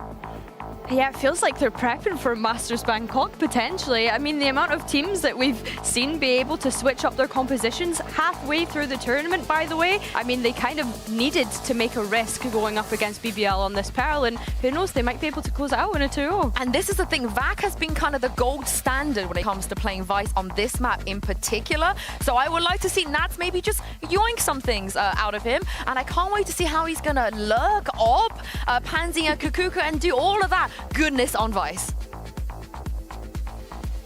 Well, we get to learn on the job here, it feels like. A couple of key changes coming in towards these 2 teams, but it is now a lot of pressure on BBL's shoulders. Liquid with a little bit of a switch up here. What do you make of it? About the map, about the composition, a bit of about the everything. chances. Go for any of it. Okay, BBL starting on the attack every single time that they play this map. They start on the same half. And I'm just going to think, if I'm Team Liquid, very good from them changing that composition. I love it. We've discussed it over the past 2 days, how this is necessary for a team. Love to see Nats playing something that is not Cypher or Viper. We want to see that depth. And one of the things that was working a lot for Team Heretics, proactivity, combos, especially when Rians was on that Tejo. I want to see the same coming in from Kamek. Okay, well, we've got some high expectations, but BBL are no slouches on this map. There's a reason it's their choice here. But starting out on the attack, let's see how they look. Going to make their first little bit of a stand, a little bit of a showing down towards B long, but no one actively holding, but it will be audio cues at the minimum heard. There's already the rotation's going to be coming down. 4 people pushing. And that wall is going to be triggered. Have to wait now. The rotation's coming in from Team Liquid. Making sure that nobody's hiding inside that smoke. Cheeky one, TP going in as well. Let's look at how they're holding this. You've got 2 kind of playing towards backside here. You've got Patatek playing just from that connector side as well, and you will have Camo very nearby, so they're going to have info on one, but they didn't know about Kiko, who's going to draw blood towards Sociable, and now you're going to see the rest of Liquid swing. Happy, almost for the pre-take here, but then BBL digging in. Not letting that slip at all. So Plant now in play. They actually have the man advantage. Nat's going to have to walk back into this unfavorable situation, understands the crossfire. He does take away 1, but look at the damage he's taken. Down to 17, and backs it in pretty. Didn't catch on the flash. But the Plant, he knows it's going to be so hard to play against, but he's going through the motions. Going down the checklist. He has to wait. Bit of a tap here, and he needs the shot clean. He needs the perfect shot. Vac didn't get his. Nat still with another go at this one. Vac is going to be put to the test here. 4 more bullets, and yeah, Vac's got him. BBL off to a great start in the pistol. Yeah, perfectly played there from back. What a stand-in in that 1v1 versus Vice. A lot of mats, you know, also in the sun, just running across the smoke, just trying to use the util, trying to force them to have those duels. And even though Nats is able to isolate this one, I have to say, Vac just plays it to perfection. With the Arc Rose, with everything just involved into the round. Another pistol for BBL. I swear to God. We needed one. I needed one. Oh. Oh, so that's why you were pushing that button? Is that what it does? Are you for real? Why are you ratting me out like this? That's really me. I was talking to our producer. I'll have you know. I was having a nice little chat. But we do have a tech pause. Sorry, Albert. So you were requesting the tech pause? Yes. Let's have a look. Put a horse on it. How do you feel about that? Oh, yes, I understand it as it's a good marketing strategy. Yes? Yes, people like horses, Lauren. Are you a horse girl? I am. It makes so much more sense. What was that, Alberto? Alberto's trying to talk to me. He's trying to be sensible and be a good producer. No, we're gonna get the people to know who you are, Alberto. What were you saying? Say it again. Don't use yellow. Peripheral tech pause. Got it. Who's broken something? Oh, for God's sake. Let me find the guilty member. Let's see who's done it. Who's dropped something. Who's broken something. Is it Lemon? It might be. Oh, never mind. We're resuming. Oh, so you just wanted a quick one?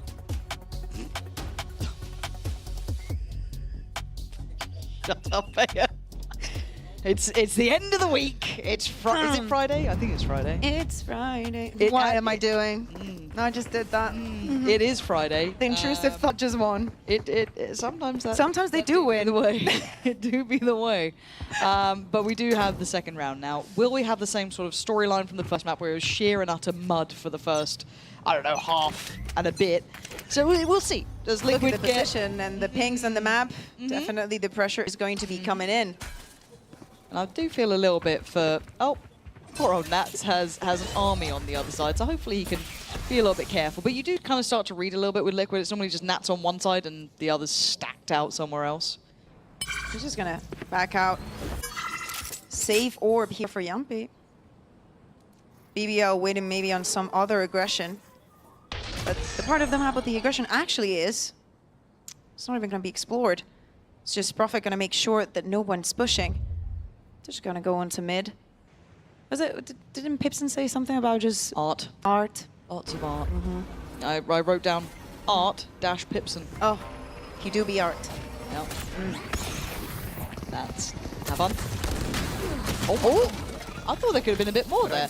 But for BBL, this is fine so far. You don't want to lose too much more though. I kind of want to see them have a clean round here. We've been seeing a lot of these being really sloppy. So let's see if oh my good lord, that got a bit A little bit dangerous, but all good. Plants in. Bit We're back early for that util back. Doesn't matter. Perfect. Should be good for 2, I feel. Okay, Kiko's really quite sharp today. And he's got a little bit of a Sheriff and Bulldog, and I'm waiting for them to be like, oh, it's fine now. And that's probably where it starts being fine. Counting the last one alive in a 1v3. Yeah, beautifully done. Sociable just making sure, keeping them at arm's length, farming up. Yeah, and as I was saying, Yampi was the gathering that orb, also planting the spike, working towards that utility, that ultimate that will help them in the post plant. But they don't have enough. Yeah, just good to see, quote-unquote, easy second round for BBL. Honestly. Yeah, I just want some like normality here. It feels like we're getting a little bit closer to it. So bonus round, though, it will be lighter in some areas. Yeah, I want to see that aggression. We're going to see it coming in. Here an A from Kamek. Again, same thing that Heritage was doing, and it was necessary. Probably something that BBL has learned as well. Not take those early engagements, or at least expect them. Drone being used towards B main.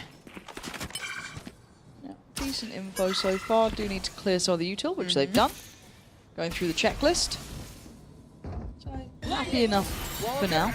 Flash is going to connect, and the wall going to go up. So that's going to be triggered. So they've done their kind of like, you know, beginning look, and we're about a minute 10 in. Yeah, and Patitek has already rotated. Sociable is going to stay here out of the pack. Still playing with his TP, trying to get one. Oh, he's just ahead, and it's perfect. He actually gets the pick towards Patitek, expecting the counter swing, but he's just shifting back, and now they're doubling down on this. Oh, not this position. Why does it always feel like that position works? Go on. I dare you to just try and wallbang it. But I swear, we're currently... We are seeing him tucked into that corner. Gets away with absolute murder. 35 seconds. They have to get a bit of a wiggle on here. There's a lot of stall on this site, and there is a real area where you can discuss that Kiko gets away with more because there's so tunnel vision on the side. But Yampi knows better. He still goes down for it, but he sets up the trade. And that's, I mean, the spray wasn't there, and apparently, again, this bonus looking good now. Liquid going to be punished. This is down Kamek. This is unbelievable. For 13 seconds, it's still down. Look at the divide. What? Kamek! Oh, he's gone nuclear for Liquid. What a way to close the round. And a Red Bull clutch for him. Getting that kills, using the stun to separate them, to just be like, okay, you're on that side, you're not going to pick because you're stunned. I'm just going to take care of the second one. And yes, Lauren, you were mentioning the stolen, and it just BBL storms onto site, guns out. Last player standing. Still, it was a bonus round. Do not forget that it was Team Liquid who should have had an easier time having this down. And of course, since you run the clock down so much, you have to prioritize the plant at some point. Of course you do. That is... It was close. It was really close. Now both teams going to be, you know, trying to scrape this back together, but I want to see if we now see BBL trying to challenge for this space too. Again, they've learned to respect it. They know what it can be after. And now it's the second timing that they're going to take. Yampi opting against using his util to clear out that A main in case someone had pushed up towards It's for art. It's for art. They did it in like a couple of rounds ago. Protocol is still the same drone. There's nothing really in their way. Yeah, the same clone. It's just where Camo currently sits, I guess. And maybe a little bit of assistance coming out from maybe Patitek, but yeah, he's felt the pressure enough. Yeah, Camo is, I think he was spotted by the dart, and he was like, yeah, I'm out. Not safe at all. See some position. Believe Kamek gonna get away with the first. Sociable trying to peek ahead of it, and just real dry approach to the side. Where's the util here? Where's the flashes going in? Where's anything to make them uncomfortable on the side itself? You got to make him respect you as just about gets away with his life. 23 HP ain't much to write home about those. We need Profit then to pick up the mantle. Liquid now have bodies on the 30 site. seconds left. Still only got 27 seconds to hold on for in the trade. I thought they might get out of there, but Vac on 23 HP, what are you meant to do? I mean, try and I guess. Keep cooking. 15 seconds, 2v1, extremely complicated. It is, but it's not impossible. But time is so low. Does he get a punish on anyone? God, if he got that shot, it was game on. But kept about right here at 2 apiece, but it felt like I don't know, it felt like it fell flat. I need to see it again because I don't know when Vac got his ultimate or he was meant to be using it for this round, because as you were saying, where are the flashes, where is this, where is that? Like, Livin still had utility in his hands, if I'm not mistaken. Just going in by after already spotting, or after already hearing, not only spotting them with the recon, but also hearing that the dash has been used.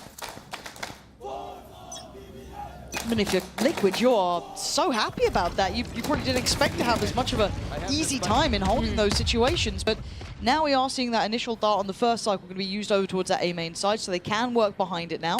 But Sociable with big progress towards middle, straight away, and look at pace on this. He is right amongst them here. Now to be left to his own devices, how does he want to play this? He can be a thorn in the side, he could try and be a late round presence, or does he try and get proactive?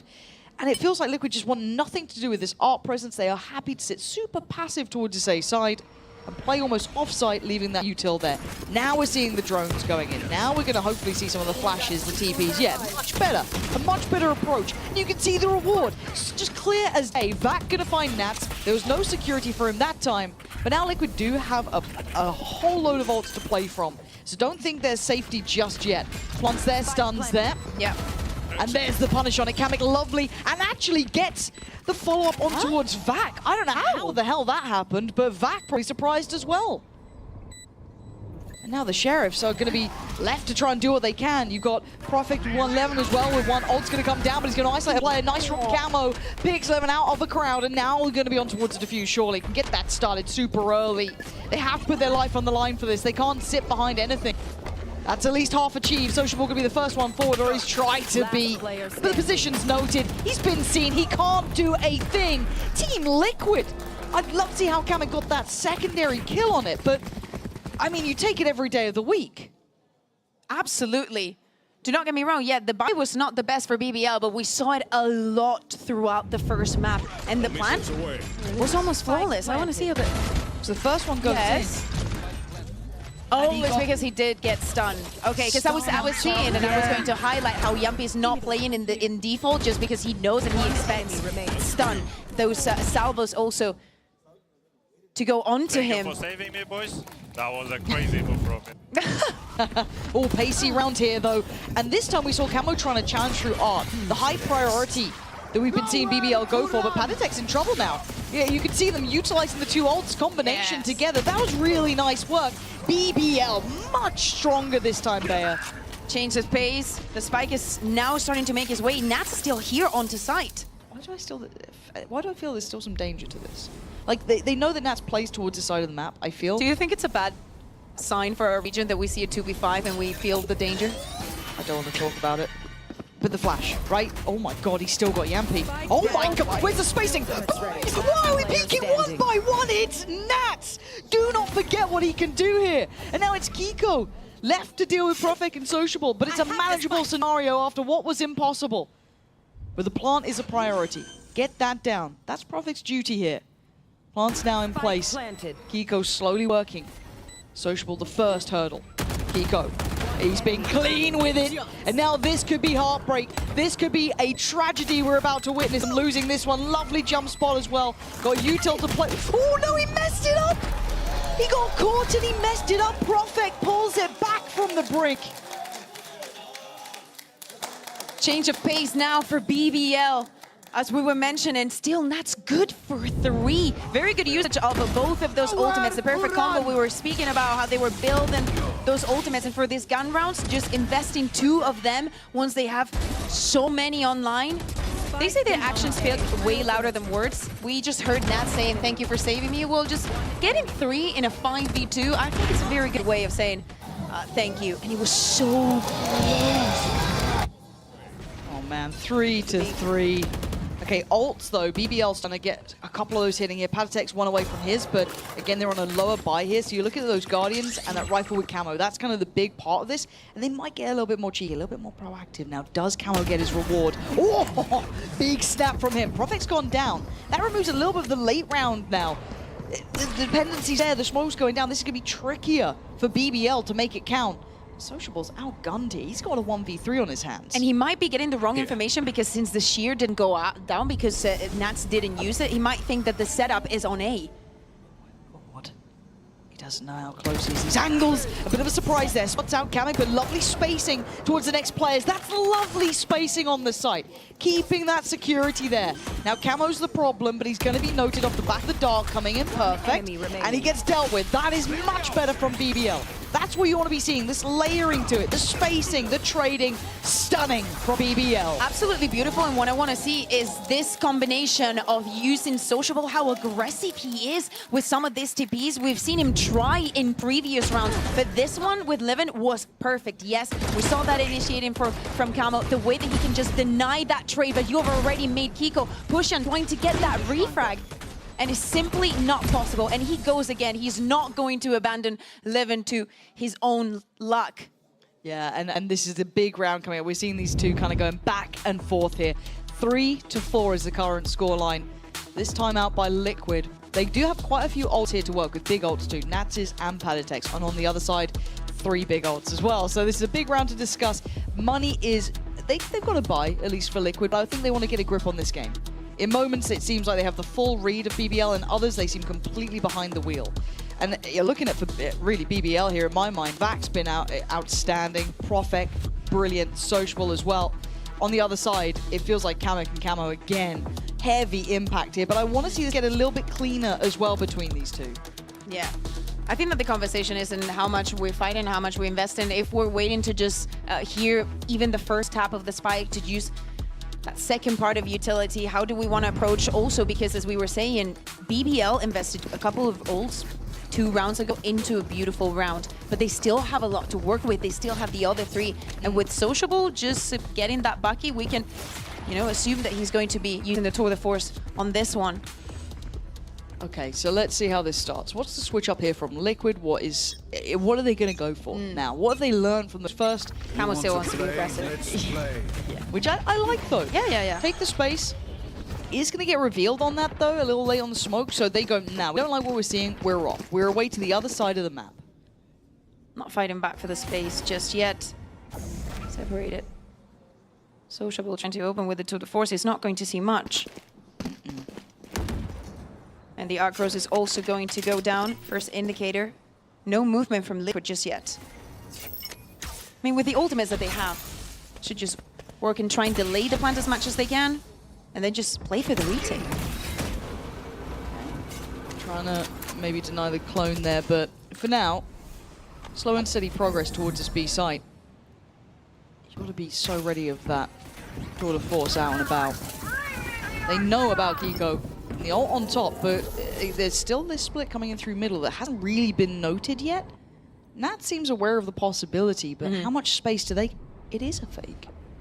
I mean... I think they're still considering... They're not sure, yeah. I think they're waiting to see if Vac can find something, if maybe Profek something in the rotation, but they have to apply more pressure onto the site. Yeah, maybe going off the back of the ult here. But the counter ult to slow it down. We're down to 20 seconds now. That's going to hopefully buy time for the weapons to come back out for the opposition. Kiko just tucked in the corner. Oh my god, the reward is there, and Rifle is back out. Yappy going to get the trade towards Nats, but Kiko still alive, still fighting out from this corner. Finally gets overwhelmed, but 8 seconds now on the board. We are running low on time. A 3v3. Plant is going to be in place. No threat to it. Now we're going to see Liquid try and get back towards the site here. Camo going to go through. You have a couple more players trying to join in by side. You got them holding the corner here. Bit of a threat, bit of a back and forth, but it's Kamek, the last one standing, has been noted. They know where he is. There's a hard position to break out from it. It need a nutty shot on Sociable to even get close to this, let alone the timing on the counter swing from Profek. All missiles away. Nice idea. I don't think it's going to dissuade much from Sociable, but it's got him out, actually. There it is. Second time of asking. Lovely round. Yeah, very well played from BBL there. Did I see them back from Vac's ult? Because I think that Nats used the first one, and then I saw them second guessing just because he wasn't coming from main. I might have seen that. I might be crazy, but I think that in this moment of tension, you're just scared that might be the case. But very well played. Down. We're so close again. This is 3 in a row, though, from BBL, which is incredibly impressive considering what we've been seeing coming out from Liquid. Yeah, smiles in the coaching booth. Let's go. Let's go back. Yeah, you go back. Now, what does Liquid do? What is their solution now? Because it feels like they're struggling on these late round hits that have been coming down. The A site seems a little bit more feasible, but it's holding this B long push that has been the pressure point for them. For now, they've gone, we just won't go there. So, Cinnamon just kind of like crunches towards middle. They do have the Sheriffs and they do have a Bucky, but that's about it. So this should be a comfortable round for BBL, going through the motions here, and they should have a very secure plan. Yeah. Secure plan would be for Yampi. That's going to leave him one away from his ultimate. That could be decisive on round number 10. Sociable is going to keep pushing with this Outlaw. I still get nervous in these rounds. We've had a couple go a little bit topsy-turvy, but as long as BBL keeps their composure, I'd like to see the discipline here. They don't get a little bit too messy, I'll be happy. I want to see Kiko running in with a Bucky and Sex. That's what I want to see. Come on, look. Just each to their own. Oh. Okay, all good, all good, all good. Kiko has got them. Yeah, I don't think he's going to get the play he wants with that Bucky, sadly. Kamek, though, going to find Profect. They're making something out of nothing, but time, though. Yeah, the time is very, very low, and Yampi is the final underlining to it. BBL to make it up to 6 here. They do struggle a bit. Yeah, it was closing this one out, but still, I think that for how the game is going, knowing that they're the ones under pressure, that they decided to play on this pro, that they've got many, many reps, and they're still doing something and staying on top of this game, closing those rounds. Everything falls into this next one. Now, we have seen this combo before. Levin and Yampi. Obviously, Team Liquid is very aware of this. I don't think they're going to be playing in the same positions. Maybe they do. Yeah, I'm a little bit worried about that B site here, because that combination... Who's next? It's a bit scary, isn't it? And away he goes. How much info does he get? Let's see. There's a little look. Here in. There we go. Go to spot 1. There's the pop of the other ult as well. Trying to chase down Panatek. And Lewis just going to dive in for it. Perfect combination work. We said it. You saw how nervous the other side was about it coming in. And he still gets caught off guard. Oh, it's rinse and repeat on this B site, isn't it? It's working. Why should you change it? Oh, now that's a little bit different. That's going to help things maybe, I say, but it's still going BBL's way. They look so comfortable on these B takes time and time again. I'd love to see maybe a different look coming out from Liquid, try and switch a couple of things up I'd here. like to see Camo being aggressive. You know, just trying to fight. Like, you have Kamek, you have Kiko, you have Paditek. Set a trap on B. Sociable plays a lot on that part of the map. It doesn't matter if it's within or without the pack, the rest of the pack. You have to counter what is happening on B. I think it has to be addressed now. Playing passive on the site just isn't working out. It's been undone every single time. Now for Nats and Kiko, they'd love to be able to keep these weapons. The economy has been kept pretty humbled, as Profek is going hunting for it. He's already got 2.7 in the bank anyway. Have a little bit of a look around here. Kiko very close by so far. Getting past each other. Nats could be caught. Don't know if he will. Yeah, he will. Okay, so that's a rifle removed. So down to just 1 being remained over, which you're looking at the money, they can scrape together a buy, but it's 3.1, so there is going to be some issues here. Yeah, definitely. And Profit getting that getting that kill puts him 2 orbs away from that ult, and that is 5 rounds in a row now for BBL. First they get the pistol, yes, Team Liquid has an idea. Those pauses from BBL have been absolutely game changers. And now the issue becomes, though, obviously it's that mental game of, okay, well, if we're going to put bodies towards B, are they just going to switch up and go A? But you've got to have faith in this A hold, right? Between Kiko over there, I think you've got, you know, someone else joining him as well. You've got some decent presence towards with a lot of util. You don't have to be too worried by it. This is a setup that's meant to be tested. And I love that they've now BBL doing this after so many rounds of hitting B. You force Camo into the position that he's right now. So he may be being too aggressive. But I like Camo in this position. I'm happy they're trying to go for it. They're still trying to get info on the rest of the map. Now, if you are BBL, I hope you're going to re-clear this diligently if you're walking late back into it, right? Like, this is something you should be clearing with the full expectation that someone could have pushed up. Oh, dear. Oh, dear. Well, you didn't even need that dash, Camo.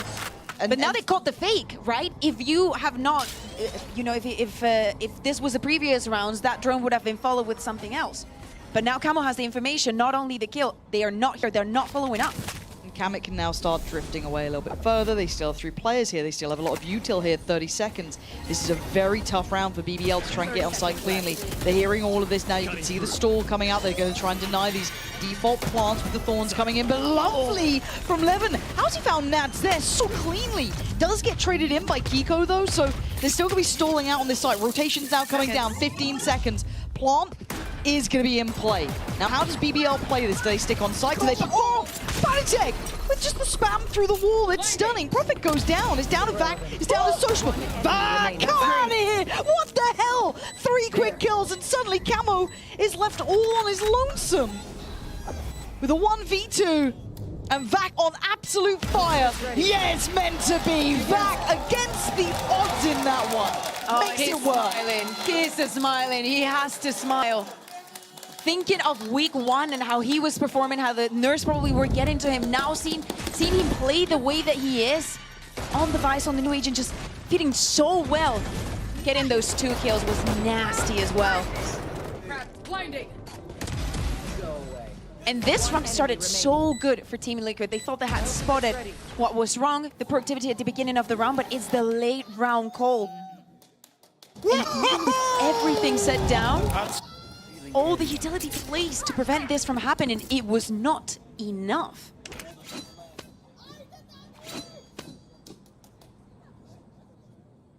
Last round of the attack. Yeah, and doing this with a buy as well that Liquid are coming back in with is rotten luck, really, isn't it? Nat's down to a shorty. At least for Camo, he's got the knives, but unpleasant to say the least. But BBL, why taking their time? Not even have like a bulldog or something. Is Kamek saving for next round? For next half? That's a very good question. He is on 2.2. Oh, is this poster? He forgot to buy again? That's crazy. You just throw him under the bus like that. I can do that. I have that. You got that right? Yeah, I have that right. Now, the benefit for BBL is these B takes for them have been fantastic, and they've done it late in the round. The difference is, though, Camo, I mean, he's got a couple of knives. You feeling it? You going to go for this one? Nah, he's absolutely not. He's got the Bucky still. He's got a couple knives. Vac, though, going to make him go back down to him. No Bucky to come out, and he's just trying to keep himself standing. He's playing it as bad as he can. Look, he's feeling... In fact, that felt desperate. It was a really desperate attempt to go diving through those thorns and the vines to go for it. Nats has 0 impact, and BBL just battering the side, but denied. One enemy remaining. What are these shots coming out? Leaving Profik in a 1v2 with 10 seconds. This is rotten luck for him, but he's going to get a plant down. And he knows where the breach is. He absolutely knows now. Panatek giving away a little bit of the game here. Flash going to do absolutely nothing for Profik as he's left to try and find these 2 players. He knows they're now on the site. He knows it's a fake, and he's trying to toy with them. Yeah. Oh, that's a lovely... Oh, no way! He didn't get off. Panatek doesn't get off. He has the pull because... Oh, he's going up. He's going up. Profik, he's going to check on this. Oh, what on earth did we just witness? 9 rounds for BBL at the half. Outrageous plays coming in, keeping themselves in this best-of-3 series. Unreal there. Can we see a slow-mo of how close that spike was to getting defused? He's just drinking, man. I'm just chilling right now. Oh my gosh, I'm waiting for that replay. Here we go. Do we get it at the end? Oh my lord. We gotta wait for this one. Give me. Please. Please. Oh! Okay, before we head into the second half, Yinza will be standing by with some of the members from Apex. I can't wait to hear from them, and I need to catch my breath. So let's head over there now to hear from them. It is my absolute pleasure to be joined by the coach, Danito from Apex, and also Hype and Batu as well. Thank you for being here in the arena. First of all, you played against Liquid before on Pearl. They changed their comp. Do you like it, Hype? I do not like it. They changed their comp, but they didn't change their playstyle. On defense, mid is still open. It's free. It's free. It's free too. Yeah, I mean, we can see on the scoreboard, right? We can. But as the side switch, they're going to be attacking the second half, Danito. What can they do? How do they bring this back? I think as long as they win the pistol, they have a heavy exec comp, and they might do a comeback. I'm pretty sure. Yeah, they're able okay, to you're do it. confident. And how readable do you think, because obviously Hype said they're still playing a similar thing, so what are some of the things they do on attack you think BBL can maybe take advantage of? I mean, if they don't let Sociable like look B a lot with the chamber, I think like they have a good chance. Oh, okay, I like that. And of course, Batu, it's a really good day for Turkish fans. We saw Foot win earlier. BBL could bring this to a map 3 as well. As a Turkish player, how do you feel about this? First of all, thank you. I mean, congratulations for Foot people. And the second one, I'm Turkish, so I'm 50-50 for this match. And that's it. If it's BBL win, it will be good for Turkey, so of course. Oh, what makes the 50 for Team Liquid? Why are you 50-50? Because we are on same office. Oh, your office buddies. Thank you so much, you three, for joining us, and hopefully we'll see you back here next week as well. But for now, let's see if BBL can take us to a map 3. Love hearing from Floor's teammates. That's what they're down to. In my Danny just been coaching Apex for like ages now. The like fan behavior I have is actually. I love that they come here to watch the games and to enjoy them. Actually, no, kid you not. Prophet has been coming to every single game. Dedication. Yeah, literally. Now you see him perform on the stage. That's why he's 14-8. Maybe moving into this defense now. Now we were hearing it from Apex. Team for the Apex boys. Yeah. Team Liquid has a lot of utility that they can use. BBL's not scared. It's util and you can just do that. Sociable. Any more? Yeah. I thought there was going to be a follow-up too. I mean, they end up at a 3-3. It's not the worst outcome, but I'm looking at Profek here, right? This feels like it could be glorious or it could be absolutely nothing. It feels like it's falling away to nothing. And you can see the caution from Liquid. They have no idea how the map's looking right now. And they're trying to get a grip. Yeah. Concealment. So giving a little bit of support there with the smoke. They have most of the map covered. They were to go back. That doesn't seem to be the plan. No, but it's really, really passive from Vat. Nobody trusts a smoke in this game anymore. What have we done? They've been hurt in the past. For now, though, Liquid going to carry on their pathing. They are going to stick towards this B site. We do see eventually the BBL going to start heading over this way as well. And we look at what the post-month setup is. Well, it's come back to that because there's already contact here. Kamek going to get the attention early. Yampi can use this bit of utility he has remaining to try and isolate a player, bring him out to the forefront, but Kamek, what's involved? And Kiko doesn't really care this reveal. He can just dip around the side for a little bit of a readjust here, make it work for their dinner. Vac is going to claim him though, 2v2, but look at these positions from Kamek. Look at Nats, this is a very hard position. Oh my god, what? They just dig him out of there like it's nothing. What a round now for BBL. I think we need to get Pipson back on the desk so he can speak and say how important it is to win those pistols. He's always in the losing end, and Team Liquid has been losing all of them today. And what a way to do it as well. How patient BBL has been to just regroup, give them all the space, work with everything they have, but those shots are just nasty. Nah, Vac's actually filthy. What he's doing here is wild. He's so Vac. I'm sorry. Force by here. Liquid. I mean, you got 10 against you. You got to do something, right? Liquid spike down, yeah. Run it down. Gotta give it a go. Kamek's not a million miles away from the ult, but I don't even know if he's going to get a chance at it. Double Outlaw on the other side. Stingers, Bulldog. It's still a little bit light in certain areas, though. Profek. The site itself. Looks like away we go. Camo just trying to path up towards the top. Lovely pick towards Sociable. And I thought he was going to get away with that, but actually...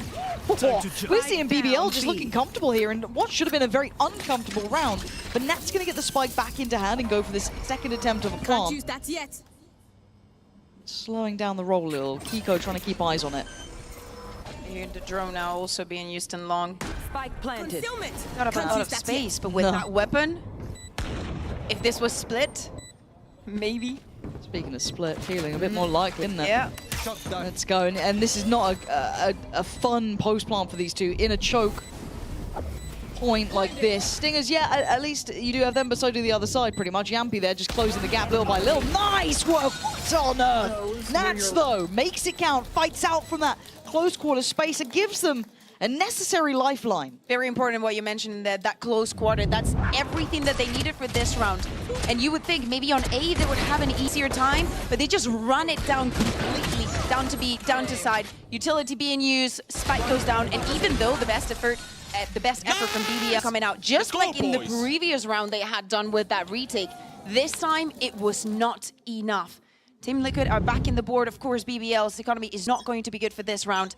And that's already one orb away from that ultimate. Early utility being used, maybe forcing BBL into a trick position, but nobody's there. Just waiting. Levin has pushed all the way through B long.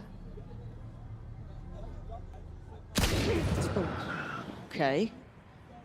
Let's just keep a mind on the fact that Sociable can still do a lot of damage, but yeah, this gets one, probably expects Sociable, but hey, don't spot anything here just yet. Should be pretty okay. Yeah, I don't see the same potential in these rounds as we did at least on the first map with the amount of turns that we had in the kind of anti-ecos, but this could be a Bulldog going down. I doubt Kiko's gonna be able to deal. Don't be trying to get the crowd going. Unless that was just you warming up your mouse. Maybe it's that. I don't know. Maybe I've just been hurt in the past by Counter-Strike players. Just step... Ah! Hey, Kiko, relax.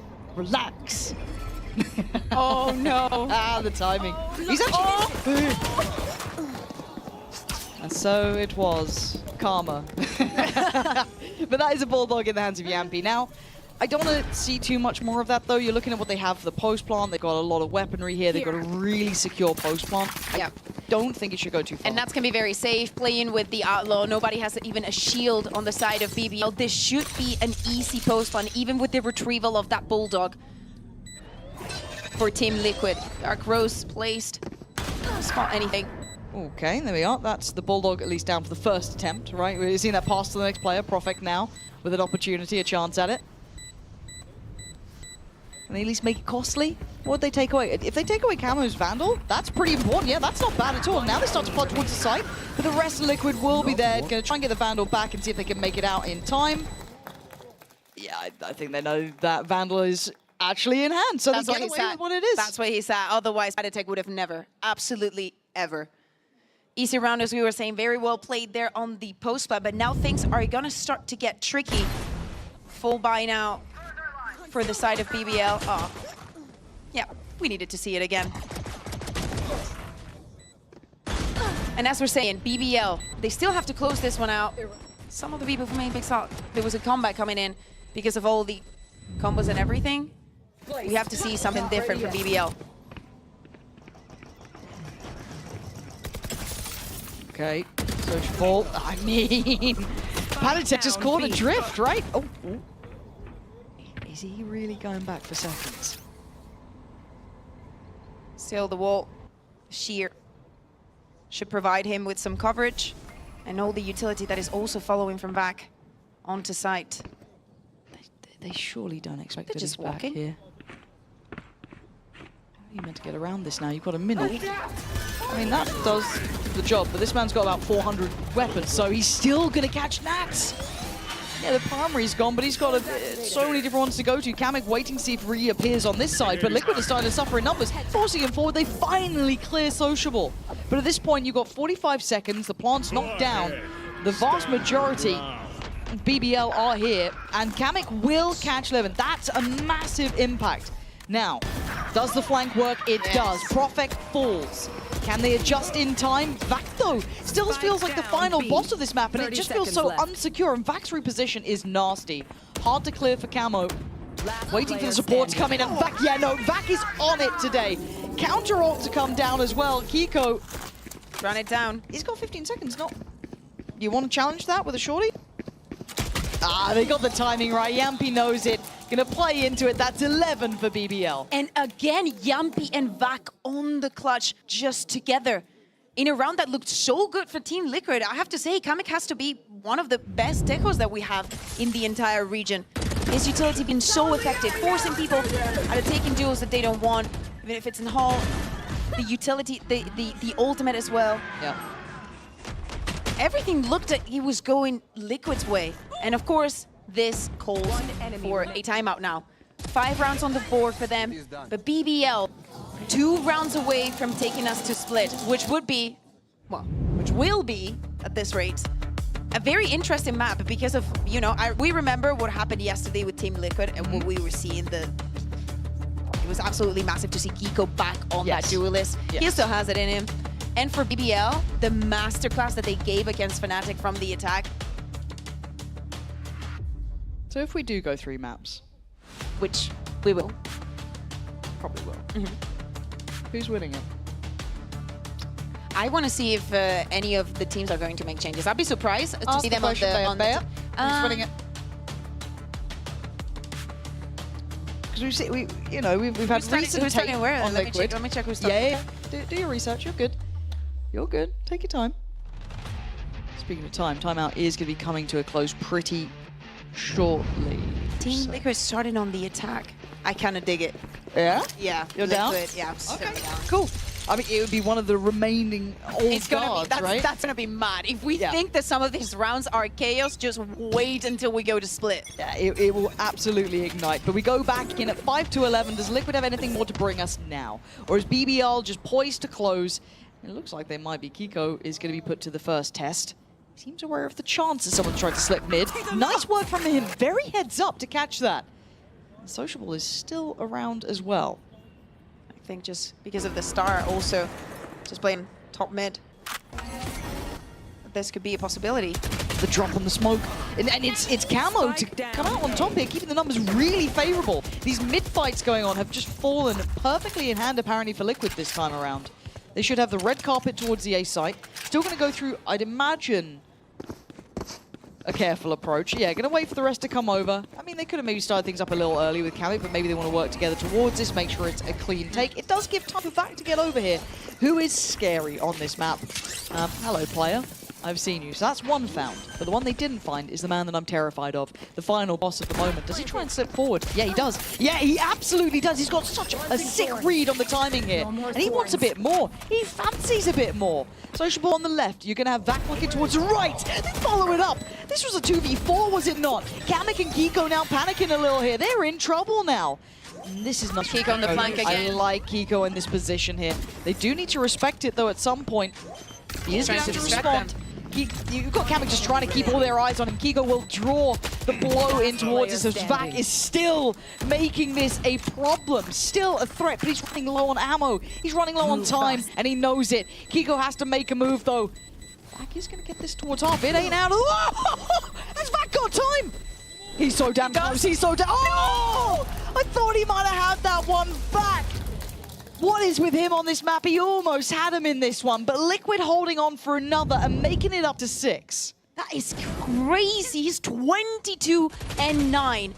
Right now, just leading the board. It should have been an easier round for the side of Team Liquid, and it was so important as well in this situation, in a 5-11, to keep those guns safe, to make this an easy round. We were speaking about at the moment that they were using the utility to get onto site and to pay for that post-pump, because they need all the money that they can get to go through this round. This. Okay, so this could be 7, right? This could be 7. I mean, okay. Okay, crisp with this. That feels like a replay almost. That's not the first time he's done that. How are we not stunning or pulling that position and using the salvos? Bear's not happy. Can you guys do that before Bear gets more mad? So now we're looking at them trying to min-max what they can achieve, right? Team Liquid, please. I deserve a split. I want to see the split between these two teams. Yampi doesn't get more than 1. Oh my God. Standing. Did you see that little bit of a headshot on that there? Did you see it? I saw it. I saw it too. Okay, but a 1v3 is not going to happen, right? Again, you mean? It's 11. If it was Vac, I mean, that's so in. It's over. Them's not even on the right side of the map. We're fine.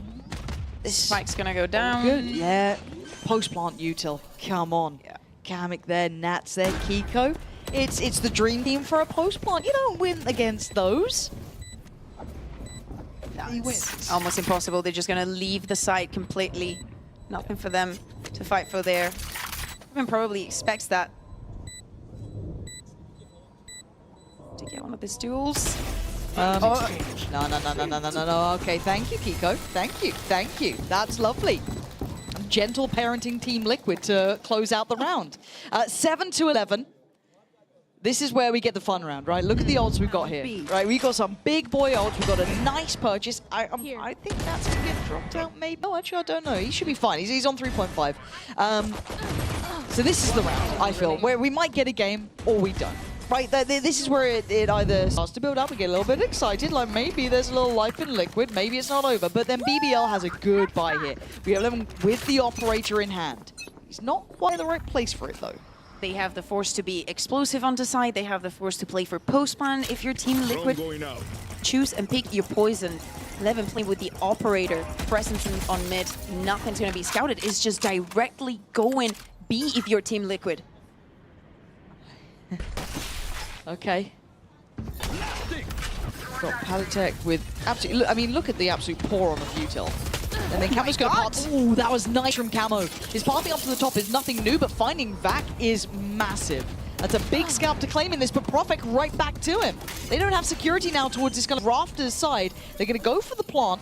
But you look at the ults, Levin still got his, Yampi's got his, Profek with the divide. For sure, right? You'd imagine so. There it is. There's going to be the ult coming down. Kamek is now in danger.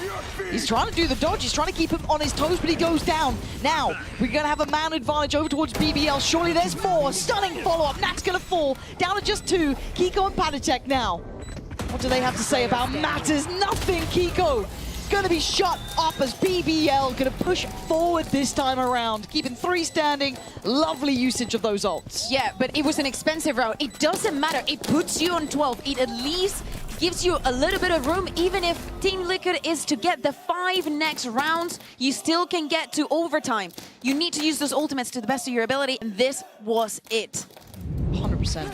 Yeah. They needed this one. I also love how Profek was evading Camo here to try and think that somebody else was going to push onto him. But yes, with this position, Kamek was completely dead. I can't believe Profek got that through smoke as well.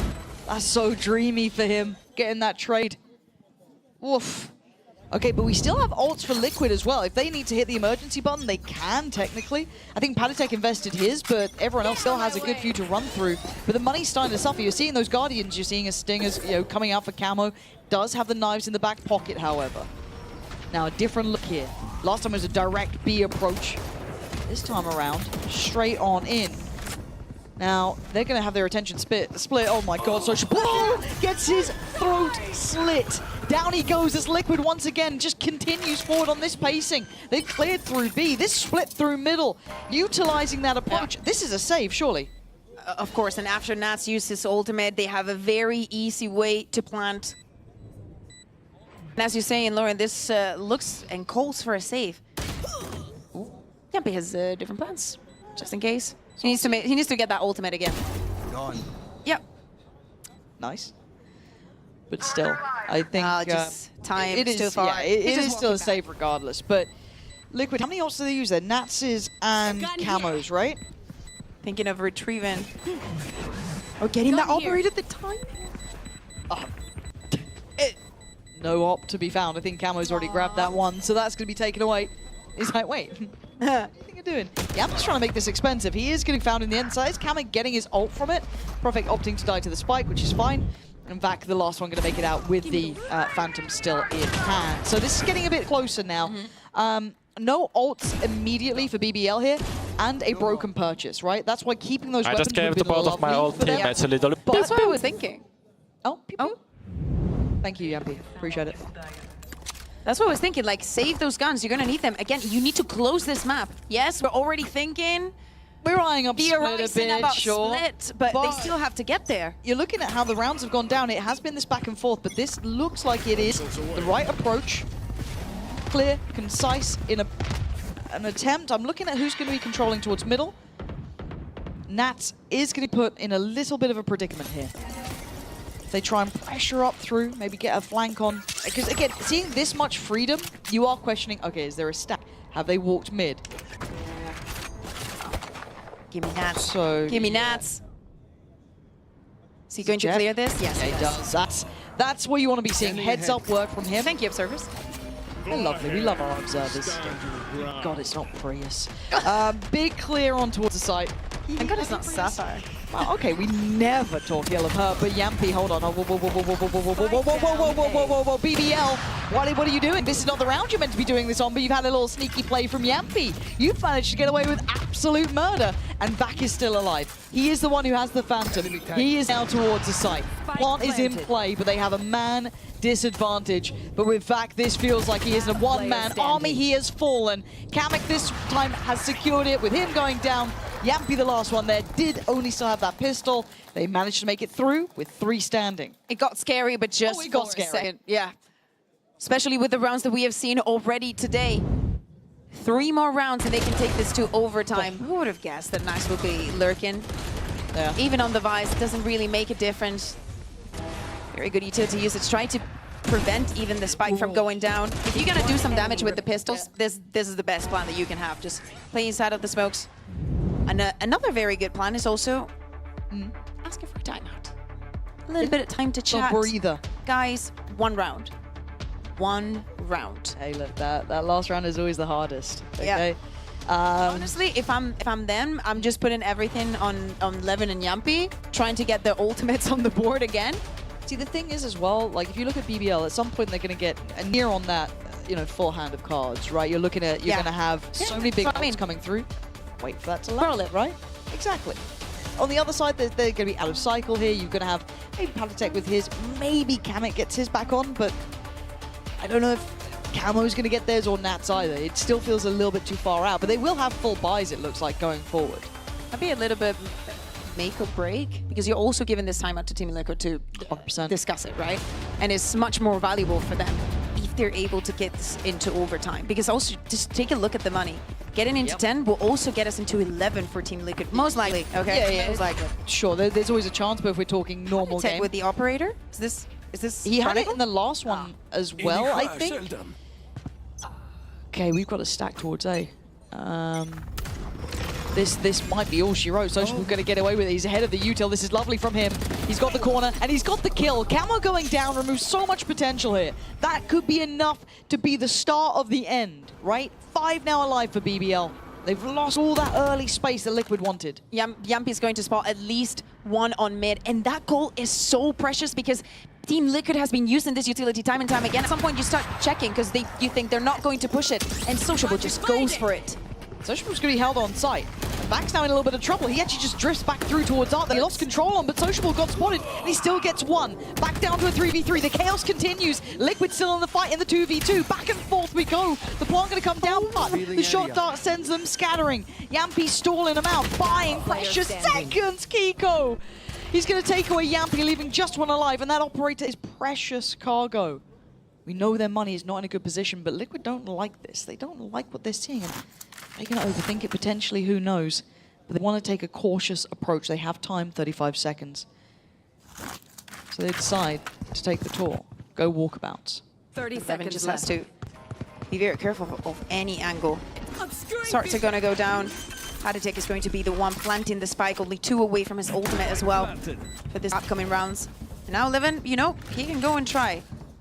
Again, as you're saying, it's precious cargo. Do you want to lose this operator? Probably just try, peek, maybe if you see something, but it's so complicated with Kiko and his stars. Patatek still with his Very util open as well. plan, yeah.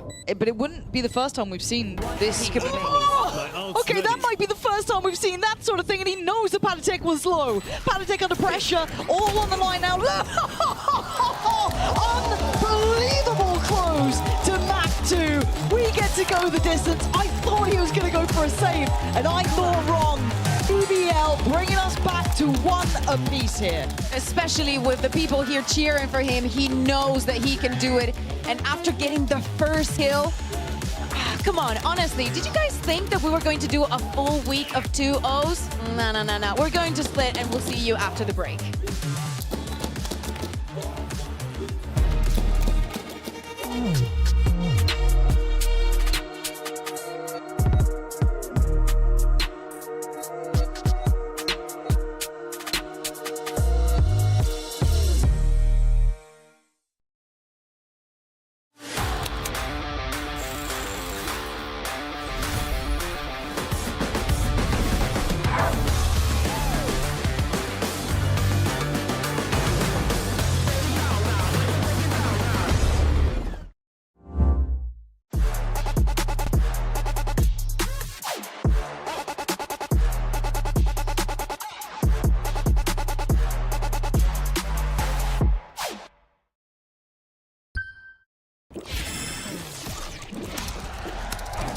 Red Bull gives you wings.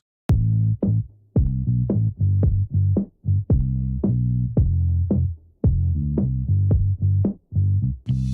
you love fame, you are not the same. Girl, when I was with you, strung around the place, makeup on your face. Tell me what's your issue? What did I do? What did I try to make you happy? Thought that I proved, thought that I told me that you love me. But now you're in the spotlight and you're cruising. You play with my emotions. I was foolish, but now you're in the spotlight. Camera shooting. You're playing with my heart. You're playing with my heart. But now you're in the spotlight and you're cruising. You play with my emotions. I was foolish, playing with my. Now we know you fake. I just wanna say you've got tunnel vision. Enjoy with your mates, 'cause I'm on my way. You've made my decision. What did I do? What did I try to make you happy? Thought that I proved, thought that I told me that you love me. But now you're in the spotlight and you're cruising. You play with my emotions. I was foolish, but now you're in the spotlight. Camera shooting. You're playing with my heart. You're playing with my heart. But now you're in the spotlight and you're cruising. You play with my emotions. I was foolish, but now you're in the spotlight. Camera shooting. You're playing with my heart. You're playing with my heart.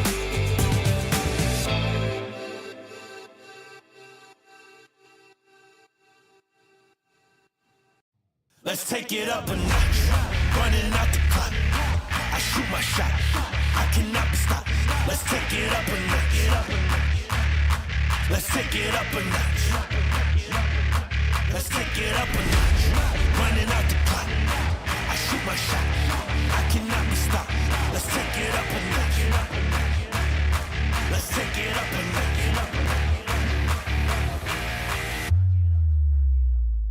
Let's take it up a notch.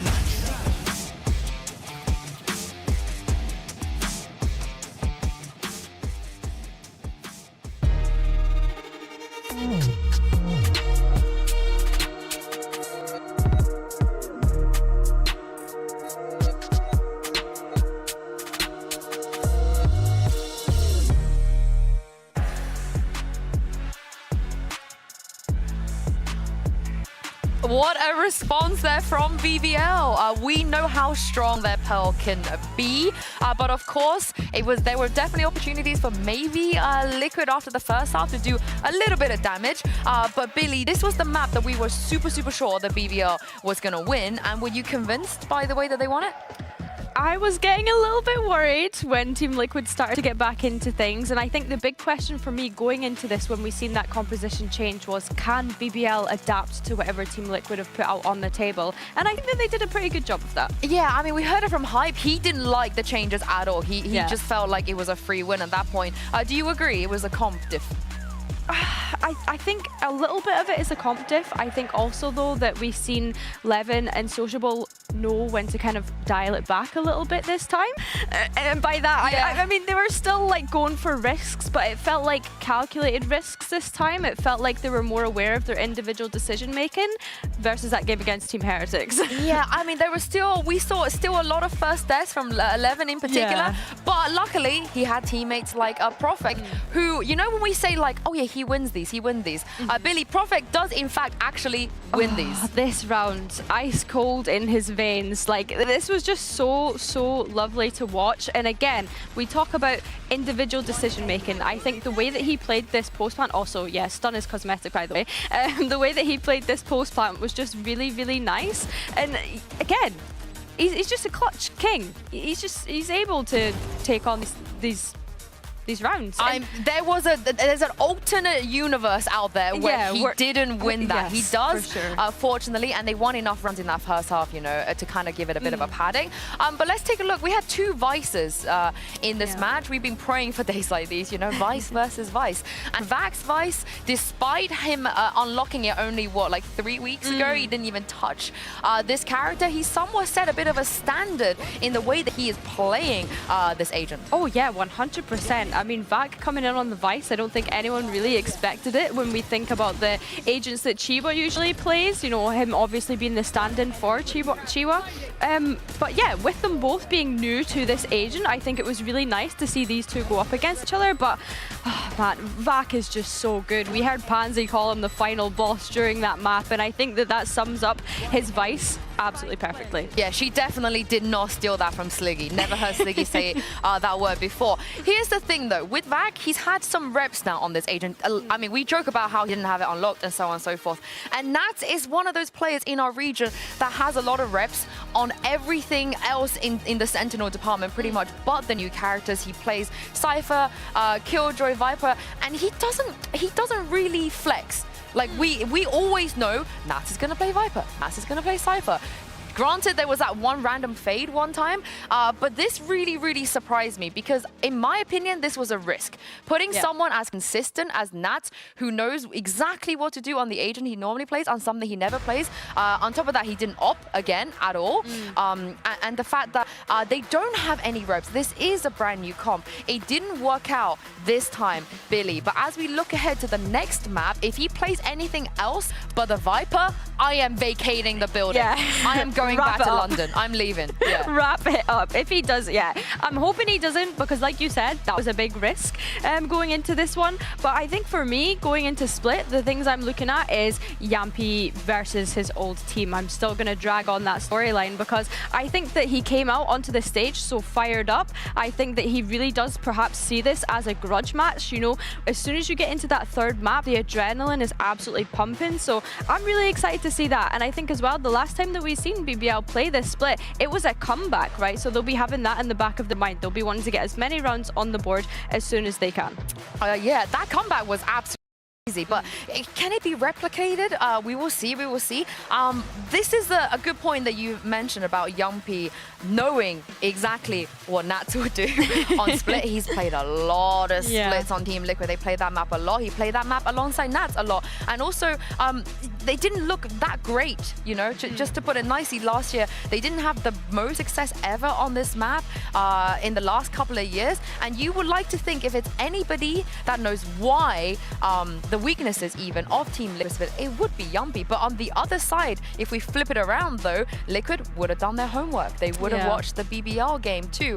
And if you were Team Liquid, Billy, how would you approach this split going against them? I think the split that they had the other day was really good. I think that when we seen Kiko jump back onto that duelist, it was really nice. You know, we heard it from them in post-plant yesterday that they have this freedom where they're able to kind of explore different options and have that kind of flexibility amongst the team, which is really nice. But what I am interested in is the fact that both teams run this double controller composition. This was the first time we've seen Vac on the Astra, last time we've seen BBL play, and then Profek, of course, supporting on the Omen. So those are big things for me. I think as well, though, I want to be able to keep an eye on how BBL's fundamentals are going into this. And of course, Sociable also plays the Raze here. It is pretty much going to be a fiesta of Duelist players, I feel like, on this map. And no changes, of course. Yeah, no changes. And like I was saying, BBL, in that Pearl, we've seen them kind of, the start of the game, it was difficult to watch in the sense that they were swinging with sort of no utility, taking on 1v1s and things like that. So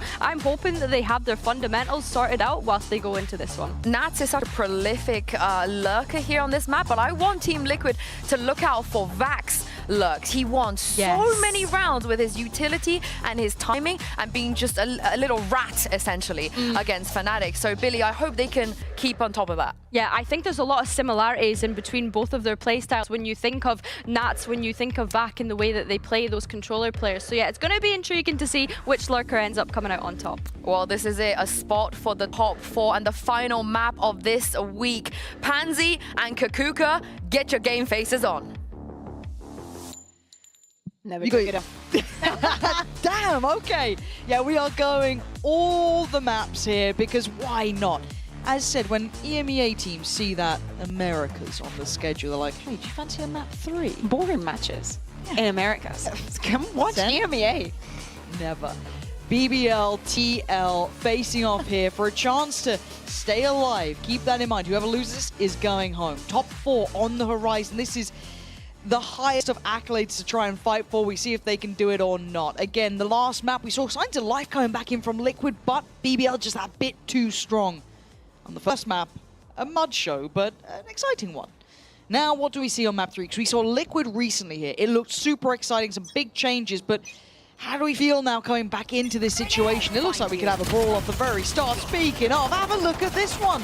Oh, just drawn in chalk against the wall, and BBL absolutely backhanding anyone aside from Kamek.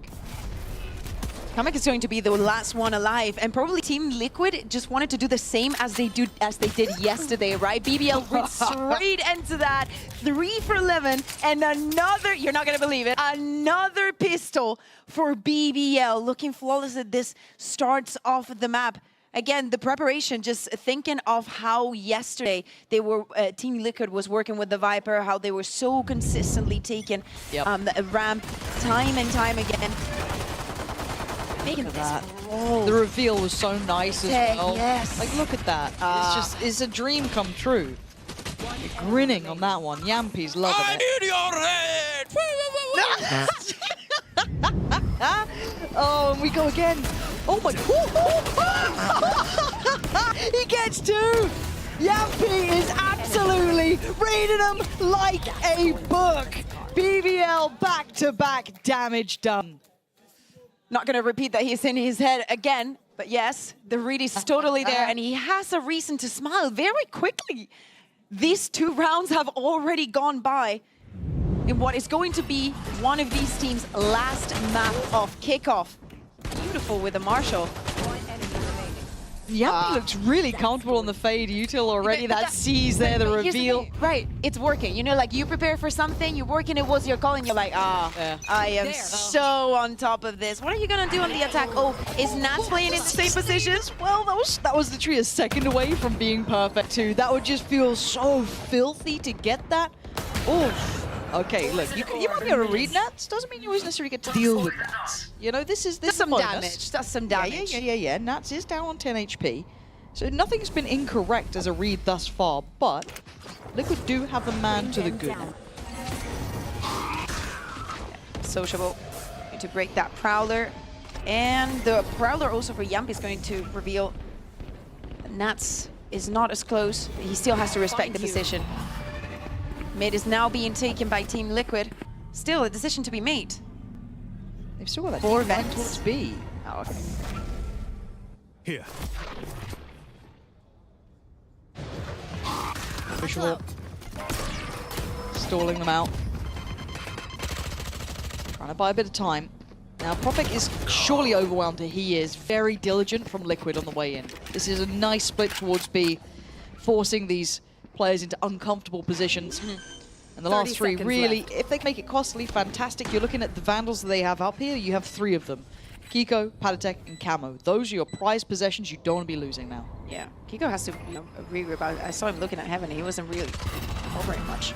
Okay, Camo needs an escape plan now after that. Good.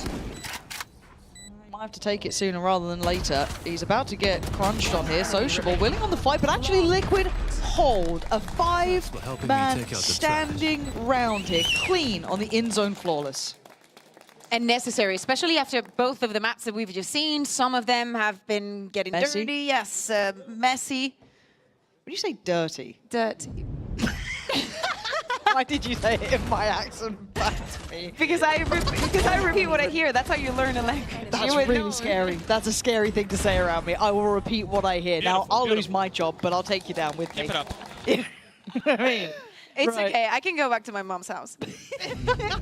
She misses me. Aw. Now we're going to see what we have coming in for the purchase. Still going to see Guardians out a little across both of these teams. No stability fully found in the economy just yet. And what do we have being the picture painted by Liquid? A heavy focus towards middle, the 1-3-1, a classic, right? So how do they want to finish this? Pressure towards Vents again, maybe try and draw the player over. Prowler catches.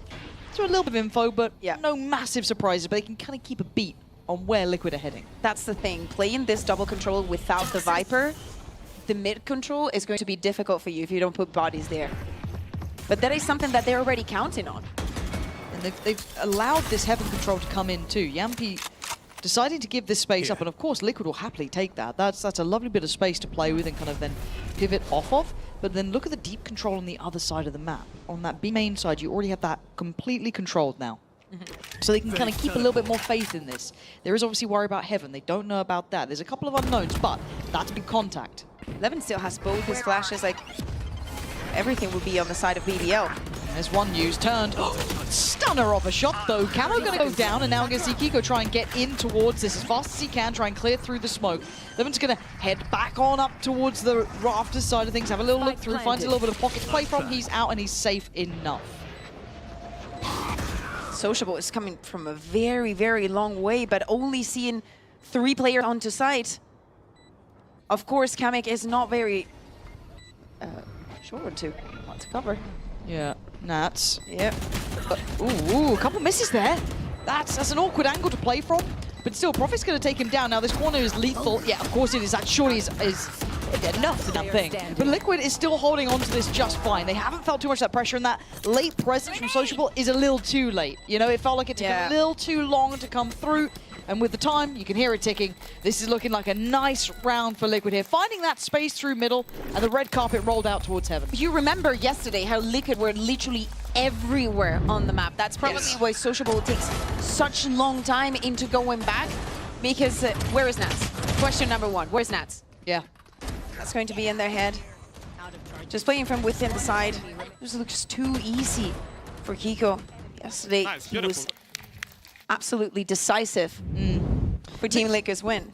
And I want to see how well Liquid now kind of continue this in towards the game, right? Keep this clean themselves, because I feel like BBL have a decent grip on what they want to do. It's just, I felt like they gave them a little bit too much space, giving them that Heaven control, the Vent control. There's a little bit too much of the map open and available.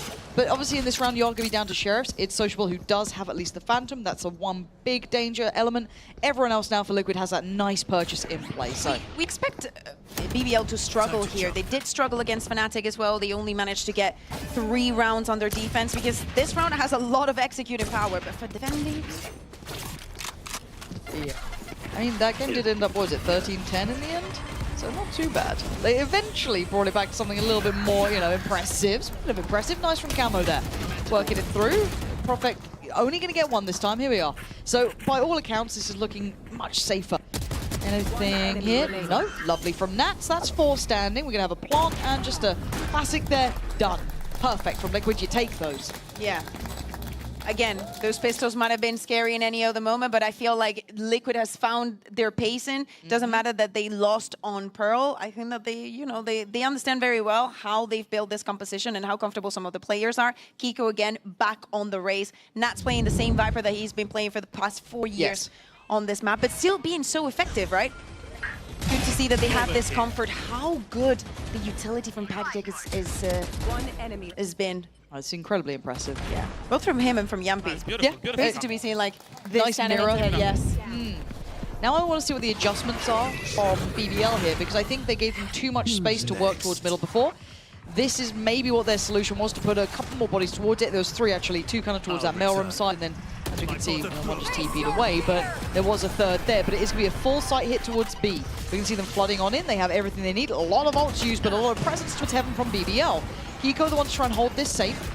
They still haven't got that spike down, and Levin's already going to find Kamek. So there is a lot of danger to this one, because they are pre-flooding the site. Between Nats and Camo, they control it. They don't let it get too threatening. So now the spike can go down and leaves back in a 1v3. He was exceptional on Pearl. I don't know if this can be kind of said to be the same. No, Nats is in full command here. That's 3 alive again.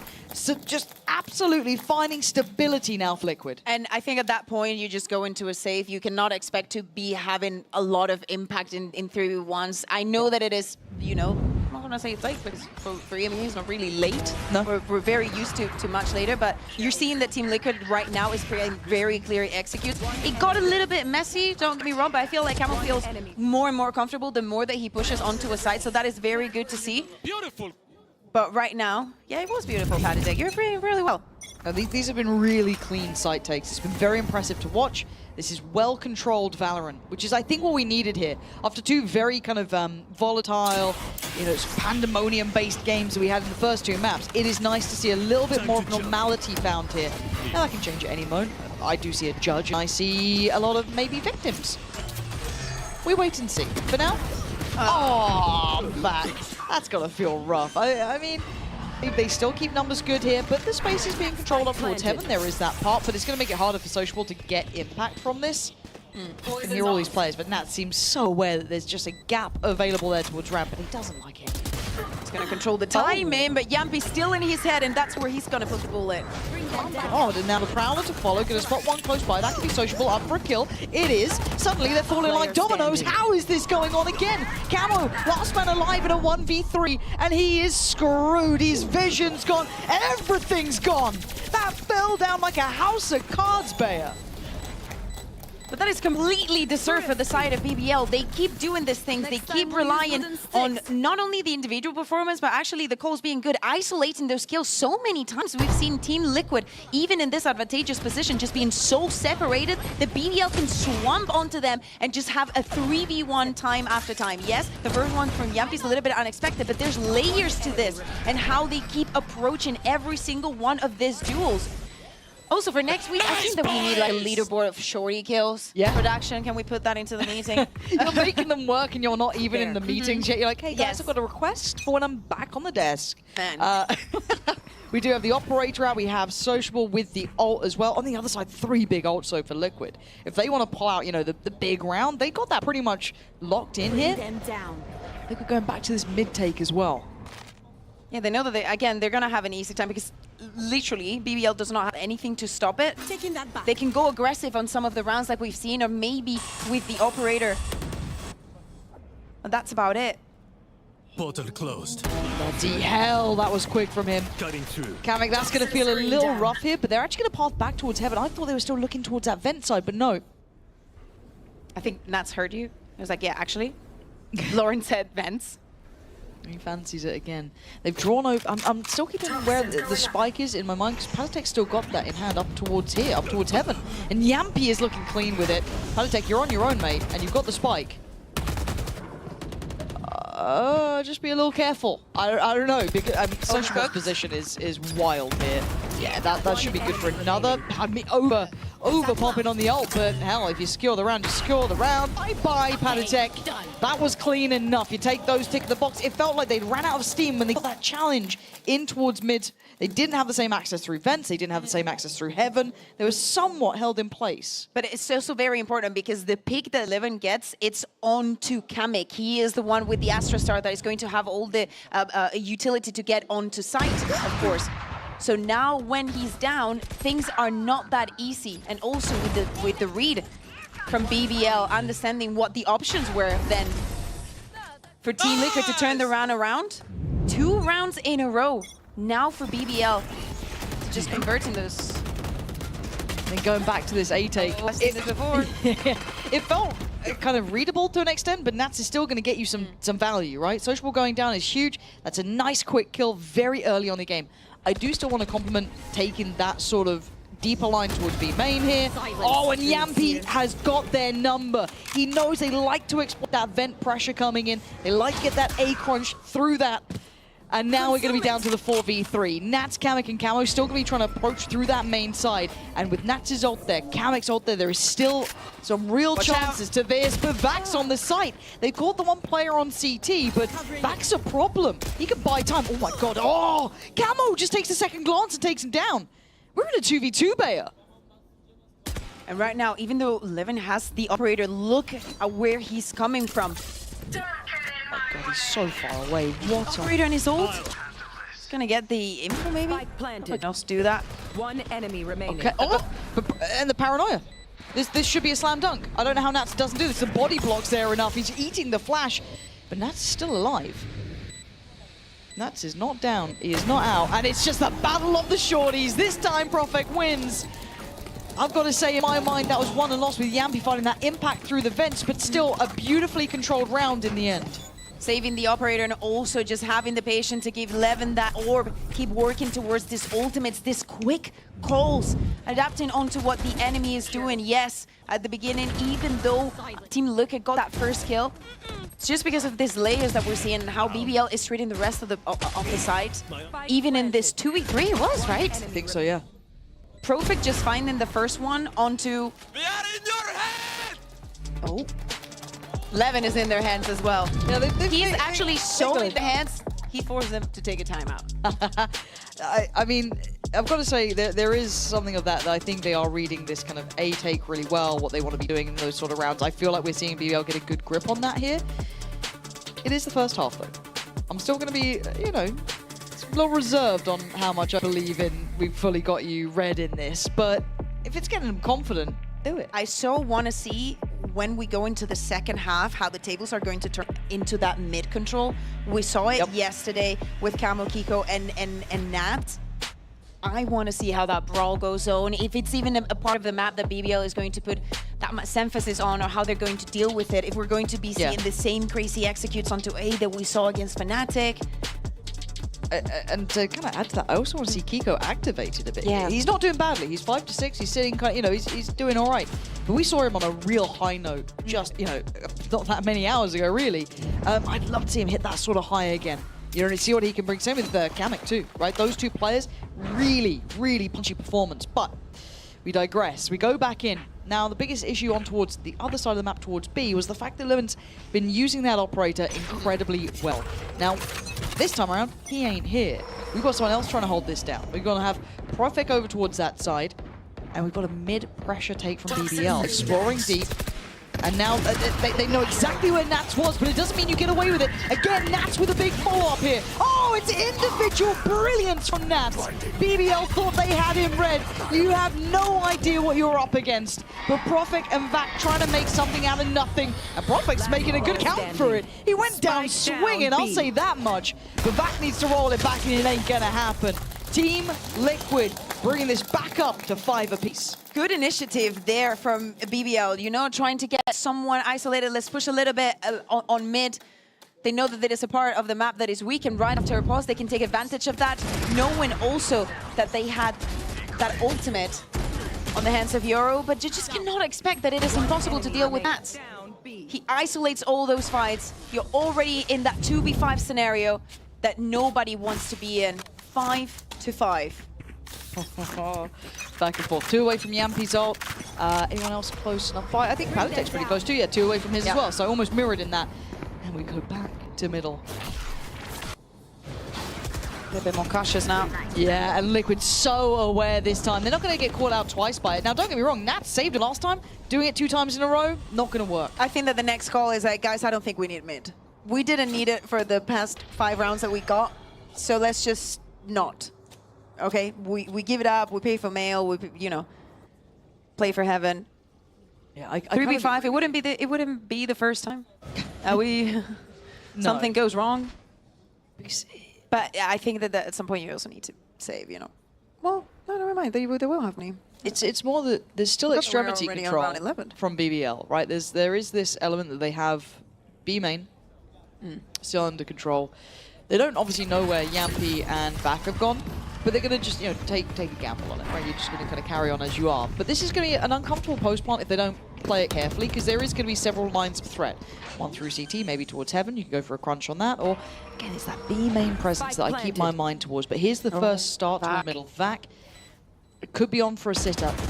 And Nats was actually exposed to the angle for a second, but is he going to realize he did? Vac finds Kamek, and now we look for the next layers to this. Yampi's got the horn here, he's got the reveal on it, and a Prowler left to go. He knows there's 2 facing him. Maybe time to encourage Profek to lean forward. He does. It doesn't work out though. Liquid controlling their fights well. Vac does find impact, but it's not enough to give away the round here. 3 survive from Liquid, and they just were so prepared for BBL on that mid walk. They're so back on the board, but as you're saying, they were ready for what was going to happen again onto mid. Probably, as we were saying, some of the conversations that they were having during that pause. how to deal with that presence and if there was actually been an issue and a problem with it, because I think that they were navigating it pretty well. Yes, there was some individual brilliance, like some kills that maybe Yampi shouldn't have got him to, falling off the rope and Sure. whatnot. But I'm with you on that. I feel like they were doing well. They're very, like, they're expecting it. The moment that they see the smoke, they know that there's another aggression coming. And I don't mind if you want to kind of put that smoke down and then kind of force them to re-clear with utility, that's fine, but I think putting the bodies behind it was just a little bit too far. I like the hold deeper towards vents, I like the hold more passive towards heaven, I think that was working well. I get it, try it once, but this has opened up opportunity now. At 5-6, BBL and Liquid are very close by. A couple big ults here as well, still to be used. I do see an Outlaw in hand for Kiko. I assume he's got an actual rifle tucked behind somewhere. How far is this man going? To the graveyard, apparently.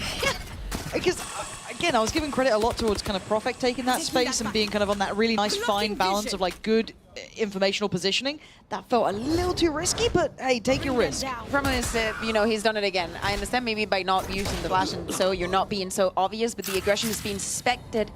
Profek, though, finds camo. Again, I love how Profek's been playing over towards his B side of things. I think he's been really good at that balancing act. Now, A looks a little different here. Couple of ultimates here to take onto site. Oh, look at that mid-walk as well from Sociable. This timing is gorgeous, right? This gives so much more faith to someone like It should be the trigger if Team Liquid uses any of the ultimates. Yeah. Yeah, there, you know it's going to be coming now. Oh, Yampi. Does Yampi get to live? How much time does he get to buy? He gets one. He also has his own Nightfall. Oh, the Seize is lovely, I think. That's actually not bad at all, but he does get revealed. That is a lovely little bit of util coming out from Patatek, who we've been complimenting, but they've got big information, they've got a big flank. We said it earlier, and now it strikes. A 2v2 is viable for both sides, and BBL bring us right back in at 6 apiece here. So important to see in this map number 3 that still the scoreboard reflects the reality of what is happening. We do not know how far this game is going to go because things are still very tied up. Let's take a breather and let's get ready for the second half.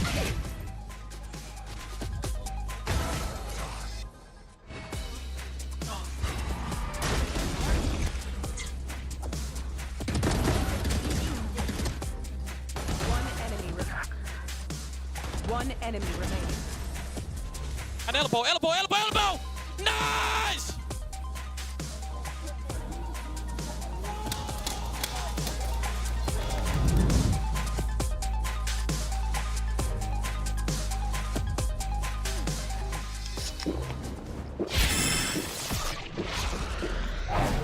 Red Bull gives you wings.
We are back, and I love what you said, that this scoreline truly reflects the reality of this game. 6-6, we're in map 3, and both sides have kicked it up a gear here, Bayer. This is a different scenario now. We're seeing BBL with great reads. We are seeing Liquid answering back perfectly. I don't know which way this one falls now. Right, BBL has very good executes, as we were saying, not having a Sentinel, just playing with that double smoker and having the Omen. It's a lot of execution power, but also Team Liquid was very good on the retakes. Yes. And felt very, very comfortable. So I think this is the half that is going to be the actual party. This is what we should be here for. All right, I'm ready. I'm focused. I'm sat up. Posture check. 5-man push. Yep, it looks like it. Oh, no, surely not. Okay, no, Paint Shell's gone in. They've sent the Paranoia in and they've sent Sociable in. So fair enough, it does look like it is the 5-man in, and BBL walking out with 3 kills. Kamek, Nats, and Camo go down. If you're Patatek and Kiko, you're like, guys, we've barely started the round. What is going on here? This young gun is looking like one of the hottest prospects to come through. That's a nice shot from Patatek, but he's going to need 4 more of those. No, not looking likely. Oh, I've lied. I've lied to you. Yep, no. And then 5 seconds on the horn. No way. Right? Oh, he's going early. I wanted that horn. It's enough, you know. Nice try. Nice try, NT. Is that 6 out of 6 pistols for BBL? Oh god, I can't count that. Man, Team Liquid is always working against the current, aren't they? Yeah. No, but this... oh, the C's into the TP, they didn't even know about it. That's actually so sick. Yeah. BBL. Again, this is really a lot nice. of what they were doing against Fnatic. They just keep pushing. Do not give them a moment of peace. Do not give them time to think. Yeah, they're happy. Yeah, that's a lovely little, like, especially with the C's catching, oh, is it 2 of them? Oh, that's dreamy stuff. Now, flipping forward. Oh my god, that was a drive-by. Just ghosts, frenzies. There is a Sheriff of Kiko, but I'm not expecting too much from this one, but I'm seeing a quick flank, which always scares the life out of me. Nats looks like he's joining the attacking side at this point. Yump is in his head. Yump is in his head. Yumpy. That's gonna feel so good. Just like, nah, I knew he was gonna be on something. Oh my gosh. Easy, Tiger. You're very low on HP now. Maybe let some of the others take, you know, a little bit of the front runnings on this one. Let's keep going. Any more? Yeah, that's lovely. Okay, now keep in mind. That is very low on HP. He is low. He's gonna get his HP. ultimate, but... Dodge the Prowler. Knows they're close. Eco's got an opportunity. Is it likely? No. Is it impossible? No. Is it going to happen? No. So that was not bad. I love the way the 6 HP player shouldering the angle. We have seen already like 2 or 3 plays that I would like to see in the slow-mo of 11 just holding an angle and the player from Team Liquid just crouching or moving into the perfect position to get a headshot. Beautiful stuff. Coming in now. Is he not going to scream? I'm in your head. I'm behind you. One enemy remaining. We'll wait and see. They normally head to the end. I don't know. Can I DM him? Because that's maybe it's too close, though. Maybe it's too close. Yeah, okay. Stanley, he's nervous. Oh. Just a little bit. Little crouch key check. So bonus round. Yeah, I see the stinger on Levin. Is that something that, yep, apparently we're likely to see. At least he's going to get the information, put the pressure. Everybody from Team Liquid just moving back. Nobody wants to deal with this man. But the info they're getting off of this Fade utility is just fantastic as well. The info is gorgeous. And look at this fake. Look at this fake. Look at what they've done to them. Absolutely so good. And Yampy can just kind of wait for this if he's smart enough. Yeah, he absolutely is. BBL are painting the perfect picture. This is a bonus, and they've run it like it's one of the best mid rounds yet. And Camo's gone down. BBL control all sides of this one. They expected the follow-up, but Nats wins the fight. There is an outgun scenario here. There is Vandals up against you. These are Stingers. These are Sheriffs. These are Spectres here. It's Yampy who's the one who underlines this. He's the one who should deny it all, and he does. Looking like it's down to Kamek here. Nats is so low on 15. Look at the timing on this. They might miss each other here, but Sociable is getting closer. Kamek's found Yampy. The back's holding their sight. BBL turning it around here. That was a bonus, and it was beautifully constructed. That was a stunning round. From beginning to end, the entire intention from BBL was palpable, and it was beautiful to witness from the spectator point of view. We saw it again against Fnatic. The way that these ultimates were used, absolutely clean. Yampy just being on the flank, just, you know, he can lurk too. It's just wonderful to watch. Yeah. But I'm so impressed. I like the initial response from Team Liquid, you know, just taking the time, putting the space, and those 4 stingers? It might just be, but at this point, Sociable is fine. He will just bulldoze his way forward, no sweat. Kiko, Nats, and Kamek, though, have to make some value out of this one, I feel. Like, just a little bit of something, get yourself feeling out this half. That's nice from Kiko. Take down Sociable, win back some space, but Vac is on the case. There we go. All good, it's all good. We've all been there. Highlight early. Kamek, though, just gap closing to this space is brutal with the Stinger. But you know, Bag knows. Yeah. Seen too many stingers, Bucky. Tries to make a go of it. Gonna get one. But 3 standing and double digits found. Bayer, Liquid are gonna be floundering here. It's a very difficult scenario. 3 rounds away, BBL are from making it. I will say the furthest that they've ever made it here in EMEA in the partnership era, for sure. And the fashion in which they're doing it. Not only that, converting that bonus, getting this round as well. Your economy is thriving. You're gonna get so many ultimates so soon. We've already seen 11 use his, but we're going to see Sociable and Yampy both very close to theirs. That's probably where we see them all around Garage, maybe trying to gather that orb and just go into the execution on site. Horn comes out. Kamek still on towards backside pillar. You do have one towards heaven, that being Kiko as well. That could be a showstopper in. So the ult's going to come through, right? You're going to at least get Sociable's ult there as well. Yampy's 1 off from his, 2 away from back. So they could just take the tour. Paddy Tech used one of the Prowlers, spotted nothing on A. And just look at the mid side, they don't care. Not for us. This is a fight that did not work on the defense. It won't work on the attack as well. Let's just go for the plans. Let's just go for the set rounds. If Yampy gets a spike down as well, he can work with the Nightfall. Second Prowler now. Fire in the hole! They're going. This is the goer. Sociable looking for a victim, and he might have just found one. He does. I thought there was a chance he got his gun out in time for the follow, but no. Pantek. No, the timing of that is devastating. That's now a man to the good here. Kiko desperate to try to claw this back, sends it into the smoke. He doesn't get it, but Camo will. Gun now out. One enemy They try and come together in this one, somehow digging in deep enough to keep it under control on that side, leaving back in a 1v3. Spike looks so tantalizingly close, but it's far from it. 1 to the left and 1 to the right. And that slow creeping death coming in behind as well. Ooh, that's not pretty. That's a chance. Good spacing on the swing there from Kiko. Liquid banking on Kiko and Camo there to keep them secure. I'm not gonna lie, Lauren, I need to watch the replay because I was already thinking after Sociable gets his kills, yes, he's traded, but after the one onto Paddy, I thought the BBL had this in the bag. Between the two of them there.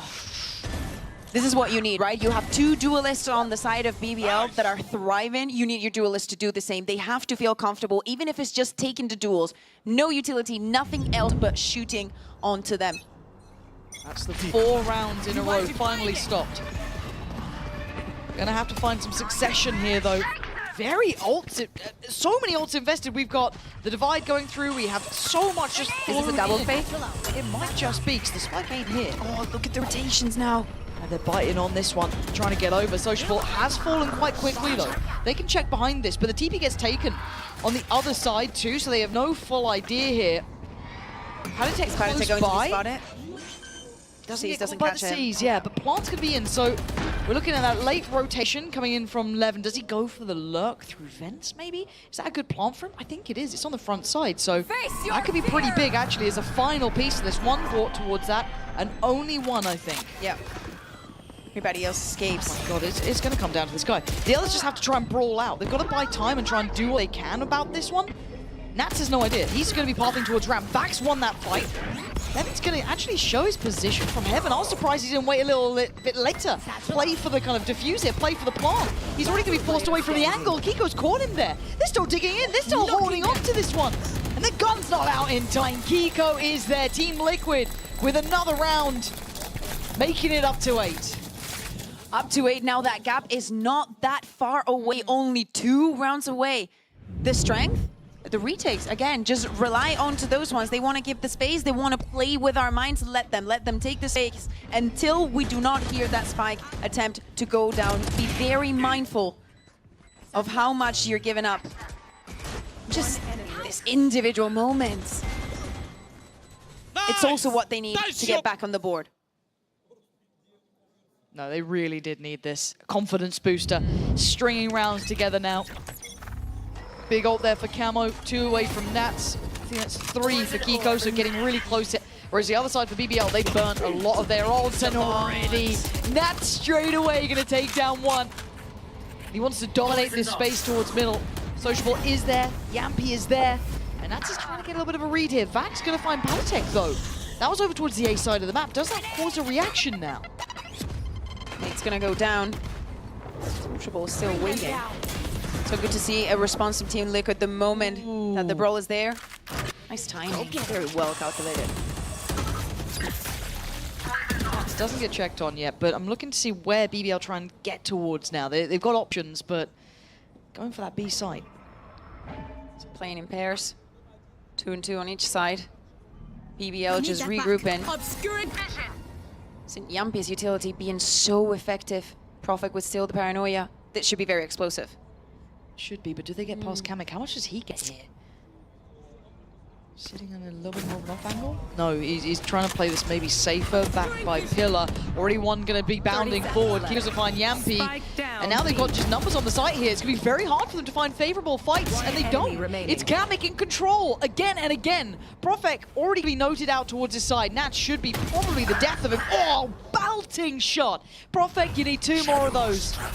You know that Kamek was close. I don't think he knows how close. Left. But they respect the smoke enough. Didn't fancy their chances against it. How does Profik play this? Complicated situation. Did he get spotted dipping out of that? I don't think so. I'm not sure. He made a damn good go of it, but in the end, Kamek there being a safe pair of hands, a really big round from him. Yeah, exactly. The way that he was moving around the side, I was given the information, the decision making, very good from his side. Tried to secure and locked, bring us to a 10-9. Again, at the beginning of the round, it's just difficult to fight for mid, especially the moment that some action is there. Nats is also one enemy remaining. Looking at it. Individual brilliance. Also, Team Liquid not being scared to take those duels. You still are playing on a 2v2 and a 1v2 refrag. Just go for it. Go for the duel. We do see BBL deciding it's time to check in. Yeah, it's 3 rounds in a row. That's enough. And you're looking at the ult situation, you look at the financial situation, it is time to try and get a grip back on the game. You've got Kiko 1 away from an ult. You have 3 away from the divide now as well for Kamek. So they've got some of the bigger ults coming through. They still have that Viper Spit and they still have the Dimensional Drift with Camo. So they have a lot banked. On the other side, there's nothing quite to hand. Yes, Levin's a little close towards getting his, but you want to be able to have that slam dunk round. But this looks like we're going to be tied up at 10 all. Like, I can think that I think it would be fair to say that when Levin gets resolved, there's going to be one of those massive rounds, and that we could probably give it to BBL. But what until then? What Team Liquid has to work with is a lot. We saw Nats yesterday using that Viper Spit onto mid. I don't know if he's going to do the same after the little aggression that we've seen from BBL. But this is one of the gun rounds, right? Like, you have to... Oh, it's kind of a halfway. Yeah, it's as half by as you're going to get. Like, with Camo's ult, you can retake. I think that Kiko also being one away from his. Got so much explosiveness. I would still be giving BBL the space and just working for the retake. It's been working for them. It has been. I thought I saw a bit of a stack towards A at the start. It's not. At least from on mid again. Yeah, leaning that way instead.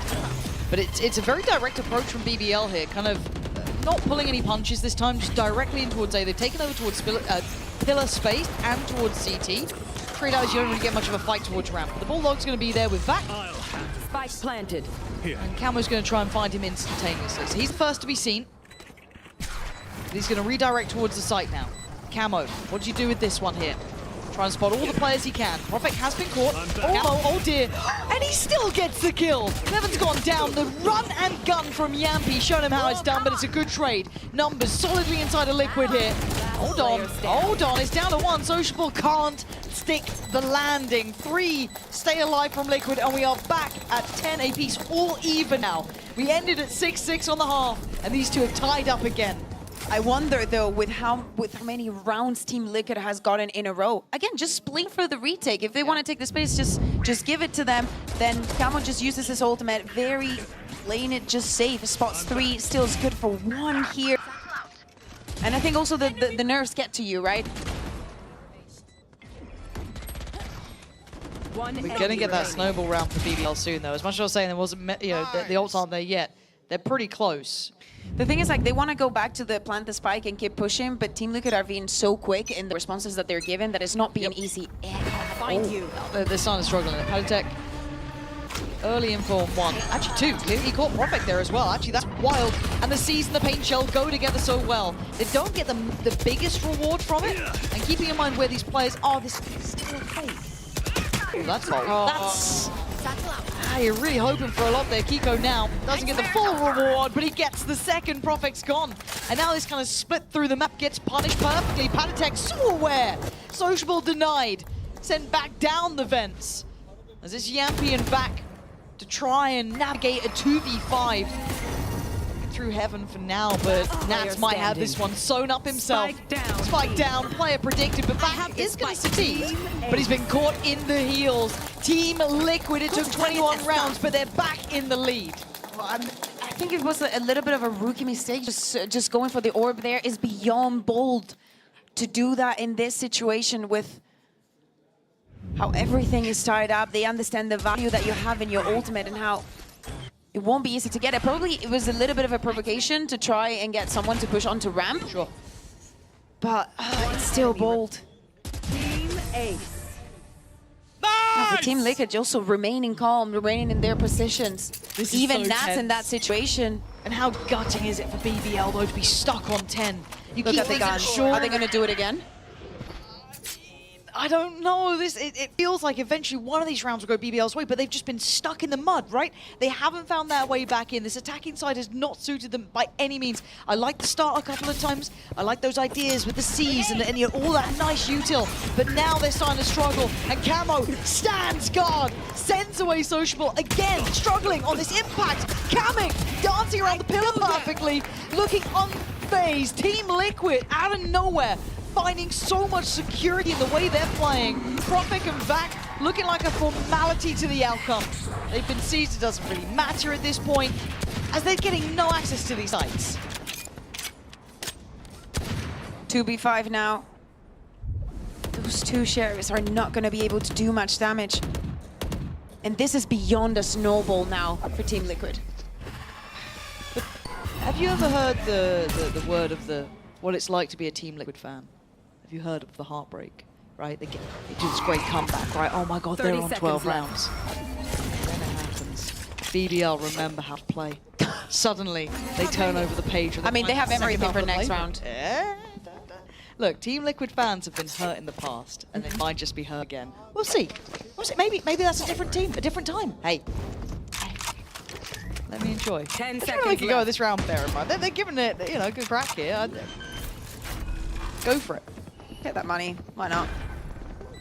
2v5 Sheriff round. Last player standing. No, not with this Liquid. It's going to be 12, surely. Back. Going to make... Oh? I'll shut my goddamn mouth. I'm so sorry, Vac. I didn't put the right amount of respect on your name there, but Kamik is going to close down the account, and Team Liquid are up to 12. It is OT or it's GG now. That is the options left for BBL pretty much to try and get back into. They have Neron everything there though, Bayer. If there was going to be a round to bring out all those beautiful set plays, whatever it is, now is the time. And the last timeout is coming out from the side of BBL. As you're saying, it's do or die at the moment. A Team Liquid that is looking unstoppable. That is 6 rounds in a row. And as we're headed on to round 23, a chat is going to be had. Profik had his ult. Everybody literally on BBL has their ult besides Yumpy, and he's 1 away. But they need to be smart. They need to win both rounds, not just one. And most importantly, they need to think how they're going to do it and where, so Kamik's ultimate does not give them another retake for the side of Team Liquid.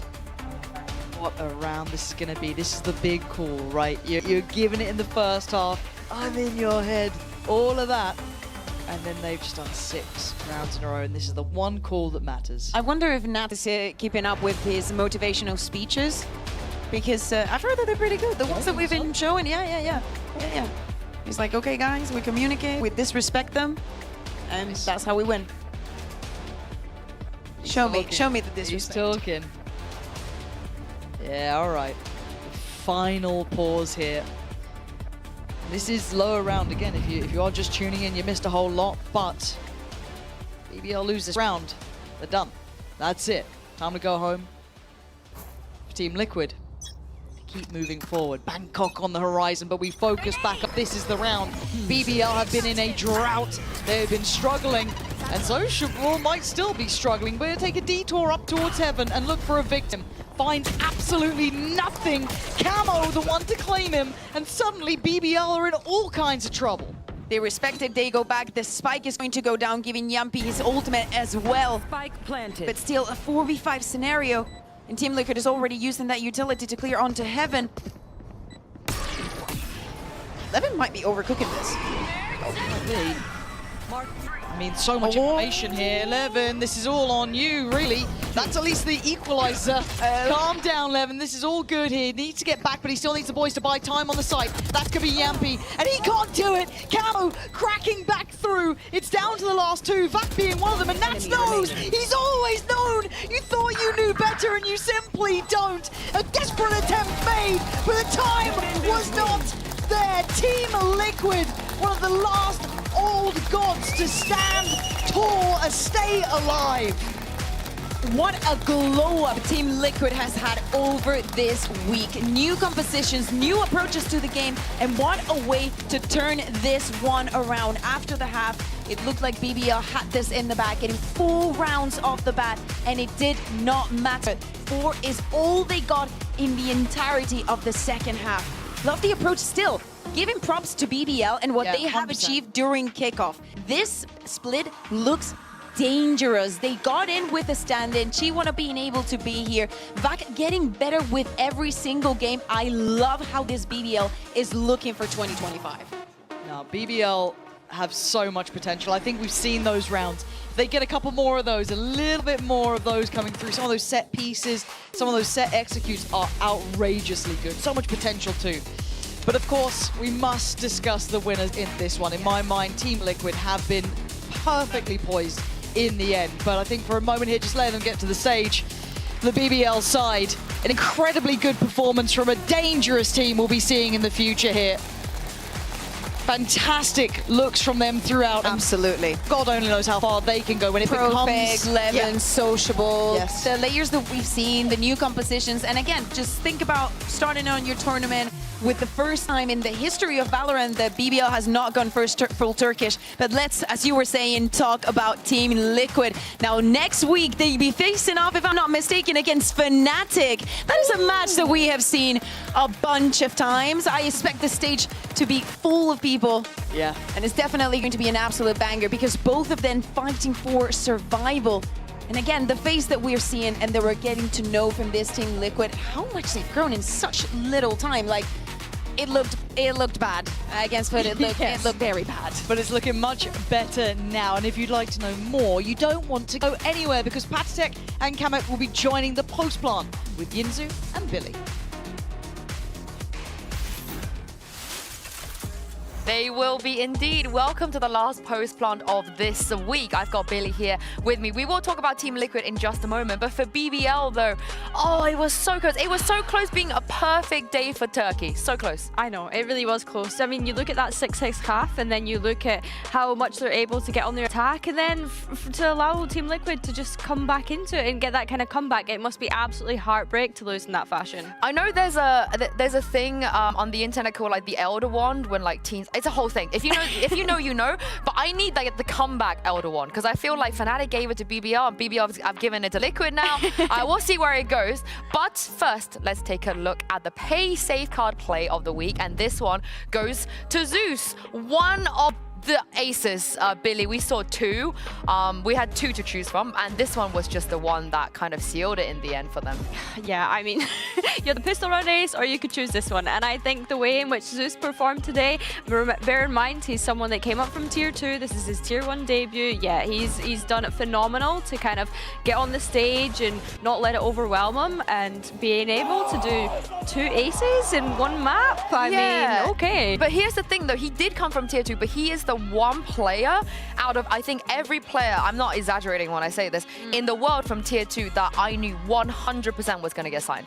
I don't think a single Turkish fan or any teams that were scouting didn't look at him, you know? And I think we're happy that he's managed to fulfill those expectations. But unfortunately, we do have to say goodbye to BBL. It feels really sad because they were so close to achieving the highest finish ever in EMEA. Not quite there, but But I think this is a nice little precursor, Billy, to what I think they're going to be able to achieve in Split 1. 100%. I think that they'll go away and they'll learn from any mistakes that they made in the past couple of matches. I know that they are well aware that there were some there. And I think as well for Yampy, it's a little bit sad that he didn't get to have that kind of vengeance against his old team. But I think he'll do a great job of coming away from this with the learning experiences and being able to improve for stage 1. And of course, we should have Chiwa by that point as well. As much as Vac has been in an absolutely incredible stand-in, it'll be nice to see this BBL roster with the full roster that they intend to play in VCT with. If we do have Chiwa, I need somebody to pick up Vac. Like, I don't care Yes. who, I don't care where, I don't care, you know, what time, pick him up. But for now, we are joined here in the studio by Paddy and Kamek. Please come. They're walking the long way.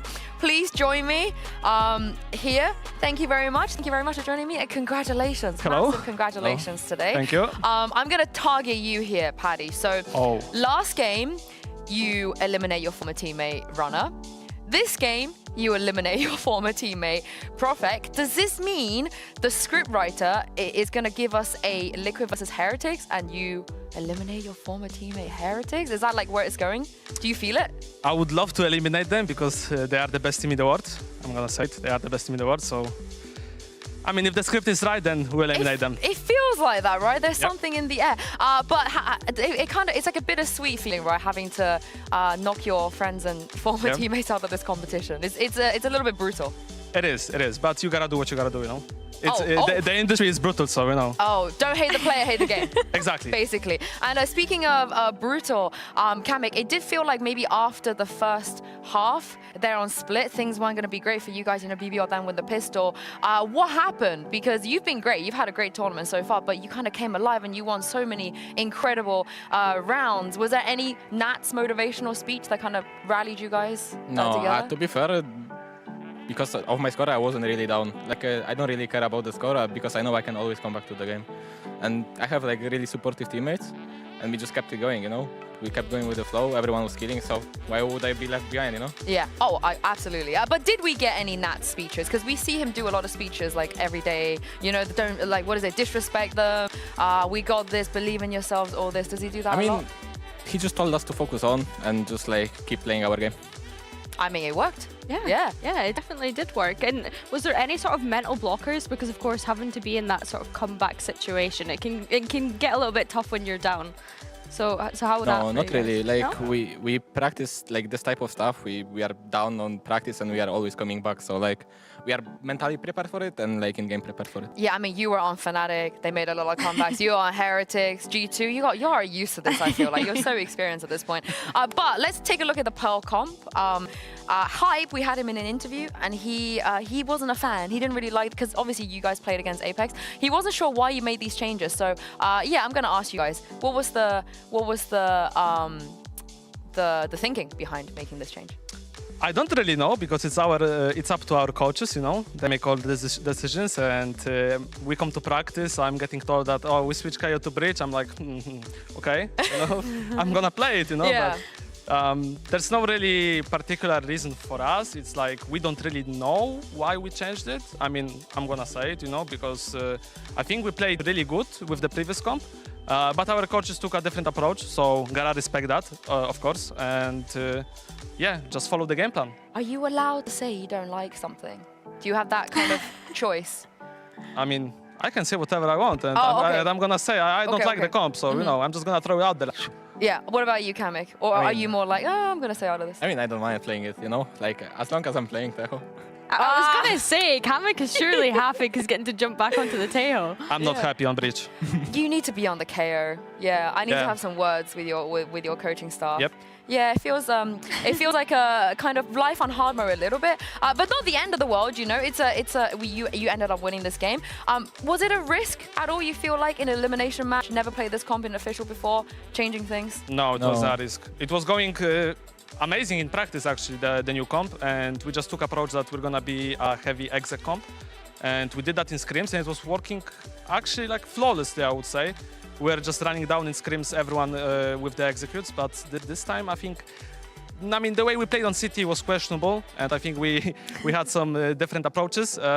We could have played much better on City, and I think on this side we had our fair chances, but it was still pretty hard. Their comp is annoying though. Their comp is so annoying to play against, I feel like. It's so annoying. Who does this? Only them. Yeah, no one does this. Only Turkish players are on chamber. Yeah, you're right. That's 100% I felt chamber rate. like this comp kind of counter us because they were full contacting a lot and baiting our utility, so yeah. Yeah, life on hard mode, life on hard mode. Yeah, definitely. And we kind of touched on your coach there, but in post-plant yesterday, he was talking about use of the word freedom. And I wanted to ask, what does that mean to you guys? Freedom from our coach or from our IGL? From your coach, yeah. I think it's just a way of playing, a way of approaching the game. Don't stay stuck into the Valo plans or the game plan that our coaches bring. Have the freedom to actually go for picks, go for those risky plays, because as long as you do them together, then you're gonna be fine, you know. And from the freedom comes confidence. So that's what I would say. Yeah, the trading was beautiful on Split. We saw a lot of great trades from you guys as well. Now, this is something we've been tracking here. When you guys will know, back in the days, Liquid, Fnatic, Na'Vi, they always make top 4. They almost made top 4 every single tournament we've seen but one. And you made top 4 in that one, actually.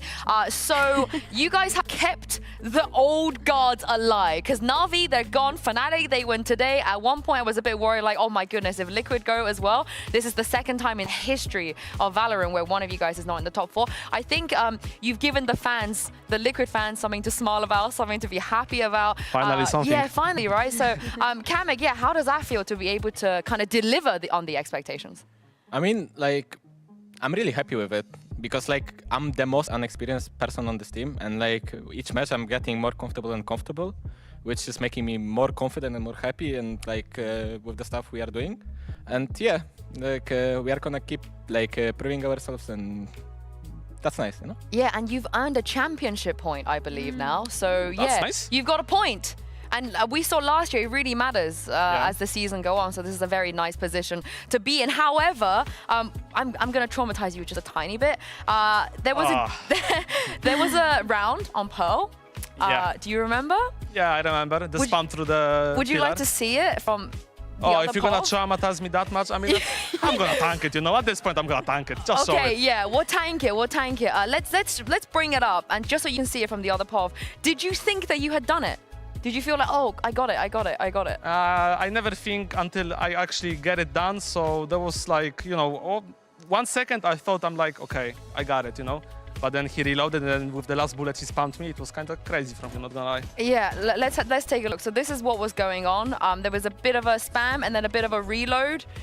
There was a lot of things going on here. Also full stunt here, and he kills. Yeah, cosmetic Yeah, stuff. Riot, sun is a cosmetic. Please fix it. Like, come on. It really is. Actually, this happened a lot of like during the BO3, to be fair. Oh. I died to this one as well. Yeah, I saw. It was so close. I mean, it was just look at that. How does it feel having your old teammate do that to you as well? I mean, fair play to him, you know. I know he's a great player, so for him to be doing that to me, I mean, he's a younger generation. I'm the older one, so, you know. Barely? Wait, how old's Prophet?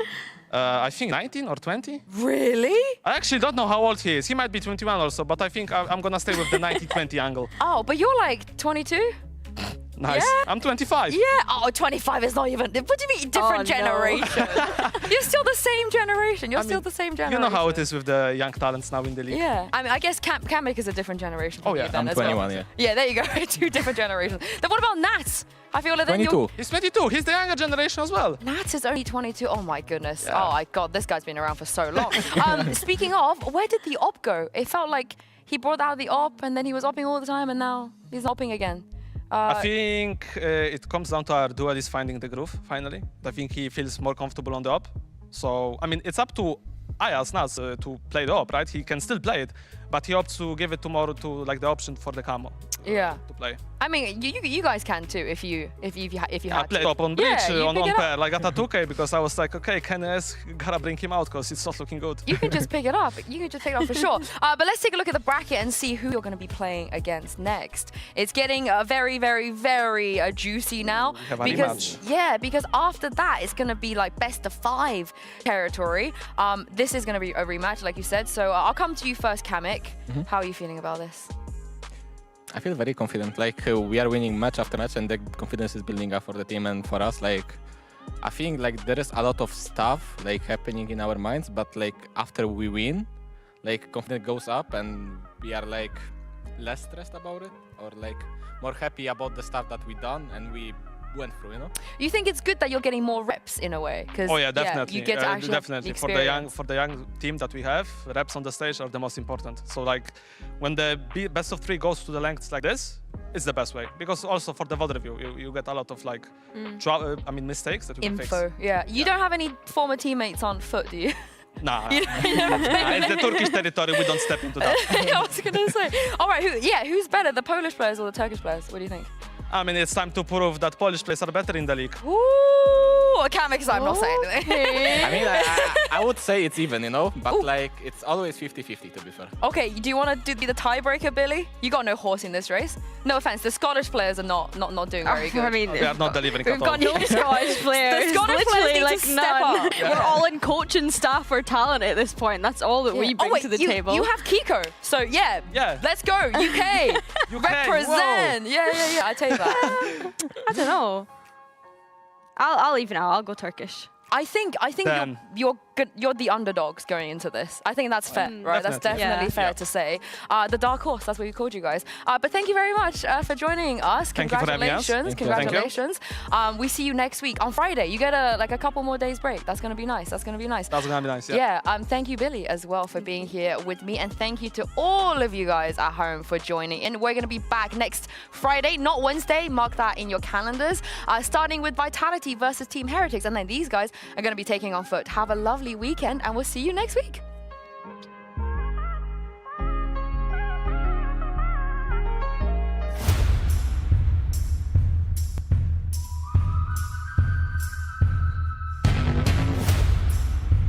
Unite!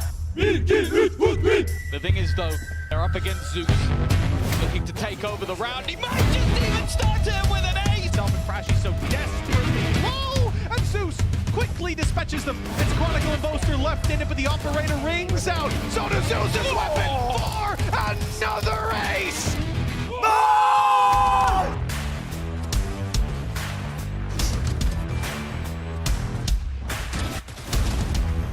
This is a very scary prospect for Fnatic. They can feel that Masters slot slipping from their grasp. It will be left onto Crashies, a master of the clutch, but this one seems a clutch too far.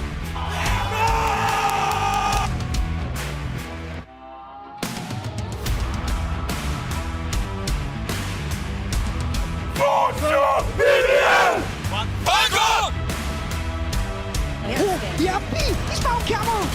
That's out! They're out of their minds here, BBL. You give him the pointy end of the stick, apparently, Camo. Go on, give me another. Oh, but he's doing it! 5 bullets! And a 1v1. Yampy on the other side! Camo! Oh. Yampy's still here. It's all on his shoulders now with 13 seconds! Oh. He's going up! He's going up! Oh, Frank, you've got to check on this! Oh. But it wouldn't be the first time we've seen this. Okay, that might be the first time we've seen that sort of thing, and he knows the Pantech was low. I'm in your head! Well, and that's knows. He's always known. You thought you knew better, and you simply don't. A desperate attempt made, but the time was not there.